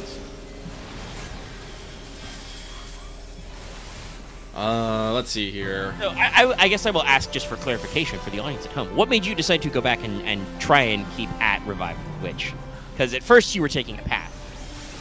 I'm not entirely sure. I think it was just because I saw a couple people in our gacha games playing it and talking about it, and I was like, alright, maybe I'll give this a little bit more. Because it's not necessarily like, it's not like my usual game. It's not necessarily a horny on main. I mean, it does have a lot of girls. And some of them have the booba, as we say, but I wouldn't say it's not necessarily lewd in any way. It's not like, Destiny Child, Azure Lane, or Last Origin. They're just solid designs. And like I said, it wasn't the story, but I think it's easy to play, I think I want to say. Like, there's a lot of little things that, like, just make it so you can do it real quick, and it's not complicated. It's like Blue Origin, the fact that I can pick it up, do some stuff real quick, and put it back down and move on with my day. It's good. That's good. I'm glad some games have like realized they can attack the marketing niche of like, no, seriously, bro, you pick me up and it's fine. No, it's like that's like honestly something I think is like super important now. Is like time is precious, and like I need you to respect my time. Yeah. And that's something I think I can say about Blue Origin and Revive Witch is they respect my time. Yeah, definitely. That's why I like that is one of the reasons, other than also we talked about the tone, why I decided to play Blue Archive and am still playing it and, logging in and stuff. Because, yes, the game doesn't feel like it's trying to siphon up all my time. It's just like, hey, I can log in, get some stuff, shoot some quests, blah, blah, blah. All right, I'm tired now. I'm going to bed. I'm doing something else now. Yeah. And Revive Witch is in kind of the same way. When you're actually doing, like, story stuff, it's a little bit more involved because you actually control your character and walk around the map. But everything else can be almost fully automated and left alone. I'm like, okay, neat. Yeah, that's good. It is nice. I just wanted, because I don't know if you had articulated to the people why you decided to go back. I figured that was a good point. It is a good point. Oh, speaking of bringing back stuff up from earlier, I want to put this out there. I remembered it, forgot it, but I was going to bring this up earlier. But you were powering through on a gacha, and I felt it was only fair to let you to slug on through. But I mentioned earlier I've been watching my Near Wolf mystery TV series DVDs, and they're having a lot of fun. I think I only got like 1 or 2 discs left. It's interesting because I do kind of really want to. I don't know. I want to play around with events and maybe do like a little movie night because, like I said, some of these episodes are like basically 2 45-minute episodes at once, so they're like full-blown movie time. I love to show some people some of this stuff, get them interested. But it's interesting because for the most part, a lot of the side cast is, what would you say the reverse of a rotating cast? They keep all the same actors episode to episode, but they're all playing different roles. So like, all the bit parts of like the witnesses and the murderer and stuff is like all the same people, just in different costumes and slightly different like makeup and stuff. So. Sounds like a stage cast. Yeah, basically, it averts the classic problem you have with mystery TV. TV Tropes has a name for this. It's called "Narrate It Down to the Guy I Recognize." Because a lot with broadcast TV, you can tell who the murderer is because it's an actor who you may or may not recognize from other roles that you've never seen on the show before. Thus, it's probably that guy because he's probably going to be in a lot. Occasionally, there are cameos, but usually for like these kinds of like main TV, if you're hiring somebody who you may or may not know, it's usually for a big role. Architect, what am I lying about? I'm curious now. He may be talking about you committing to spending no money and being a rock. There were some comments about some Lucky Danger earlier today. There was? Also, I've noticed that some people have debated on the thing. Somebody at least was talking about the metaphorical soul firing cells. So you know, it's spreading. But so occasionally, major actors you may or may not recognize both at the time and in the future show up. Like I forgot to double check the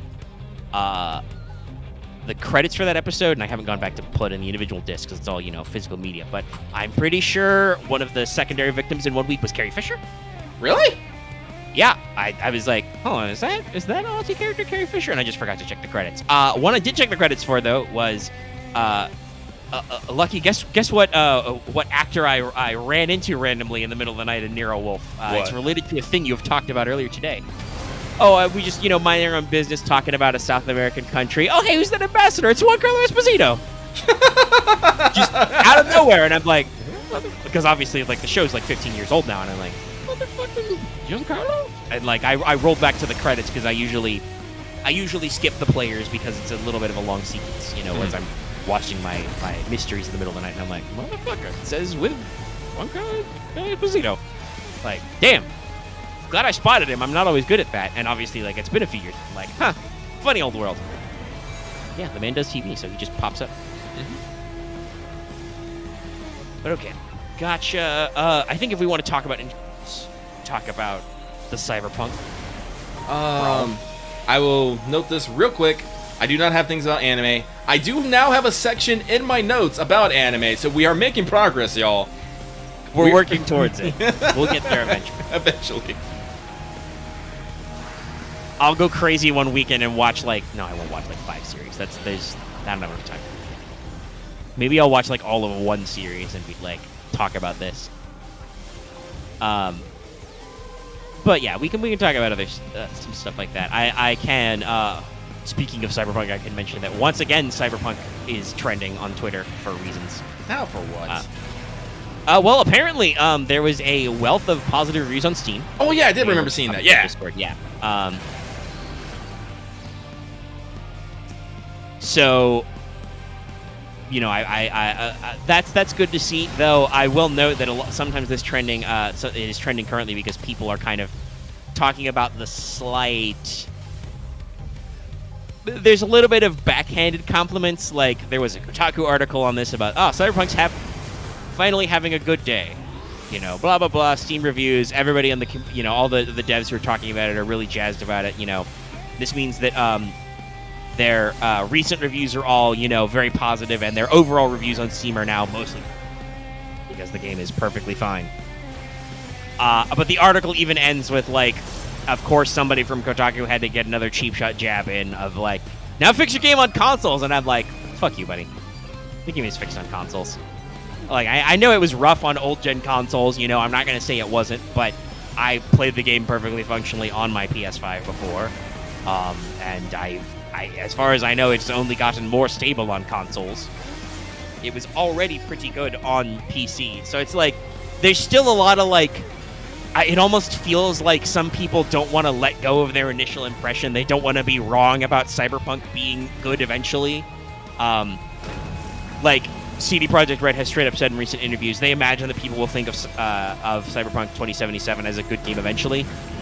I've been saying that for literally a year. Been out for a year. People will eventually think it was fun. I've heard several people talking about how The Witcher 3 was a little buggy when it launched. Not as bad, obviously, but still, like, it had some growing pains as well. I am sure people will eventually think back on Cyberpunk as better, or as more people buy it. But there are so many people who I feel like are still going for those jibes of just like, oh, well, it still sucked at launch, you know, or like, oh, it's still broken on consoles. And I'm like, come on, guys, get over it. Like, guys, well, you were an idiot when you were young. Do you want to just keep harping on that, you fuckers? Yeah, like, just stop fighting people to say that Cyberpunk is good. If you thought it was bad then, that was a moment in time. Time moves. The world is different now. Stuff happens. Get over it. Okay? That's the thing. People don't want to get over it, though. Yeah. And I mean, maybe I should get over it myself and just get more about ignoring people. But it's harder when they're like still actively being out there, and I'm just like, can I say it a perfectly fine expression? And I'll be real, I was perfectly fine not talking about Cyberpunk for months and months since I beat it. We didn't feel the need to bring it up of an occasion. Like, okay, they released a patch, that's cool. Maybe we'll go back to replaying it someday. They have said that they want for Q1 for 2022 is going to be that next gen patch upgrade. So here's hoping. Fingers crossed. It'll go on the list of games I need to play again with next gen content right next to Final Fantasy VII and Ghost of Tsushima, Death Stranding. I still need to do that. I'm hoping after maybe a straight ascending, I will not have any new games jump in front of me. I think we're okay until spring. Yeah, I do want to put more hours into Deathloop. I put it down for a little bit, but I want to go back and actually beat it out, get an end. I take that back. I think Uncharted is supposed to be coming out. God damn it, I suck at. But rating. that at least has the stream excuse, right? Like God of War. I'll have to play some of it off camera probably, and I say have to. I'll probably enjoy that too. But like, at least I can be like, no, I can focus on playing that mostly on camera for people in the stream. Go watch it. It's doing okay. It crossed 100 views. Could use more views.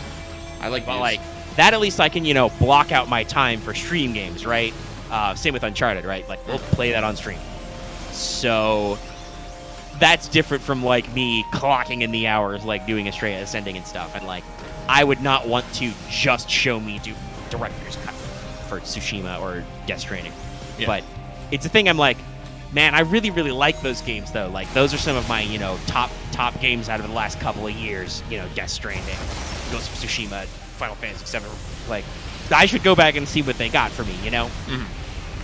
And technically, Intergrade is not new. It's just fancy, but I wouldn't want to pick up that UDC. Like that's got new content to check out still too. So, and I would not mind using my chapter select to like hop around and replay some cool segments. I would probably, at least for 7, I would probably not literally replay the game start to finish. Like I would just chapter hop to some new bits and see some like shiny graphic, best boss fights. The game's great. For like Death Stranding and Ghost of Tsushima, I'm not entirely sure what the time commitment for like doing the new stuff. And for Death Stranding, I still need to look up. I know you can export your saves. I still need to look up how that extra content interacts with being in the post-game segment, right? Right. Because I like Death Stranding. I love you, Hideo Kojima. Great work. I need to buy your biography, your book sometime. Put it on my shelf. I do not think even now I am mentally ready to do Death Stranding all over again and hike all over fucking America, because it's a journey. It's a literal journey. It is a spiritual and physical journey. And I am like, I don't know if I want to do that just so I can do some sneaking missions and do some racetracks, okay? So we'll see, but I want to take my time on that. But Cyberpunk is also gonna... They do that next-gen Switch. I think both of us might get sucked back into that game, too. Oh, yeah. I mean, I definitely... Like, I want to make what I'm going to call the Claymore build. Well, that's a perfect transition to the Sprawl. So we had a very good Sprawl session last week. Oh, yeah. The raw video is about 5 hours, so that lets you know how good it was. I think I started trying to do the cat herding and corralling at about the 4.5 hour mark, and we still went on for like another 30 minutes. In a good way. But like, I think all of the players have expressed a good satisfaction with that episode. Had some very strong sequences. I feel like, now we're in like session 5. We've started to really get our footing under our characters. Everybody seems to kind of have their firm grasps, and we were, for once, I think we were able to set up a session where I could arrange things to appeal to all the characters in their own little moments and the characters as a whole, and like, everybody really got a chunk of that spotlight, right? Yeah. Like, we started with a big, long scene with Metatron that got very deep in his backstory, his personal shit. Very greatly. Well, people really like that one. Shit. I got to introduce the area. I'd been brewing up the canyons, this, like, just out of town suburb slum. The real cyberpunk underbelly thing. And you guys got to, like, cruise around and interact with different gangs and have, really strong interactions with that. Axe did some character building of, like, because this was kind of like, whatchamacallit,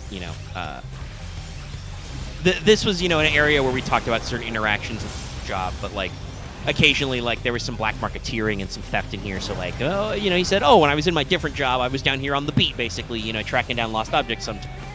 So he got to do some, like, interesting backstory stuff himself. Claymore, of course, you got to not only do violence, but also, you know, do your own personal interactions. Roll to some of the game, interact and stuff. Even Scroll got stuff to do. He got to drive around like he does. Even got orchestrated into a getaway plan later. So I think everybody got their fair share of the spotlight, and they had a lot of fun. Everybody seems to have liked it, and we'll be interested to go to the second bit. We did have some off mic discussion about the bit, because there was some. We are technically moving to the action phase, but there was a little bit of confusion over what the game plan was. So we'll have a few things to iron out next time. Yeah. But generally, I think you guys have got the idea. You know, you got the lay of the land. You worked to even up the odds, so to speak, and you have a rough idea of what you're doing, at least. You have balls in motion. You have things going on. But all in all, it was a very good Sprawl session, because I think it stuck to the principles very well. You know, like, you got to see things like really shiny. You got to see things like really grubby and dirty, and like interact with them in positive and negative ways. You know, the plot is very cyberpunk. Oh yeah, you got to go pick up this this scientist we found. You know, we're smuggling her out from like one corporate job to another corporate job in a different country. Oh, by the way, she's a clone, and there's at least one other clone of her in the job. So you know, you can't trust like DNA testing. You gotta like get up close and like scan her retinas or whatever. You know. So like, we've had some fun. You had some different back and forth with the characters. And you got to do Claymore specifically, but also in general got to do some of the old ultraviolence. Yeah. Well, that was in partly because you gave me an excuse to do ultraviolence. Oh, it's true. Well, and so we've been concerned about the EXP curve. Yeah. In the session straight up, and we talked about this on the WhatsApp before, we dropped it so that you need 6 EXP to advance. Yes. Still a little more than normal 5, but less enough so that like we could have you guys advance sometime this millennia, because we are confirming we are taking a break from the Sprawl again after this. We are going back to Star Wars. Loth can rejoice. He gets to go back to blowing up droids and sticking people with stim packs. Sticking people with stim packs even when they're their own stim packs and they could just stick themselves, but they want those 2 extra wounds healed. Sorry, that's just something I've always thought was funny when you guys, to tangent briefly, when like, you know, a character is grievously injured and whatever, and Boots comes up to give him a checkup, and they're just like, Boots, stim me. Make him take their stim pack and shoot them up. And I'm like, guys, it's only like 2 wounds. Come on. He is the specialist, though, I guess. Whatever.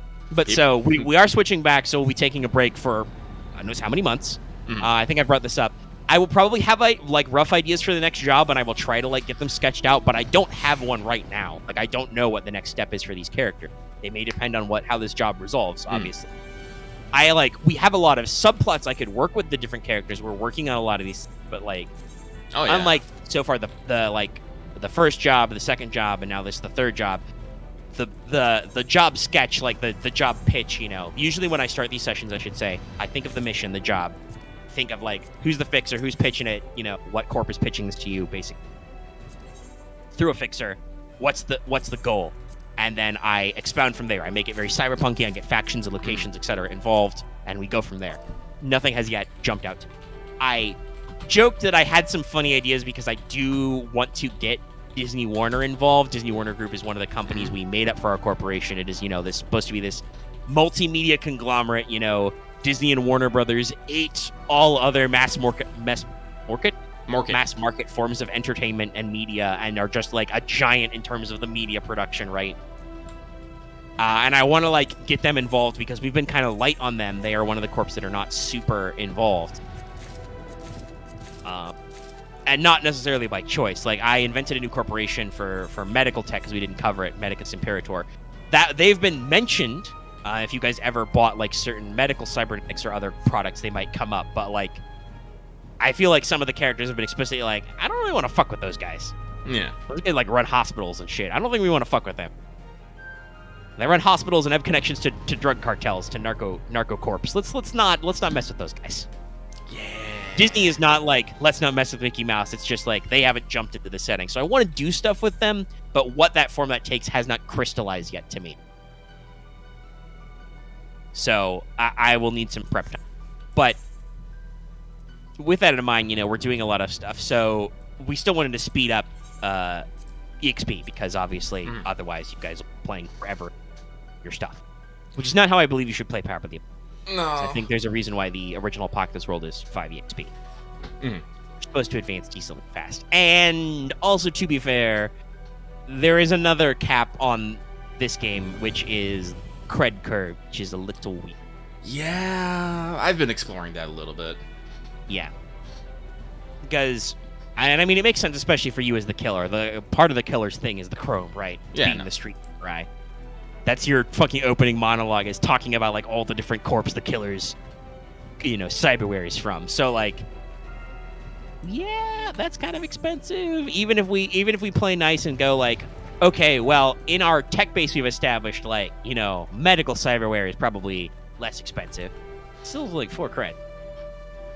Still costs, plus you got to get it installed, and there's all those complications that come from it. So, there's big narrative hooks.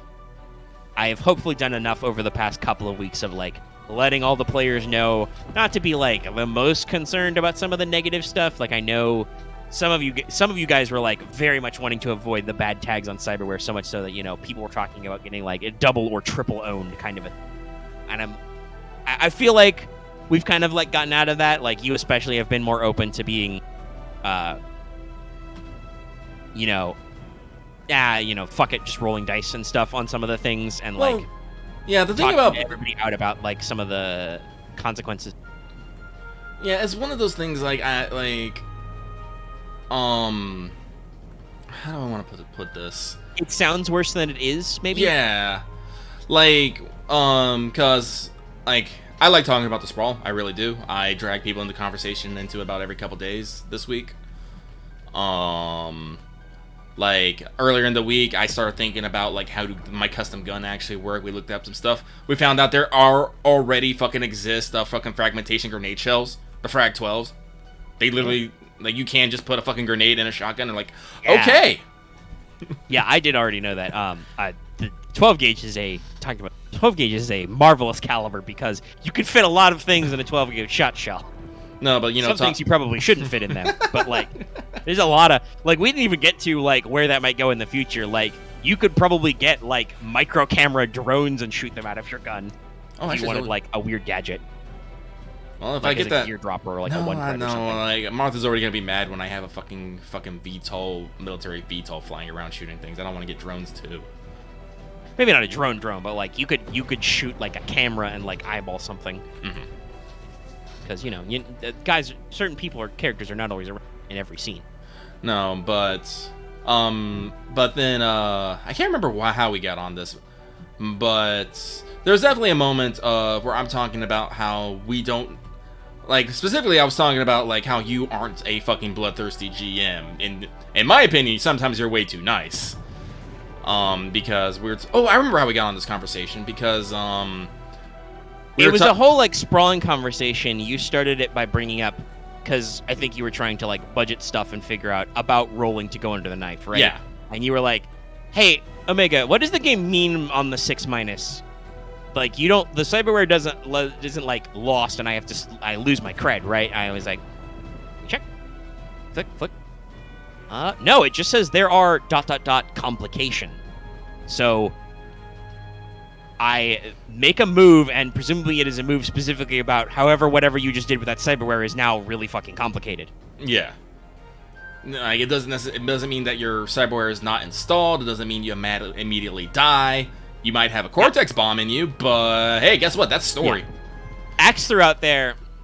Not to job on Axe too much, but he did what we would think of as an Axe assumption. He's like, "Oh, I was just assuming you have to roll buying your cargo property if it fucks up," and I'm like, "No, it doesn't say that you like are at risk of dying. Now, if you go under the knife and you're already pretty fucked up, I could see that as a very real risk. Like, if you just have open brain surgery and you're already at like several harm and you rolled a 6- and it's like, yeah, you've gone to a fucking hacksaw, of a surgeon, and he might kill you. You need to roll to not die right the fuck now."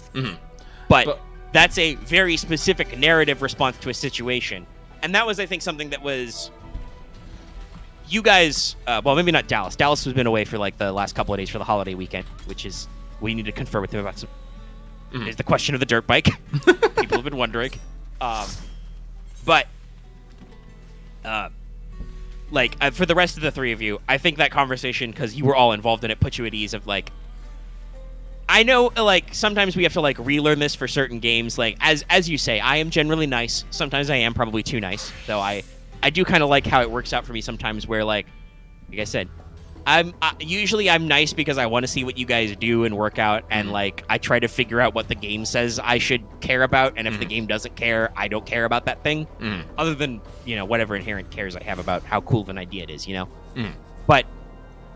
by being nice, I generate social capital with my players and can usually be like, when I'm like, no, I do not think that is a good plan. You should not do that. Usually you guys are like, oh, shit, he doesn't think that's a good idea. We shouldn't do that.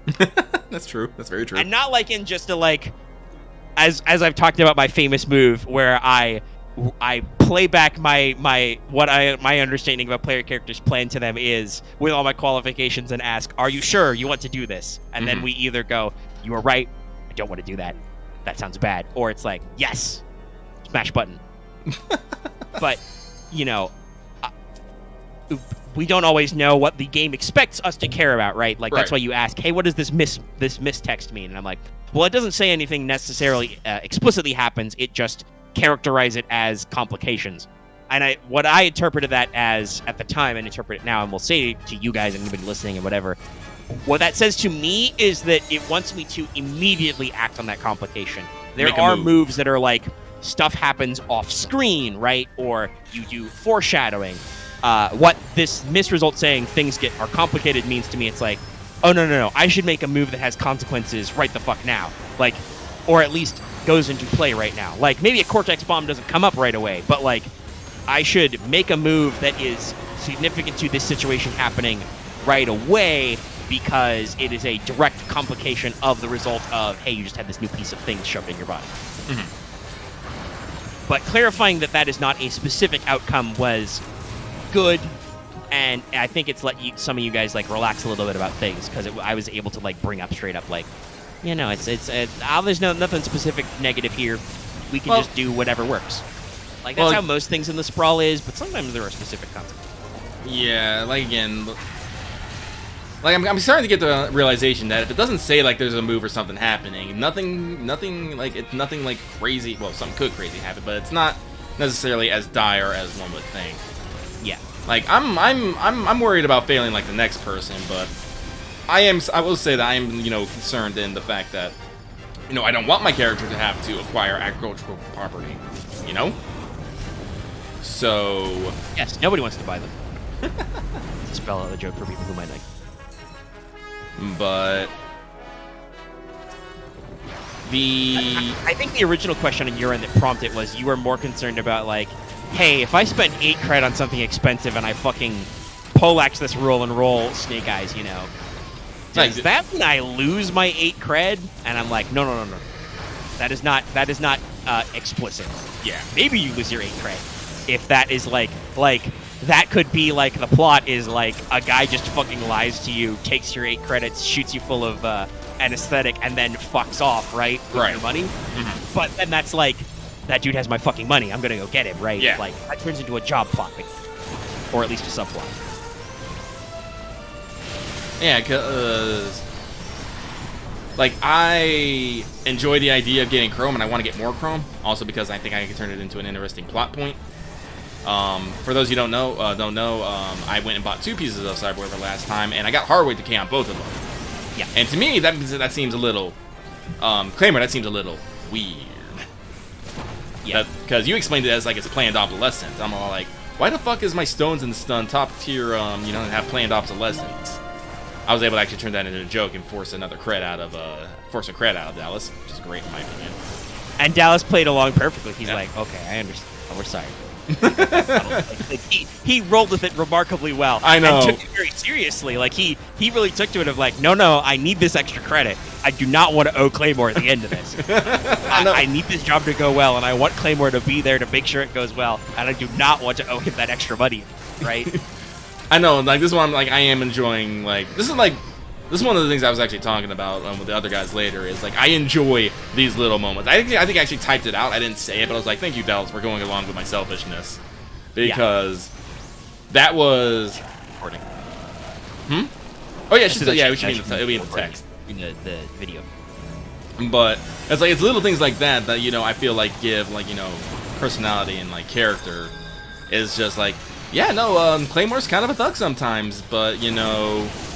if he has your back, he has your back. Claymore literally charged into a hostile situation to make sure that the guy who owes him a cred would not die. It was, and it cost, like, so we've danced around that a little. That was, I think, the big crux was, and this came up because you talked about I encourage you to do the ultraviolence. So we talked about the EXP curve, right? Yeah. One of the other things I did was experiment with what are called side jobs or side missions. So there are optional directives that are usually tailored to only a few of the player characters. Though obviously you guys all chose to go out on that one side job, that side mission effect. Yeah. But like, they're meant to be ways for you to make optional things that kind of like drive character subplots forward without necessarily being like just the main job plot, and give extra EXP benefits. So I set up a few of these for this job. I wanted to experiment with it, you know. One of them is mostly for Dallas's character, which he's also taken to very well. He spent a lot of time working out. He's going to get that extra bit, right? Because it makes sense. Well, we will see if the third one comes up. I don't think Scroll's going to sell you out, but we'll see if the opportunity comes up, right? But one of them was to eliminate the factions, because basically you guys are playing, you know, a game of hot potato. There's an item, there is a person, the target that you are looking to extract safely, and the other guys are looking to extract safely, and no one is exactly sure where the package is, because otherwise there'd be a war down here. So one of those side objectives was eliminate one of the other forces looking for them. And so you guys, you know, dug around. You had your own complexities. You had a little redundancy. You know, as usual, there's a little bit of this is just a thing in general I've realized with the group for the Sprawl is if you guys don't get together and pre-plan and say exactly what everybody is going where, you guys will sometimes get a little redundant. Just because, you know, we're all usually not, like, able to 100% pay attention to... Well, you guys, I should say, are not able to play 100% attention to the game all the time. I'm the game master, so I'm usually interacting with you guys. But you know what I mean, right? Yeah. So, like, sometimes you miss details, or you go back, or you'll ask for, like, oh, what did this character find out? And sometimes I'll be like, oh, they said this. And other times I will be like, or even the other players will be like, you don't know that yet. I didn't call you. And if, like, another player jumps in and is like, oh, I didn't tell you that yet, I just shut my trap. I just let it go.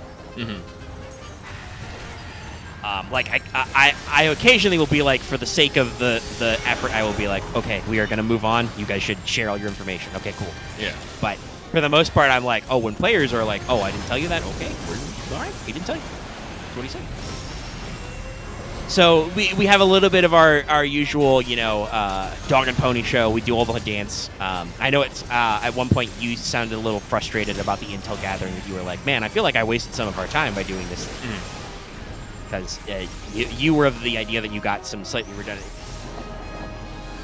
I think it was slightly redundant. It was slightly redundant. Like you were right. Like Axe did go for different information, but he basically got the same information that I did, and then more.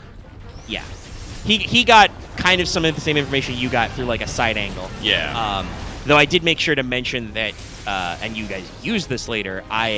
You got some of the like hard proof bit, whereas because that wasn't what Odin was asking for. He was not necessarily carrying that particular hard data with him, you know.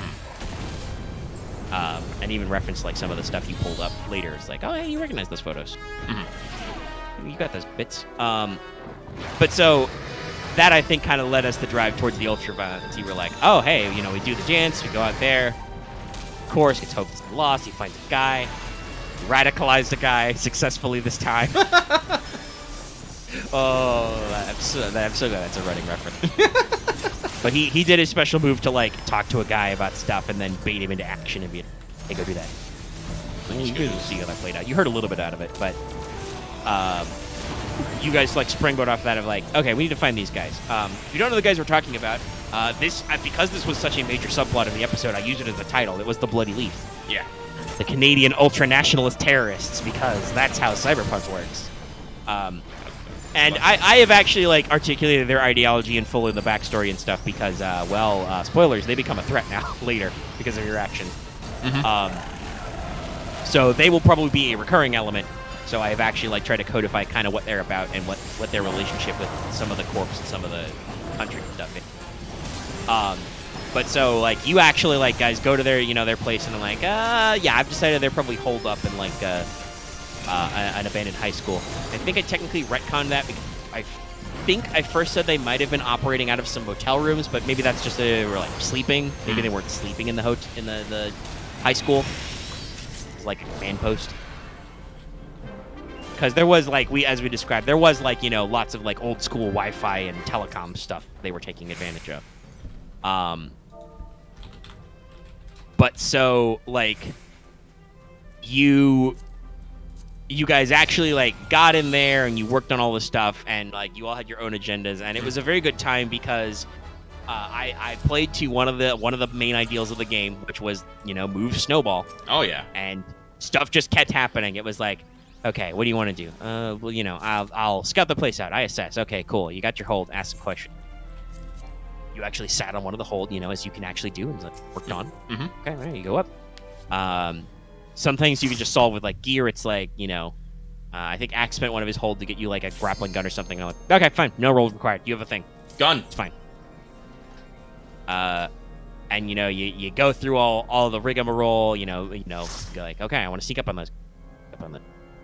You go back on there and it's like, okay, you want to take those guys out. And then it gets to like the full chaos of like, all right, you knock out the leader. All the guys turn to you. What do you do? Fuck, I murder them all. All right, you murder them all. Cool. Well, now the alarm's raised. Everybody's coming for you. What do you do? And after, occasionally I have to stop and give clarifying questions. Like sometimes it's like, oh, are people here right now? I'm like, no, but soon. You do the whole thing. Dallas tried to like cut out a wall. He moffed it. So you're like, that's not how you cut out a wall. This is how you cut out a wall. And you blow up the wall and you run away. And then it's all that thing. And then it's like... And, like, sometimes I'm concerned I'm not necessarily, like, even in the episode you listen, I'm like, I don't know if this is 100% how I'm supposed to do this, but I think you should all roll act under pressure to run away, because you are all running away. And it kind of worked out, because it, like, did these tiers. Like, I think it was, what was it, like, was it Claymore who got away scot-free? Yeah. So Claymore, you got a full hit, and we're just like, you're gone. You're out of there. I'm the knight. Odin got a partial hit and was like, okay, you're a little slow. There's a couple of guys like right behind you you're going to have to deal with, but you're out. And then, because just Dallas has this curse in this brawl, Dallas got the full miss as Metatron is like, so about that escape, you don't do that. You get captured. Some guys bonk you on the head and they tie you up and are going to... And so that turns into a whole thing where like you're like, oh shit, he's... Where's Metatron? He didn't come out. Well, fuck, I gotta go back and get him, and the whole thing. And sometimes you guys did spectacularly well. Like, Dallas rolled really well to, like, mix it up to, like, fight the guys hand-to-hand. And that was very fun. And then kind of got in some other situations later. You guys took some bullets. And it was a nice lengthy session of controlled chaos. It worked out really well, and it set up a lot of characters. Because it set up some of the things you talked about you really like, of like the little role-playing beats. Like, Metatron got incapacitated. He got knocked out for a little bit, so he did this whole thing of like, waking up at your little safe house dive. Like, oh shit, I'm alive. Cool. Background stuff. Having a little fun role-playing, back Odin talking about stuff when you came back from your little errand with the prisoner and threatening. You were like, you gave him a little smack on the face and was like, what did we learn? Shoot the guys first. Like a little back and forth, like you said. The little bits of fluff moments, the little character building moments, just little vignette. It's very important for ensemble casting. Oh yeah. The other thing we talk about is a lot is pocket lint. Yeah. It's originally an espionage term, but I also have used it and see it used a lot in writing. It used to be just like the most pure form of pocket lint is literally think about what your character has in his pocket. Is it interesting? Does it matter? What does it say about that character? And then you apply that to everything. It's like, what little details go into the background of this character more fleshed out. I love Pocket Lynch. Several of the other players love Pocket Lynch. So we spend a lot of time thinking about these little details in the back. It's very important. Very important. So, you know, we get on all this. And the ensemble cast thing is very interesting. I've been thinking about, because recently OSP did a Smart Guy video. I think it was like 2 weeks ago. This week, a new episode of Journey to the West. That was cool. Oh, there is? Holy shit. Yeah. Oh, you didn't know? No. I was going to tell you yesterday. I forgot to do it. Yeah, no, this Friday's OSP video was Journey to the West, like, part 8 or 9. So, yeah, it's there. You can find it in our history. I may have gone back and watched all the previous parts and then watched that one again. I mean, this is what you do. It's like, this is my Christmas edition right now. Yeah. But yeah, so there's a new there's a new Journey to the West editor, a couple of episodes. But so that got me in the mood to think about ensemble casts. I will say for our role playing, like, we can't say our characters are a proper 5-man band because we never have exactly 5 people. Like for Star Wars, we have 4 people. Brawl, we have 4 people. It's 3 people. Fate, I had 6 people, and that had its own problems. But like, I always think about how these ensemble cast rules, and it's a very important thing to think about when doing role-playing games because those are inherently ensemble, right? Yeah. Everyone's the Like, protag. Yes. Even if we had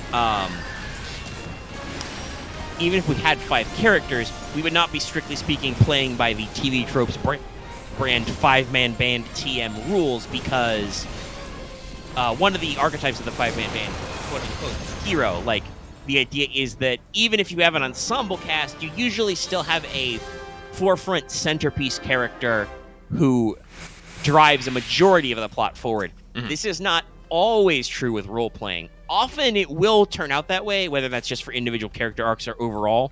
A character will end up being more, like, leaderly and focal. Like, for instance, for Star Wars, Arama kind of ended up being a focal character. Mm-hmm. Because of just the nature of the other characters' background. It wasn't intended, but it worked out that way. For the Sprawl, I don't think we have a fulcrum character, right? We don't have a hero. We have, you know, you guys all doing your own things and fulfilling different niches as described both by your own characterization and your playbooks, you know. Mm-hmm. We had a long conversation, I think it was a couple weeks ago now, about how the different playbooks, like, fit different character archetypes and not just like job roles but characterization stuff, right? Yeah. Like, for instance, you being the killer, most of your moves are about making men dead. Yes. Beating up guys, getting rid of them. Makes sense. You're the killer. You are the killing machine. You are the solo, you know, the street samurai. You're here to fuck shit up. The murder hobo. Here to kick ass and chew bubblegum, and you're all out of cyber gum.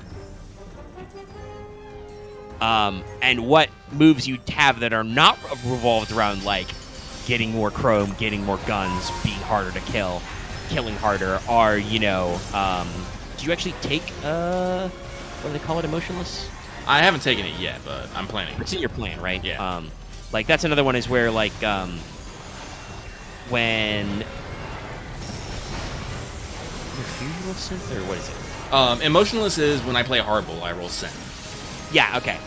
So when you play hardball, when you, like, threaten with violence, roll basically, you know, your weird stat, your I am a machine man thing. And that's just a move, right? That's not like a piece of cyberware. It's just like you just try and freak them out by being cold and distant.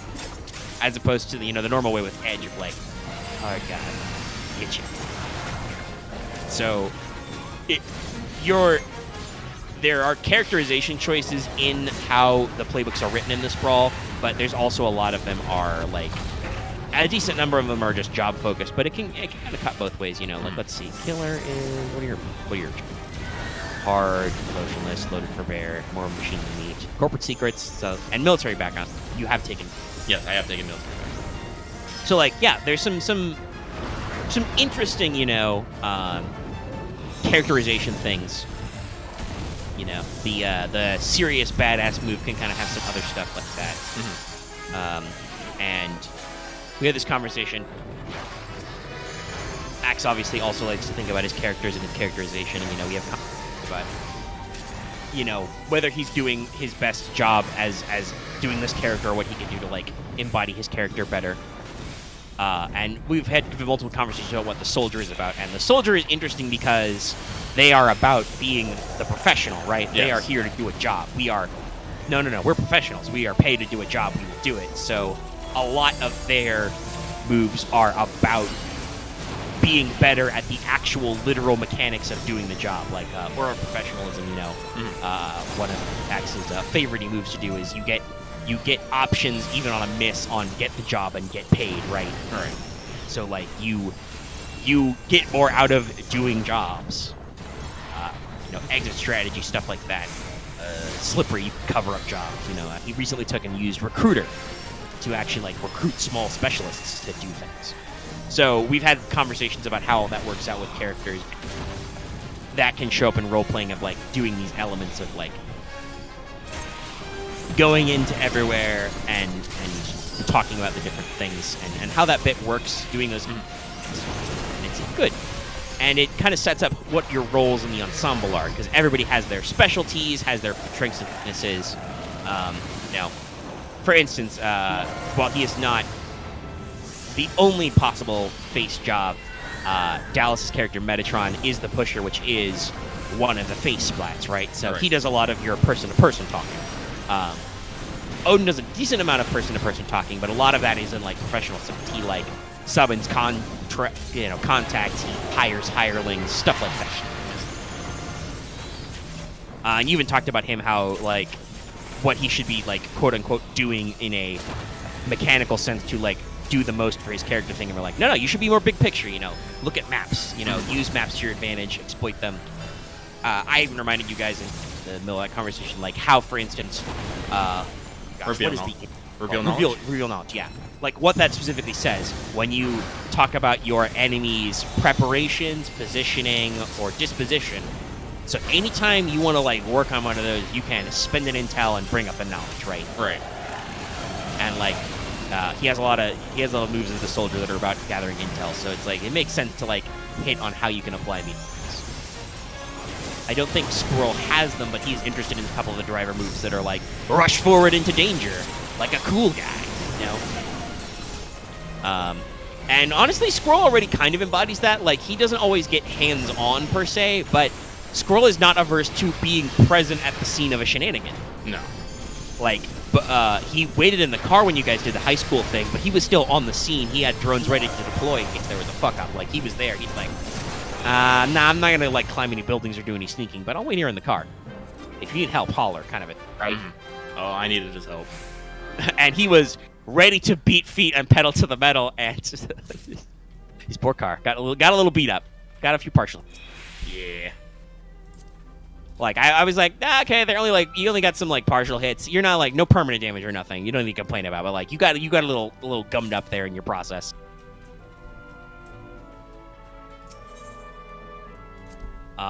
So, you know, we deciding your ensemble roles kind of works out, and I feel like the Sprawl especially is truly an ensemble cast. Yeah, no, we all we have all our different niches and whatnot, but like the playbook. You all have your own different corporate connections too. Mm-hmm.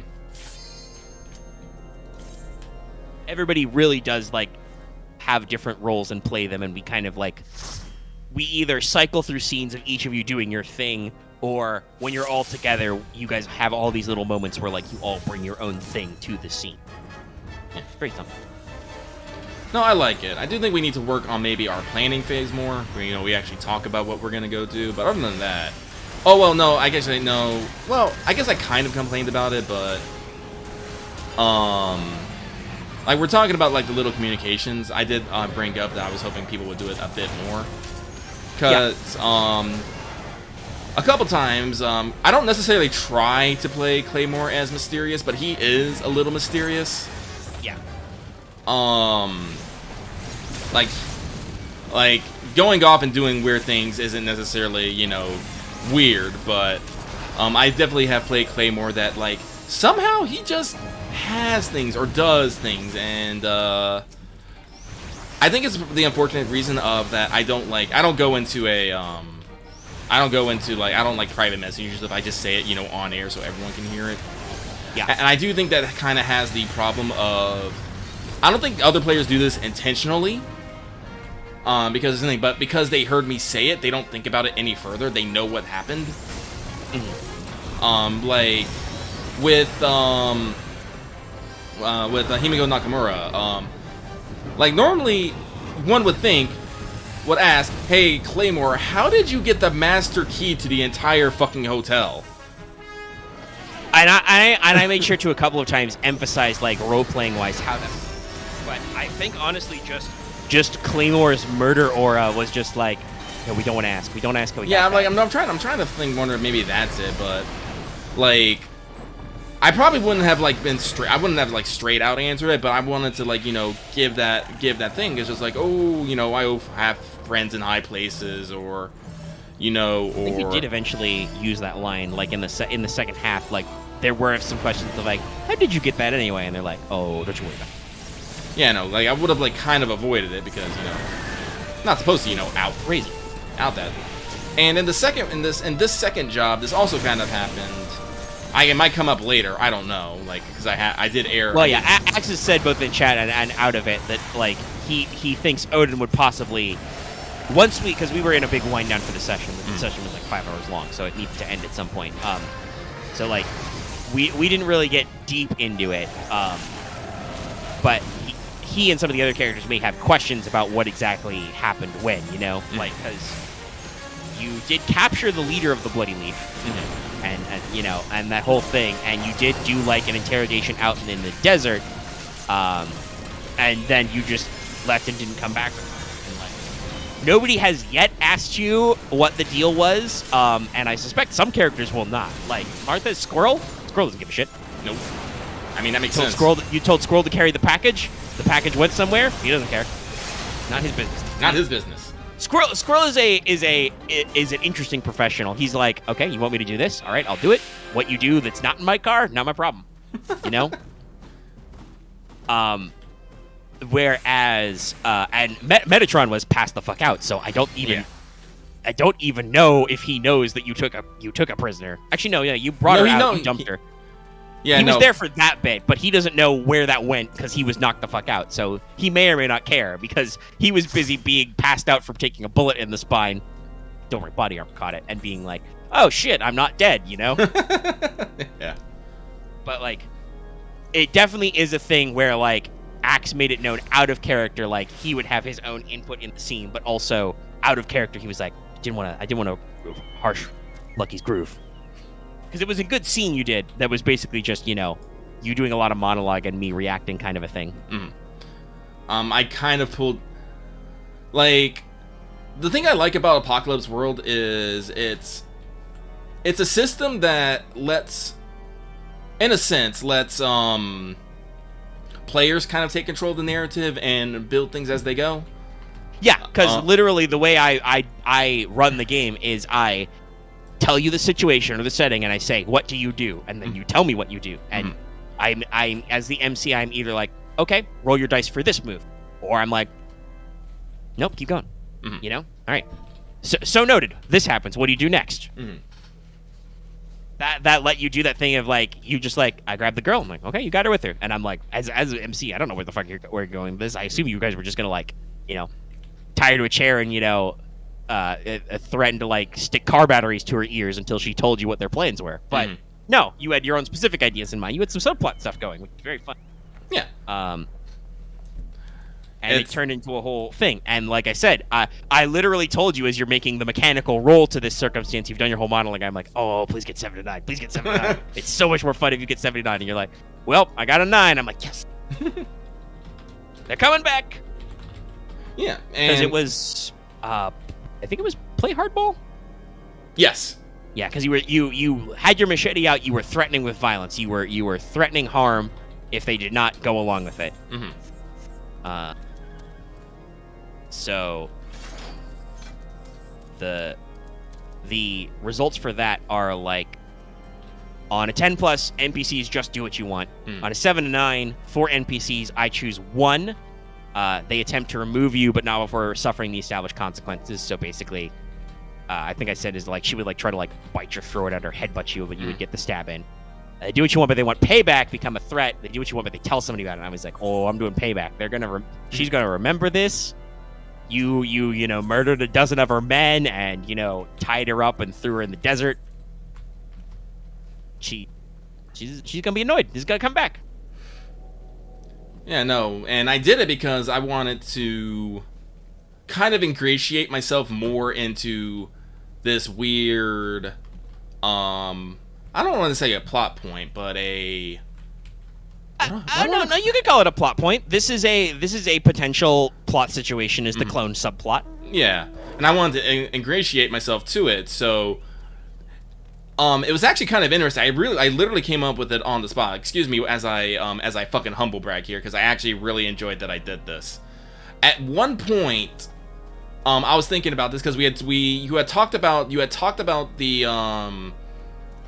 clones and like how like they all have the potential to be like super smart, but not all of them when like fully realize their potential. That there might be one that just stays homes all day, maybe hacks fucking gacha games for fun and whatnot. And I was all like, that's a great idea. I want that in my life. Because I was explaining how this was not Hollywood cloning. There had been the idea is there was a pre-collapse arguably very unethical experiment where like a scientist produced 24 clone embryos who were all selected for intelligence traits, but just because you have genetic potential doesn't mean you realize that potential. There are plenty of people who have genetic predispositions to big boy brains and they do fucking nothing with their lives. Hi. I tested with a very lovely above average IQ, and I make internet videos for a living because I find it more entertaining and more fulfilling than doing other smart boy stuff. Yeah. But that's how it is, right? Like if you genetically duplicated me and you raise them all in different scenarios, there would probably be a lot of difference between me and my clones. Like some of them might actually, have developed, being tryhards, going on to law school or whatever else the fuck. Mm-hmm. Maybe some of them would be good at math, but maybe not. I don't know. I don't know where that is in just my personality and my brain structures. But if you so all of these genetic clones are supposed to be smart, but not all of them do their smarts the same ways. Like even the one you were talking to was Patricia. Yes. Rouge. What's her code name? So she was a terrorist ringleader. She turned her brains to a life of crime, basically, how to do small unit tactics, chemistry, specifically demolitions, and also hacking, but specifically black ice and aggressive hacking, right? Mm-hmm. Whereas the target is Marianne Johnson. Yeah, all the clones of the thing. It's branding almost. There's a reason why she was an expert in computer science. There are probably biology majors or Dr. Johnsons out there, right? Stuff like that, because they all develop their own interests. So I wanted to specify that so they're all clones and they're supposed to be smart clones, but not all of them use their smarts the same way. Mm-hmm. And you were like, oh, I want to be the lazy clone. Yeah. And at one point of the session, I can't remember this when exactly, but my tablet went off. I'm not sure if it got caught on the recording, but there is the do. And I said, hang on one second. And I said, as Claymore, hang on one second. I have to check my phone. He checks his phone, and I muttered to myself, how did she know? I caught. And that was the moment I'm like, yeah, I know what I'm fucking doing. And I didn't say anything. Other than that, I didn't say necessarily what. I just told him, hey, I need to take her alive. I did that. We did that. The guys all went with it. I guess maybe it is because I am kind of scary, and like I said, this is a player thing. When I want to take charge, I'll take fucking charge. Also, I mean, if you got to think about the context. Technically, as you say, you call in character, Claymore calls Odin LT, right? Yeah. He thinks of him as a lieutenant, as an officer. As we like to say, a sergeant in motion outranks a lieutenant at rest. Mm-hmm. So Odin has the ability to lead from the front. He is not averse to planning and taking charge of situations. But as both a player and a character, Axe and Odin will definitely be oh no, Claymore's got an idea. He's taking direct action. I guess I'll just roll with it, Mm-hmm. And Metatron is a squishy, prissy boy. He's a corporate baby. Yeah. See, what I'm trying to do is when we're on the field, we are in battle. I try to take lead. Mm-hmm. Because I am guns, I am tactical. This is literally I have You are also probably the most resilient to damage normally. Yeah. You tank. But like when we're not in battle, I try to like stay out of it. Like this is actually something I liked when they were getting the job. I actually specifically said, no, Claymore's outside. I am not in this conversation. I wanted to make sure to make sure that this wasn't like and that's contrast to our last job where you were very involved because this was like your job subplot. This was like your corporate connections, your issues came up. You were the one told by, well, basically the quote unquote fixer. Like he was technically, the colonel was technically playing the fixer job for Suzaku because like he was told by someone who was his boss to be like, we have this problem, make it go away. And he's like, I know the guy, Claymore. You know, come have a chat at the winery, kind of a thing. Mm-hmm. Bring some friends. But for this one, it was like we had our whole big long, you know, big boy subplot scene with Dallas's character, which was, you know, very gripping for him and pulled a lot of his stuff to the forefront, and we got to establish them. And like I said, I usually, when I write the jobs, I usually think about what the setup scene is. It's like, what is the scene going? So I have the fixer as well, Granny Coyote, in mind, and I knew what was going up with her, as you could tell by the fact that she had a very detailed description. Oh yeah, she did. Right down to talking about her knuckle tattoos, which say Vape Nation. It's the cyberpunk future. And then it was like, all right, she wants to talk business. What does she do? Well, she jumped out of her, you know, fucking, you know, power van with her wolf dogs. What does she do? She'll just tell you to step into her office, and her office is the van. And you claim her, we're like, that van. Nope. I'll lean against the van. I will roll to seize the affection of these dogs. Dunzo. And the other guys are like, all right, we'll climb in. You know, even Squirrel, who's not the most sociable, is like, I'll climb in a van. I don't care.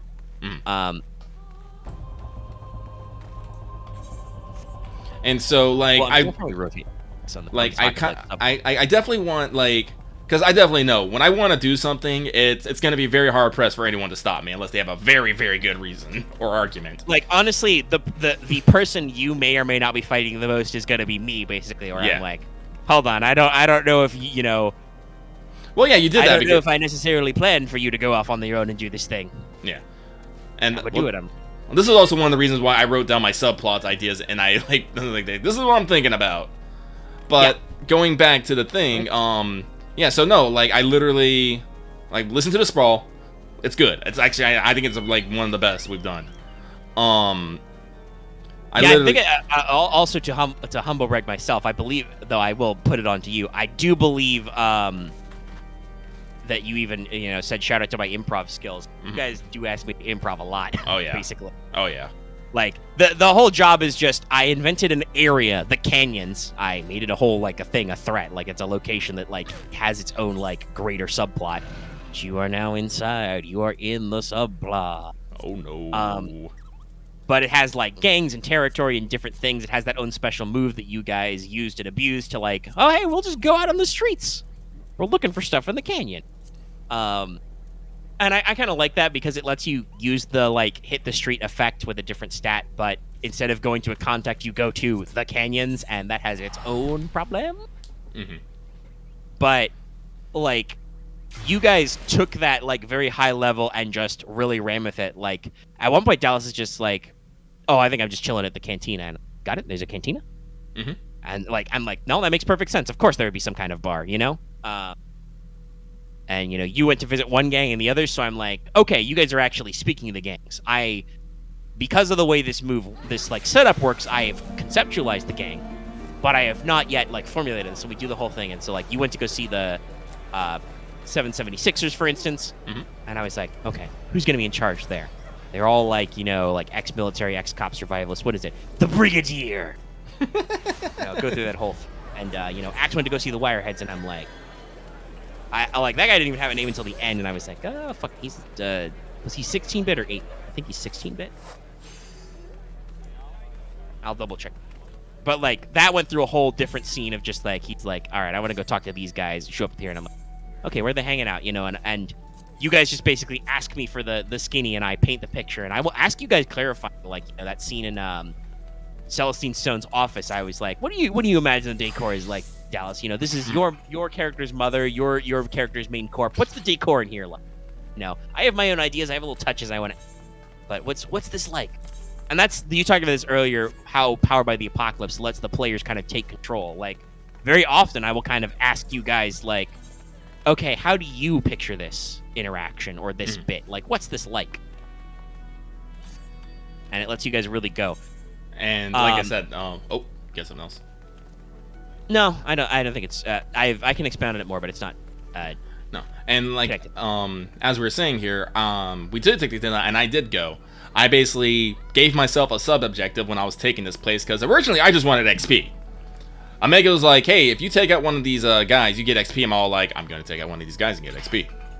So that was my. And it made the most sense for you to target the Bloody Leaf because.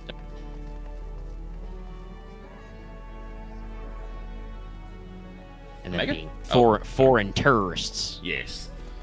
So I lead hard on that angle, but put some dots together. It's like, oh yeah, this is one of the sisters, and I'm spinning my own wheels. What if one of the sisters doesn't want any more sisters to die? Because you mentioned this, like half the sisters are dead for one reason or another. There was 24 embryos. 12 of them are like off the board. Yeah. Some of them are dead. Some of them have just been put in protective custody. Quotes. So they again, I'm like, some of them might be happily retired. Some of them are probably not. They are probably in corpo black boxes somewhere. That could be another fun like side job. Get hired to assault a corporate storage facility and bust out a clone.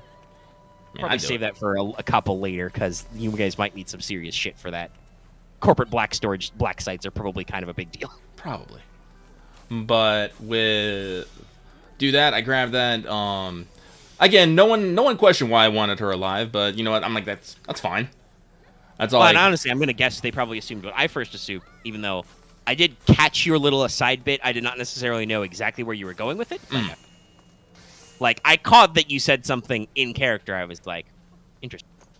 But I assumed it would come back later, and it did. I was thinking when you wanted her alive and you decided to go for the knockout, it was you guys, because you had kind of done this not only to take them out, but also to gain intel and see what they knew. And that may be a point of questioning later when we get back to the session and we like maybe ask like, hey, did you learn anything interesting? Like, nope. But yeah, nobody questioned at all what your plan was when you were leading the way, guns blazing, knocking out people and murdering mooks, right? Mm-hmm. Your other two characters were perfectly fine if you just be like, oh, he's shooting everybody? I help him do that. But yeah, do that, capture her, take her out, and I gave her a speech. I guess it was, but I basically said that someone doesn't want you to die here. And basically told her it was the only reason why she was alive right now. And basically gave her the ultimatum of get lost or you will die. And she took it, and I used this opportunity to actually declare a contact of Nova Johnson, because guess what? I kind of like everyone. I bet every single one of these girls has one letter of the alphabet. So I was like, nah, I'll keep to that. And I just wanted to establish that because I asked Omega, like, hey, do I actually have to call my contact, or can I just declare a contact? No. And, and I was like, yeah, you can just say once a mission, you can be like, I have a contact.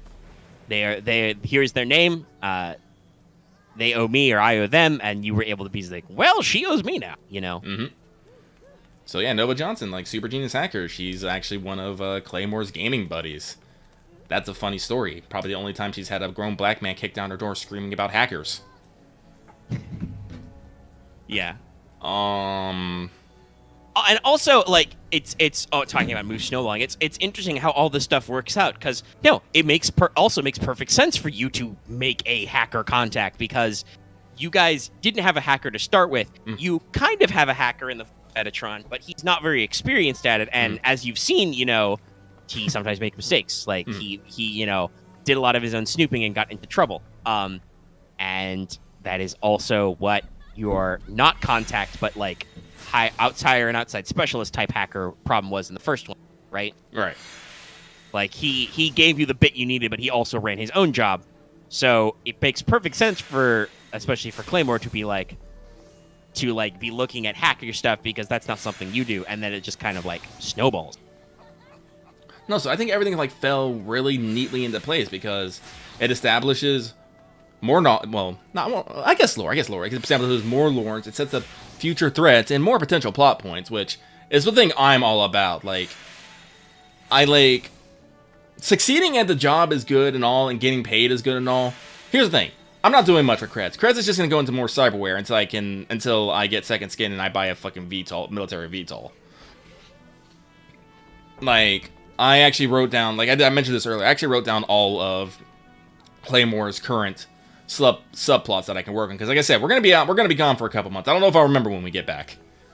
Nope, that was very important. Yeah. Like I forgot that I had pre-planned, remember? Like, I talked about this. I was like, oh yeah, like I was talking about taking that break for the sprawl, and I popped up my notes and I found that in fact the next job was completely fleshed out. I had all the bits I needed to start. I was like, oh, good job, me. Thumbs up. Yeah. So I'm doing that, but it's definitely things I want to work on, like on jobs. It's like, I'm not saying that like the sprawl will become this giant sprawling, conspiracy narrative, but I want Claymore to do things, and I want Claymore to do things and have goals and people and stuff. Like I called the Johnson's plot. I called it Sisters Keepers and whatnot, and Omega's talking about busting out, maybe have to bust one out of a Black Star Infantry. I was like, yeah, no, that's up my pipeline. Like, that's the thing that I probably want to go do. I made one Communicate No Evil, talking, making a pun on the classic, see no evil, hear no evil, that two of Claymore's cyberware has hardware decay on it, and he's like, what the fuck? Is this just corporate greed, or is someone fucking with me? I don't know. Omega probably won't know. And that came up, I think, because we had a conversation about your planned obsolescence, and we also talked about how it became clear to the players something I was already thinking about, that, for instance, one of our backdrop NPCs, Celestine Stone, the CEO of Stone & Sons, who is also Metatron's mom, is like, that company's major things are cyberware and telecoms. Mm-hmm. So, I set it up that way, and all of you quickly bit into, oh yeah, no, she just observes everything. Mm-hmm. So, like, that's one of those things of, like, it could be not, but it's one of those things that Omega can use at some point, for whatever reason, or I can use it somewhere for some point.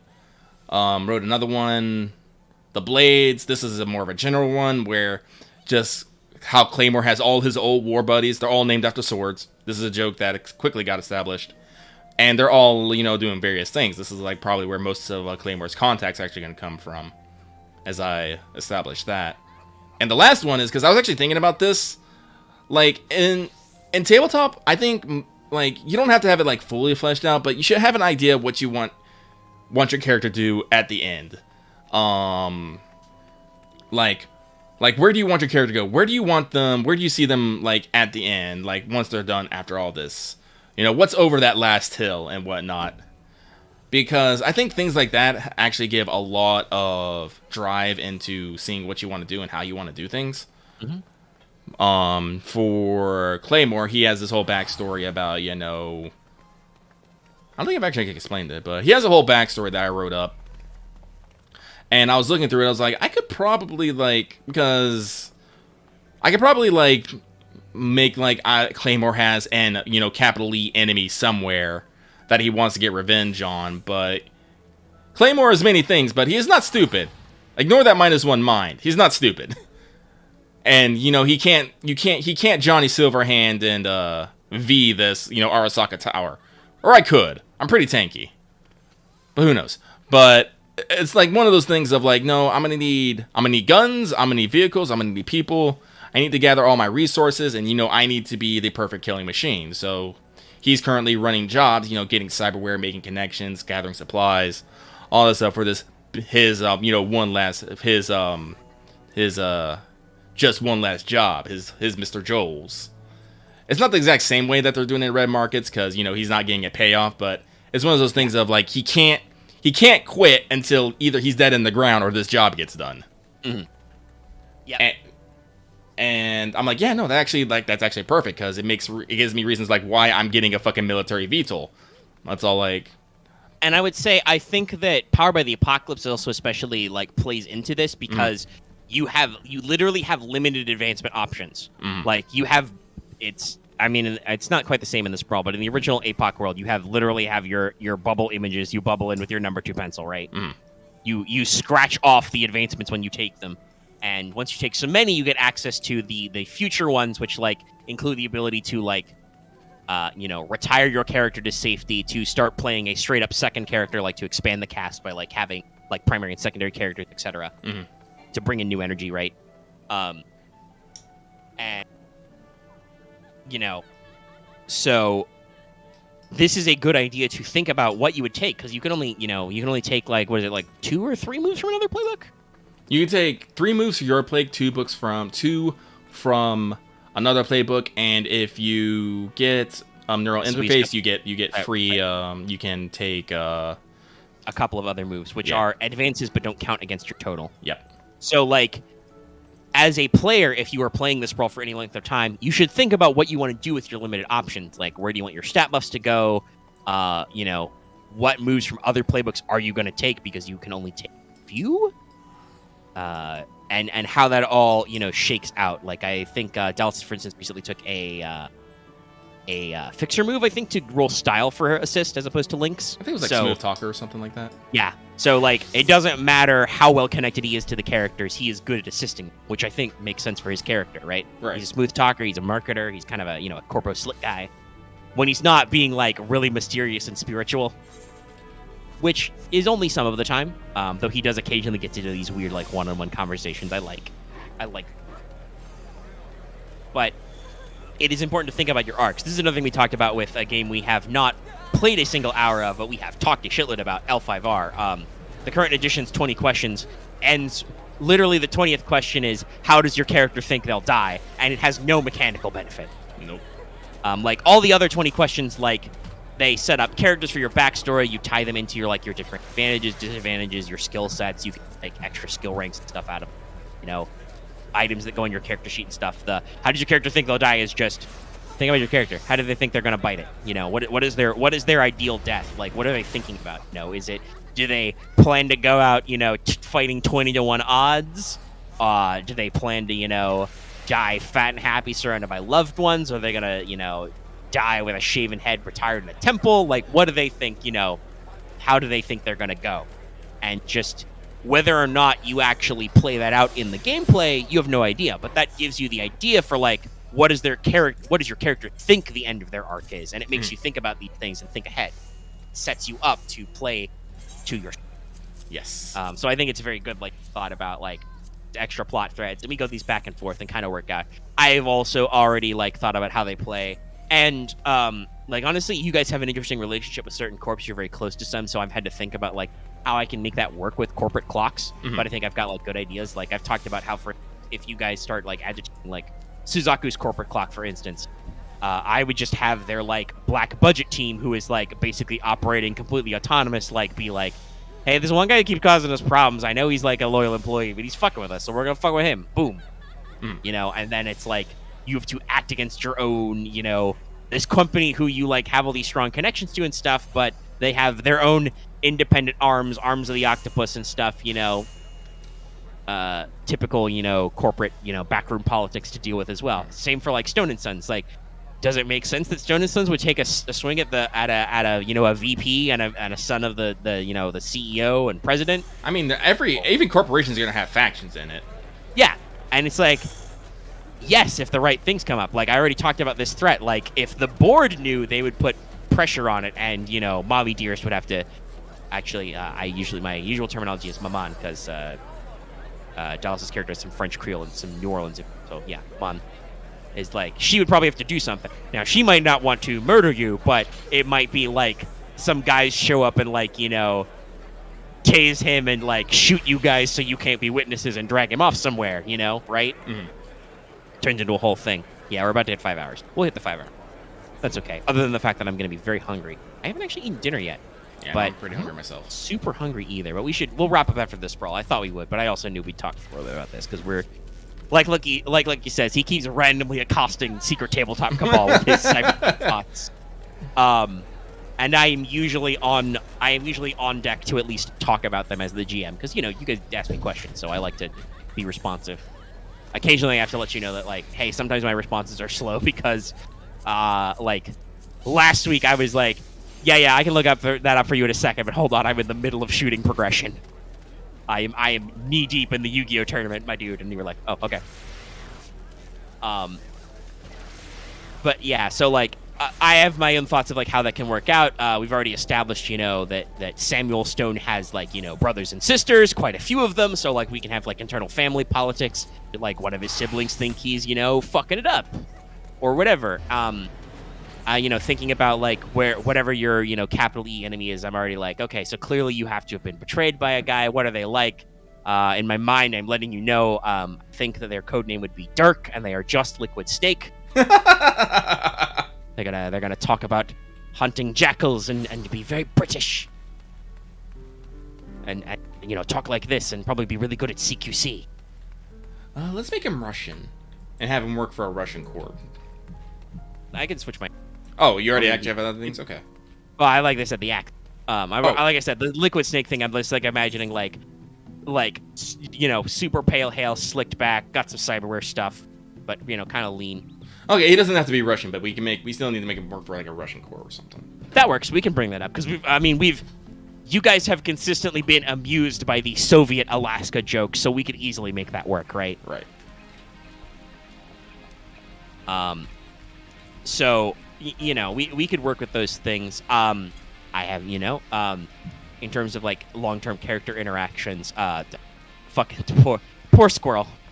Squirrel subplot is like literally ready to fire since day one, and just like every time I could bring it up, I'm like, no, that would really complicate this situation. And I like there are a lot of times when I'm like, I could do this, but it would completely change the arc of this moment, and I don't want that swerve right now because we are already like knee deep in the chaos of the plan organically without like completely blindsiding with another element. This is the thing Lucky says when he says I'm too nice. Like other GMs probably would have pulled the trigger and brought this up directly, but in my mind, it's always like lurking out there. Questions are going on, but I am not yet ready to go the thing. But we'll see what happens in the action phase because Core will probably have to do some of his job work of like actually getting out there and do the thing. But like, I think I want to be careful with it because while we've only talked about it, we have actually talked, and Martha's talked about how like that is like one of the few things that Squirrel really cares about is his, hate relationship with Rook, like his rivalry that like. If that happened, he would probably like drop the job to go pursue his personal vendetta, right? So I'm like, okay, I don't want to do this lightly. I want to approach this as organically and have it make sense. But if the end of this action phase turns into the end of Blues Brothers, where like 5 different factions are chasing you, that would actually be on point. Oh, I think so too. And it would lead to conflict with the characters because Squirrel could be like, I want to stop and take care of Rook, but, the rest of these guys are like, you've got to move the package. So that is something that is recommended in the Sprawl, and generally recommended in writing. The character triangles. You should put characters in triangle formations. Mm-hmm. The obvious, this is the romantic triangle, but that is not the only thing. Just think about, like, putting characters at opposite axes of a triangle. Like, for instance, if I wanted to... actually, hell, that was you designed the triangle yourself, but that's basically what you did with the Johnson sisters, right? Like, right. You put yourself in one corner, you put Nova pulling you in one way, and then you put not necessarily Patricia herself, but just her general situation and being a Canadian terrorist who is not afraid to shoot you at the other apex, and like had to like deal with that push and pull. It's another thing where like I could literally put Squirrel's rivalry with Rook in one corner, when literally put Rook there, and then put, another NPC of like, the target, Marianne, in another, and be like, what do I work with here, right? Right. Very good writing tactic if you're trying to figure out conflicts. It's just put forks or triangles in there and make splits, and then like see what directions the characters want to go in and where the pressure comes in, and just let it all play out. As the Sprawl says, one of the principles is play to find out. Mm-hmm. Like, things should not be solved. You should roll dice and talk it through to see what happens. Play to find out what happened. And I think we're doing that pretty good. Yeah. I hope I am sticking to my principles as well. the most important thing is, like you say, like me being nice or whatever. That's kind of one of the principles. Be a fan of the characters. Like, you don't have to be nice about it, but definitely, like, this principle, combined with play to find out what happens, emphasizes the idea that, like, you guys are the center of the story. I care about what you do and what you want to do, and everything else should be secondary. I want to see you guys do your cool stuff. Maybe I want to see you guys kind of, like, stumble and pick yourselves back up, but, like, ultimately, I, as the MC, am supposed to, not make the world revolve around you, but make the story revolve around you. You know what I mean? Right? Yeah. And we had, we don't need to go into it because we're already at 5 hours, and, I probably should get some food. It's midnight. But we had also, like, in our mini conversation, we talked a little bit about, like, acts and subplots as well, and, like, I talked to him a little about being careful about sucking up the plot juice. Like, I was not necessarily opposed directly to his original implementation idea, but some of his like, way he phrased it was like, well, don't get too, like, settled on, like, being the sole focus of this thing, right? I was like, there needs to be a bigger picture and a more sprawling picture. But, like, so don't like suck all the plot juice onto yourself. Leave me some plot juice that I can, like, tack onto other NPCs so I can play with them. And I think that's something that, for instance, your subplots with Claymore, you're doing a pretty good job of, like, I want to, like, have a major focal point here, like the whole thing with the Nakamura hotel job, right? Like, you took a lot of front and center, you generated a lot of plot juice and slurped up a lot of it, but you were very on point of, like, I don't want to, like, crush anybody's toes on this either, right? Right. Like, letting the dice kind of, like, figure out how some of that stuff happened, And like you said, there's butthole clenchers in there. Oh, yeah.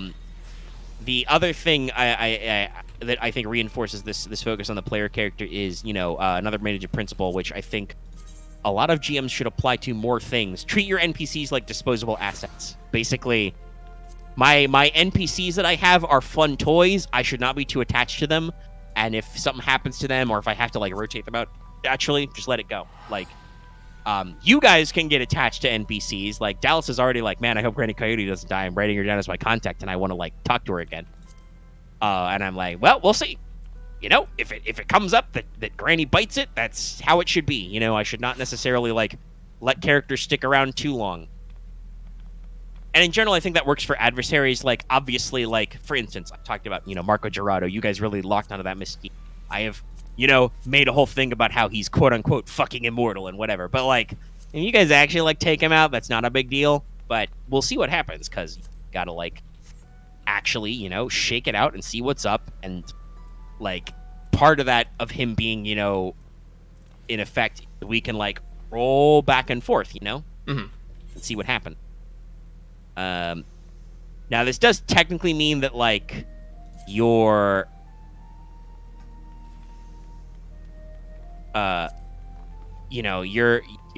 you guys should maybe be concerned that your contacts are not bulletproof. So don't be dumb about how you handle NPCs, because it's totally a cyberpunk thing for you to be like, oh yeah, my contact will take care of this, and then they got in too deep and the corpos got to them. We should avoid, as you say, cheap shock deaths, but sometimes, you guys can cause your own problem. Oh, yeah. So, like, be careful about that. But I would also say, I don't think being a fan of your story makes the corporate warfare style not work, because one of my other principles is called think off screen. So stuff happens when you guys aren't there. Yep. It should not be the focus. Like, I should not be sitting in a room metaphorically masturbating about all the cool scenes the villains are having, right? But I should be thinking about what other people are doing off screen. This actually kind of came up and was kind of a plot point in that last session, because Dallas literally sent some of the Bloody Leaf guys off to go fuck with the Rustlers, and I was like, you'll find out what happens when it happens. Yep. You did. Later, when it came back, I was like, yeah, they got in a fight and they shot up some stuff, and now the Rustlers are pissed. You guys will see the ramifications of that in the later story. Yeah. But so, like, corporate shadow ops and shadow running and black budget stuff, that all still happens, and it happens off screen, but it happens off screen in, like, a logical way, so I know what's happening when you guys snap to the focus, right? And it is not necessarily, it is not necessarily what the story is about, because, like we say, play to find out what happens. That's not even a principle. That is an agenda of the game, period. We should all be playing to find out what happens, right? Right. So we don't want that to be too impactful off screen, but you still need to know that it happens.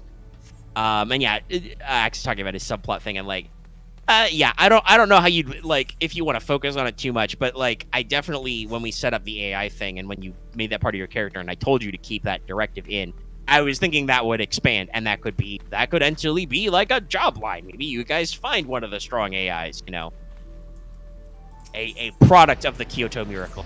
That was another conversation. I got not really like snooty about it, but I was like, guys, I meant that as an event, not a like a proper noun. Because I did what I like to do with the pocket lint and naming everything. I threw in an aside reference to like the process where like AIs were quote unquote miraculously discovered is called the Kyoto Miracle because it happened in Japan, probably like at some corporate think tank, something associated, like say, I don't know, University of Kyoto, whatever. There's a reason why it's called the Kyoto Miracle. And I threw that as an aside glance last session, and you know, the players immediately bit, but some of you guys were talking about the Kyoto Miracle as like a singular character, and I'm like, okay, that's not how I meant it. Sorry, it's not the grammar I was using. And you know, you seem to take it like champs and adjust your language. This is why you should always be clear in your communication, though. Yeah. And then you two really like snap. Listen, like, honestly, I've always wanted, like, when I realized I can take Himiko Nakamura as a fucking content, I was all like, man, can I was like, I did want to slurp up a lot more plot juice and just, you know, declare, like, a strong AI as one of my contests, but I was like, no. Yeah, that one is like, and you even said, like, when you joked about it, like, I was thinking to myself, would that work? And I'm like, as a contact, I don't think that works.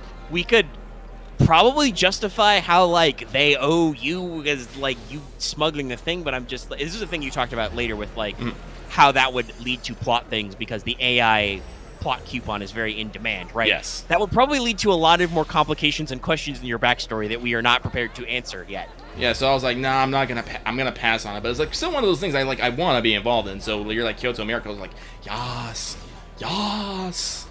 Well, and I think our current like way that works out is like, I think it works in the broader sense because like Axe is talking about his plot thing is he had an idea when he decided to keep the AI thing of like, hey, what if, you know, my character Felix's mother was involved in AI research? And then when I named the Kyoto Miracle, he wanted to like double down a little bit extra and directly involved.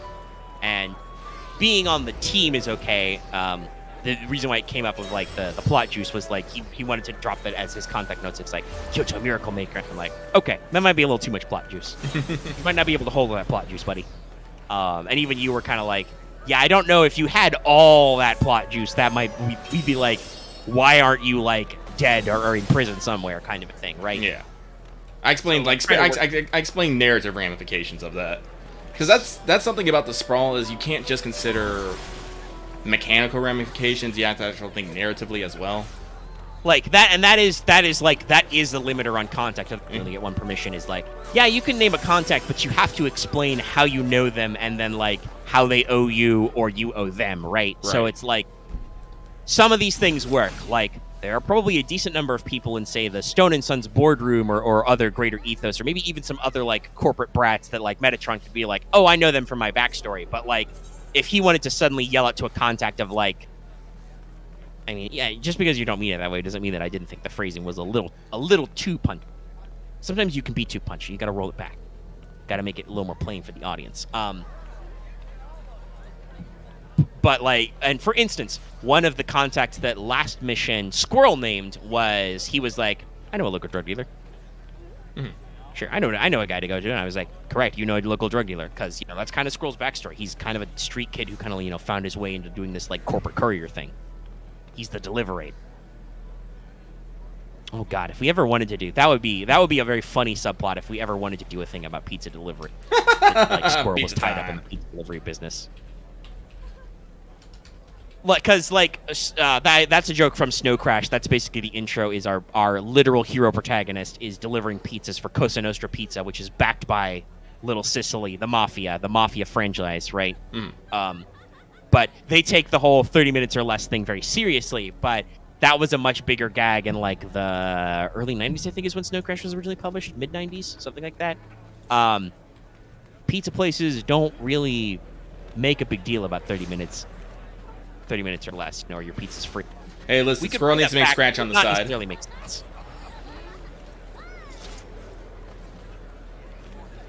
But it could still be a very funny reference to make. But no, like the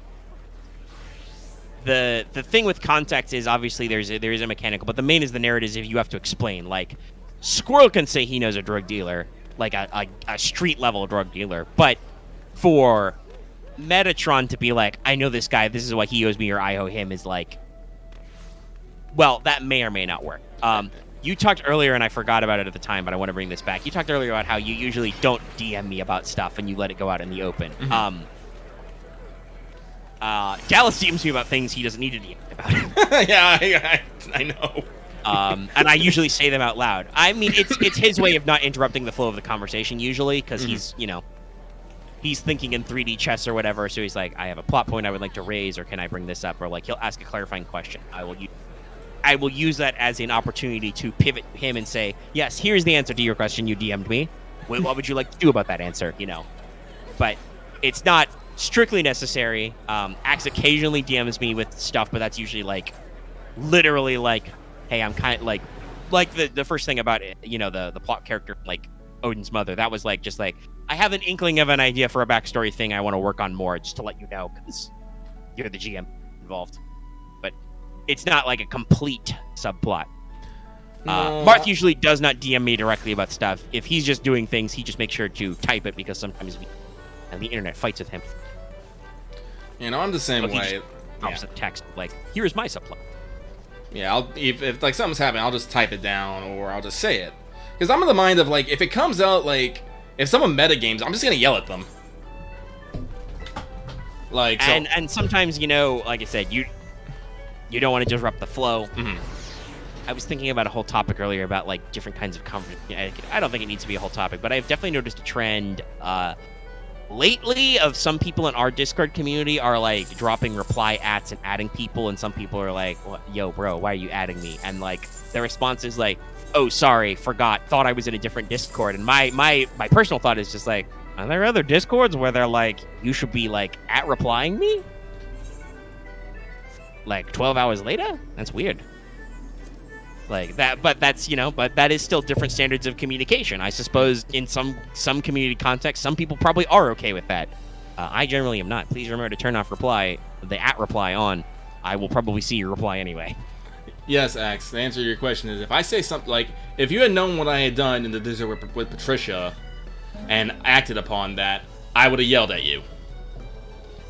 Yeah, and you actually caught yourself from that metagaming, yeah. Because you talked about how like, you thought it would be in character for Odin to just use your hold to show up where you're well, I don't know. I could have fought you about where you're needed, but you know what I mean. Like, you could have tried to spend your hold to just appear and been like, I'm here, I shoot her, because that would be in character for you. But you pulled yourself back and were like, but I don't want to. Lucky's doing a thing now, and the scene is great, and I don't want to like mess with it, because you were enjoying like the backseat experiencing the role play. And I don't know if that's like negative in like the cheaty sense, but it definitely, you even admitted it would have made for a dumber narrative and you didn't want to do it, even though that was quote unquote what your character would do. It was like, and Lucky would have been like, well, how would you know what I'm doing? You're off in the trailer. And I'm sure we could have had a lovely time yakking about that, but we didn't. Like I said, Axe was like, no, I don't want to. Like, I don't want. So that is, I think, what Lucky is talking about with the general metagaming, is like cutting that split between like what your character would be doing or want to do and what you want to do, and knowing how to respond to those appropriately. Because sometimes what you as the player want to do doesn't make sense for your character, or is not something your character would want to do, and you guys kind of like have to figure out how to do it. And then there's other times where you're like, oh, if my character knew about this, he would totally be involved in all these ways, but I don't know about this. I shouldn't get in. The most problematic is when you as the player want something in a player sense, and you as a player know about it, but there's no fucking way for your character to know about it. That's the kind of like annoying metagaming people talk about a lot. And like, I have my own personal thoughts about metagaming, like having, in the past year played some like D&D 5e. Like, it's probably a little metagamey of me to like, when we're doing fights, think about like, well, I mean, we can do these thoughts about this thing, or I remember this obscure D&D fact about this monster type and like how its resistances, responses, or whatever are. That is metagamey. I don't know if my character would know that, especially because I was playing a paladin who was very dumb. But I don't think it hurt anything to like think about D&D in the tactical sense, right? And I don't think I was ruffling any feathers, and the DM and the other players were like, let's not talk about that. I would hold myself back too. I would be like, I won't. I could say some stuff about this, what I remember about this, monster subplot thing, but I'll let it come out naturally. And sometimes just that's a good thing as a player, is to acknowledge player have player knowledge about this. But how would I action on that? I don't know, so I'm not gonna bring it up, right? Yeah, knowing trolls are weak to fire. Do you know that trolls are weak to fire? Does everybody know that? Well, that's, I don't think necessarily metagaming. I think this players just properly communicating to each other. Well, I think the troll fire thing, that can be meta. Like if your character is never, like, you're level 1, you've never fought a troll before. You're like, it's a troll. Hit it with a torch, and it's like, wait, you're a fucking noble from the city. You've never seen a troll in your life. How do you know trolls are weak to fire? The monster manual told me? That's not a great answer. Now, if you just like, okay, out of character, I know trolls are weak to fire. My character doesn't know that, but my first response to seeing a scary creature covered in hair might be like, I'd hit it with my torch. Okay, that works, And I honestly, I don't think you got to fight too much about deep character role playing if you're just fighting random trolls in D&D, right? I mean, you should treat role playing with a certain amount of sincerity, respect to your hobby, right? You should enter the thing to have fun and all, but like, I don't think you need to take like D&D as an overall that serious, right? Right. Just playing some D&D. You don't need to be that. You don't need to be fussy about D&D for sure. So, yeah. But I think that's different than like GMs complain about that kind of metagaming because it can impact the challenges they have made for players to use out-of-game knowledge, which they may or may not have, or, like, the ultimate example of, like, let me look in the monster manual what a troll's weaknesses are, and it's like, hey, wait a minute, you don't know that. You're supposed to roll for that. You want to know that, you gotta roll some dice. Yeah. Yeah, there's skills for that, buddy. Or maybe, in, like, 5e, there's, like, backgrounds and other stuff. Like, there can be excuses for that. But the more, like, cutting metagaming example that actually, I think, matters more is the issues of, like,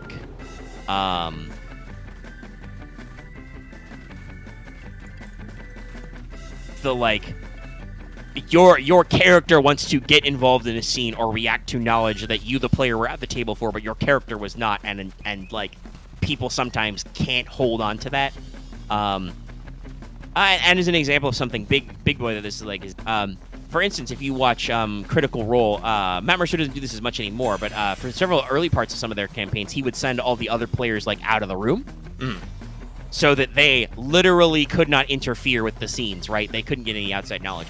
But as the campaign got on and like all the characters settled into their arcs more, and I think all the players were like comfortable like role playing things out, quote unquote, correctly, like not letting that out of character knowledge in, they started being sent out less and less, and like actually having the like peanut gallery to react to some of the role play was like just. And as we saw, like that was kind of like how you handled Claymore. Like I could have told all those guys to like deafen themselves or whatever, and have the solo, but it was just as interesting to have them listen in anyway, because if they tried to like interfere inordinately, you and I would be like, whoa, you're not here. What are you doing right now? You're not here. Hello, mister. We are hopefully just wrapping up, because it is after midnight. Hungry. I fell off again. Do I want to make that whole No, we can talk about that all. There's things going on at Cabal, and I could say more stuff, but that might turn into a whole diatribe as Luck plummets to his doom. And I don't think we need to go there. No, I think it's time we should start wrapping up. We should wrap up.